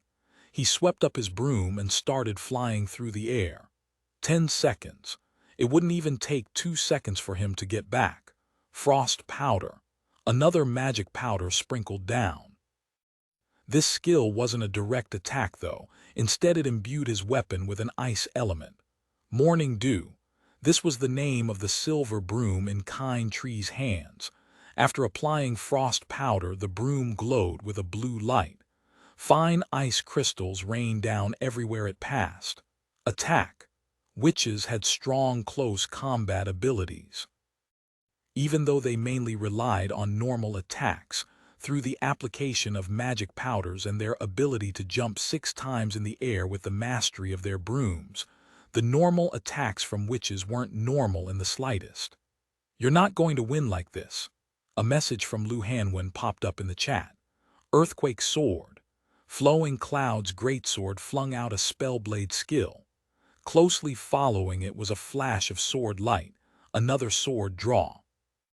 A vertical earthquake sword and a horizontal sword draw, in addition to Flowing Cloud's abnormal attack range, crisscrossed into a gigantic cross as it soared towards Kind Tree.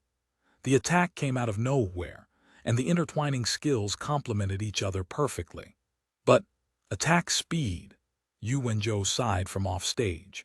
Slow. This flaw was deeply etched into Yu Wenzhou's heart, and Flowing Cloud's beautiful attack had a few openings because of his slow attack speed.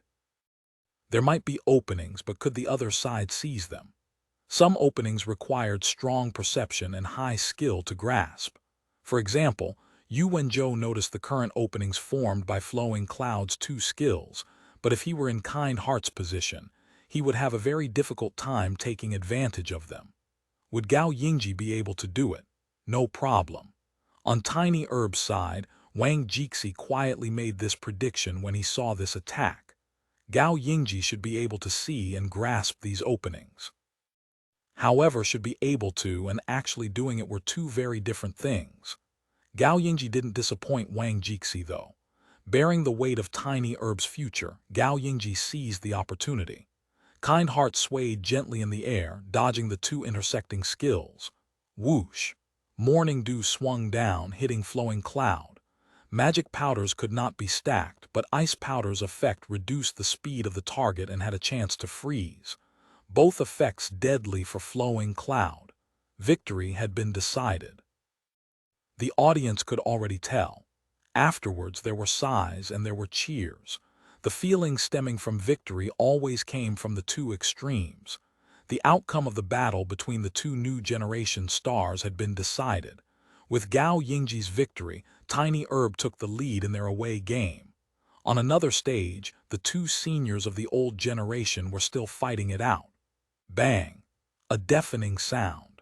The collision between weapons carried the momentum and visual effects from skills. The two characters bounced back and fell to the ground. How fierce! You're putting your life on the line. Aren't you afraid of breaking your hands? Lord Grimm stood back up with blood dripping from his mouth. A message leaped out into the public chat. Your record's going to end here. Another Summer of Sleep pointed his sword at Lord Grimm. Sun Jiping replied ruthlessly. Stop talking big. Last round Old Lin said the exact same thing. And do you know what the outcome was? Yiziu said. Old Lin. Didn't you guys fight Blue Rain last round? Last round, Yiziu said. Wild Blood Strike. Sun Jiping ended the talk there. Another Summer of Sleep forced his way over. A bloody shadow formed around his sword and then flew towards Lord Grimm. Lord Grimm immediately dodged it. The blood shadow hacked into the ground. The shattered earth suddenly shot towards Lord Grimm. Whirlwind Strike. Another Summer of Sleep's sword released a whirlwind. The broken stones caught up in it smashed towards Lord Grimm. This was Happy's home game and Yiziu's chosen map, so it was naturally a very simple one.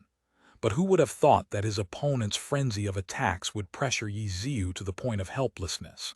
The unspecialized blitz that no one in the alliance could block wasn't being allowed to show up. Retreat. Another retreat. Under these fierce attacks, Lord Grimm continued to retreat up until he was no longer able to. Another Summer of Sleep's greatsword finally smashed into him. But in this instant, Lord Grimm's body suddenly dispersed like petals. Another Summer of Sleep had only hit a fake illusion. Shadow clone technique. No, this wasn't it, it was shadow steps. 4 Lord Grimms surrounded another Summer of Sleep. Which one was the real one? At this point it didn't seem to matter. What was most important was that Lord Grimm could finally start attacking. In the end, victory went to Yiziu. The moment he took his hands off the mouse, he let out a long sigh of relief. This match had been too close for comfort. He had nearly lost. It was really hard to imagine how an opponent with a hand injury as serious as Sun Jiping fought more and more without regard for anything else. Had the second half of the season ignited his spirit, but it was truly a pity. Every round, he could only fight a single time in the individual competition. Sometimes, he even needed to rest one round. The amount of competition he got every time probably wasn't enough to satisfy him at all. Yeah, not enough at all. Sun Jiping stared at the fallen another Summer of Sleep who was looking up into the sky. His character probably wasn't willing either. If only I could play a few more minutes every time. Chapter 1320, a new point to pick at Chapter 1320. A new point to pick at Translator. Namiyami Editor. Namiyami the curtains closed on round 26. Happy won against Heavenly Swords 9-1. Although their relationship was good, it didn't affect Happy's ruthlessness on stage. Blue Rain versus Tiny Herb. The away team Tiny Herb utilized their strong momentum from Gao Yingji beating Lu Hanwen, winning the following 2 individual competition rounds and the group arena. They went into the team competition W with a 5-0 lead. However, in the end, the home team Blue Rain won and the round ended with a 5-5 tie. Wind Howl versus Tyranny. Tang Hao losing to Lin Jingyan was undoubtedly the highlight of the match. However, they were still able to win 2 points, ending the round 2-8. This sort of outcome did little to help their placements on the rankings. Team 301 beat Parade 8200 Blossoms beat Bright Green 10-0. The distance between Wind Howl and the top 8 was growing wider and wider, and in their next round, Wind Howl would be facing Blue Rain. Wind Howl had the home game advantage, but the community did not think highly of their chances. In their eyes, Wind Howl was becoming more and more lackluster. Would they be able to win back their reputation?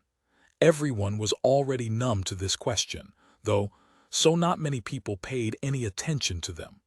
Round 27.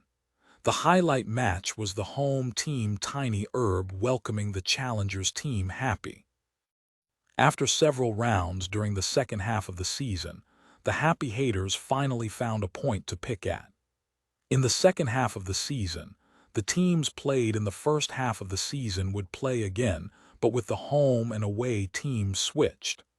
Happy had started the first half of the season poorly, and while the second half of the season was a large improvement, it couldn't compare to their previous win streak. These haters compared the results from both halves of the season and quickly found the teams that had won against Happy in both their home and away games. Samsara, Blue Rain, Tyranny. These three teams had won in a dominating fashion twice. As a result, an article titled "What Looks to Be Beautiful" was published in the Esports Time. The author was the Esports Time writer Yuan Cheng, who had been attacking Happy ever since Tang Ru's 1v3 challenge. In the article, Yuan Cheng detailed the relationship between Happy's ups and downs and their season schedule. In the first half of the season, Happy had met many strong teams at the beginning, so their first few steps had been difficult. But after passing through this bump, Happy started finding their confidence through beating weak teams. But this sort of confidence could not last. Because of the competitive format, where each team played the other twice, Happy once again faced those unbeatable opponents. And this time, whether it was home or away game, Happy still wouldn't beat these opponents. Those who hold hopes for Happy should give up, Yuan Chen wrote at the end of the article.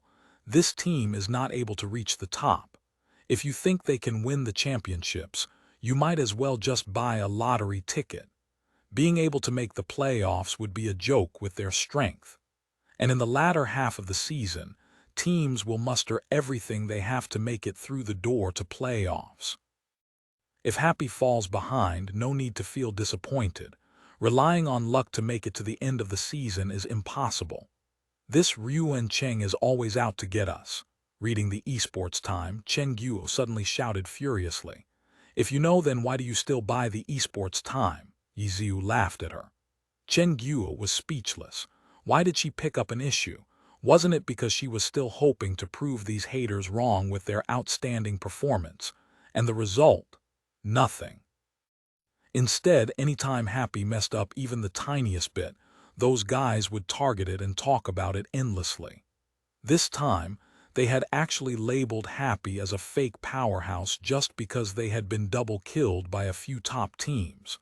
Shouldn't this label be given to Wind Howl? Why was it given to Happy instead? Chen Guo was absolutely furious. Don't be angry with these people. No matter what achievements we make, as long as someone wants to paint us black, they'll always be able to find something to pick at, Yiziu said. Wind Howl went from a top team to their current stage, but he didn't say a single word about them. He's completely fixated on us, Chen Guo said. Next match, he'll probably be even more heated, Yiziu said.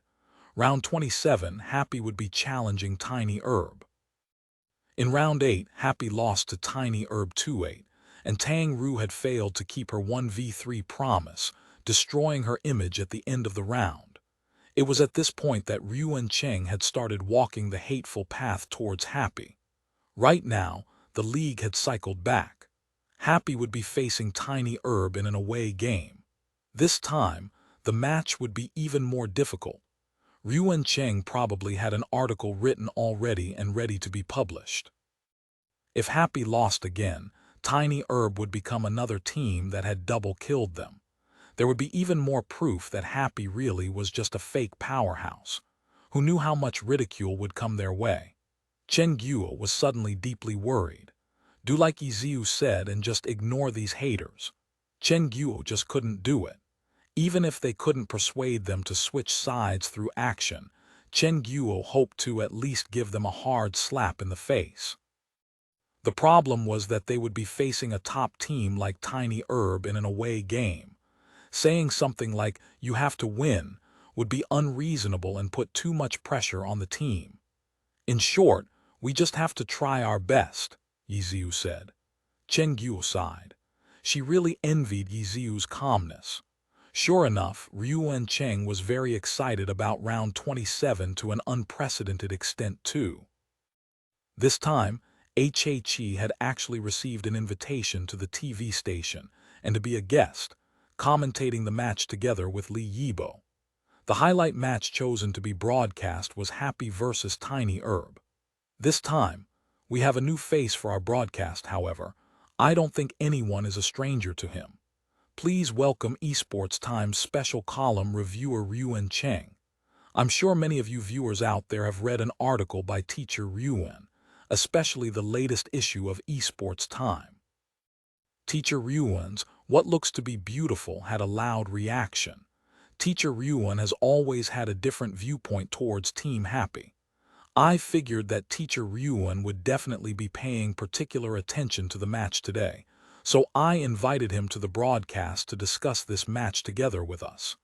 Thank you, Teacher Ryuan, for coming today. Pan Lin introduced today's guest before the match officially began. Haha, you're welcome. Hello Pan Lin, hello Coach Li. Ryuan Cheng greeted Pan Lin and Li Yibo confidently. Should we start off by listening to Teacher Ryuan's thoughts on today's match? Pan Lin asked. Haha, I still stand by the viewpoint I detailed before in the past. There is still quite a gap between Team Happy and the top teams. And today, Happy is facing a top team like Tiny Herb, who also has the home game advantage. I think the chances of Tiny Herb winning should be very high. Ryuan Cheng didn't mind predicting the outcome of the match. Compared to the cautious Li Yibo, it was truly too big of a difference. Gotcha. What about you, Coach Li? What are your thoughts? You seem to think highly of Happy these days. Pan Lin didn't forget about his old partner Coach Li just because they had a new invited guest today. Haha, Happy is a new team, so their potential is huge. In the past half season, their growth has been very obvious. I think that this team has a chance at beating anyone, so I wouldn't be too surprised if they won or lost. Li Yibo's remarks were still as sly as ever. However, compared to Ryuan Cheng's clear-cut position, his evasiveness seemed to show that he still stood by Happy. Okay, we've heard the opinions of our two guests. Let's take a look at the stage. The two teams have entered the venue, Pan Lin said. The camera cut to the stadium. The players on both teams were waving their hands to the crowd as they walked in. I wonder who Tiny Herb will be sending out first, Pan Lin asked. What he was really asking was, who would be fighting Yiziu today? Would Yiziu's winning streak finally end here? Most teams put their best players into the group arena to win those 2 points. Figuring out who will be playing in the individual competition truly isn't an easy matter, Ryuan Cheng sighed, but the implications within his words were clear. He was saying that Yiziu was only able to reach his win streak because Happy's opponents rarely placed their core players into the individual competitions. If he had said these words a few rounds ago, the reasoning would still hold up. But right now, Yiziu had won 26 matches in a row, an incredible achievement. Even if he had never encountered a top god, just being able to win 26 matches in a row was an achievement that seemed possible only by pro players competing in the online games arena. The difference in skill between pro players wasn't so large that anyone could be casually beaten. Those top gods had stumbled against countless non-gods. But Yiziu had never faltered in 26 matches. Indeed, not meeting any top gods was a reason, but using it to try and persuade people was purely for the purpose of denouncing him. Yuan Cheng seemed to also know that focusing on this topic wasn't reasonable, so he stayed within the appropriate boundaries and didn't directly say these implications out loud. He simply mentioned it in the passing. Okay, the players on both teams are coming down from the stage. Yi Ziu is just staying there. The big screen hasn't even released the lineups yet. Pan Lin said. Let's see who Tiny Herb will send up, Li Yibo said plainly. Su Bin. Finally, the two players competing in the first round of the individual competition were displayed on the screen. Happy had sent Yi Ziu. Tiny Herb had sent Su Bin and his knight character Angelica. It's Su Bin. What are your thoughts on this arrangement? Pan Lin asked. Yi Ziu's unspecialized plays fast, but the grind king Su Bin made his name through his ability to slow down the pace. This matchup will depend on who is better at controlling the pace. Whichever side is able to drag the other into their pace will have a better chance at winning, Li Yibo said. It sounds like it'll be a very interesting match. What are your thoughts, Teacher Yuan? Pan Lin said. Yes. Yuan Cheng simply replied with a nod. Even though he really wanted to hate on Happy, he didn't like to be slapped in the face either. Yi Ziu had already won 26 matches in a row. He didn't dare casually favor Yi Ziu's opponent.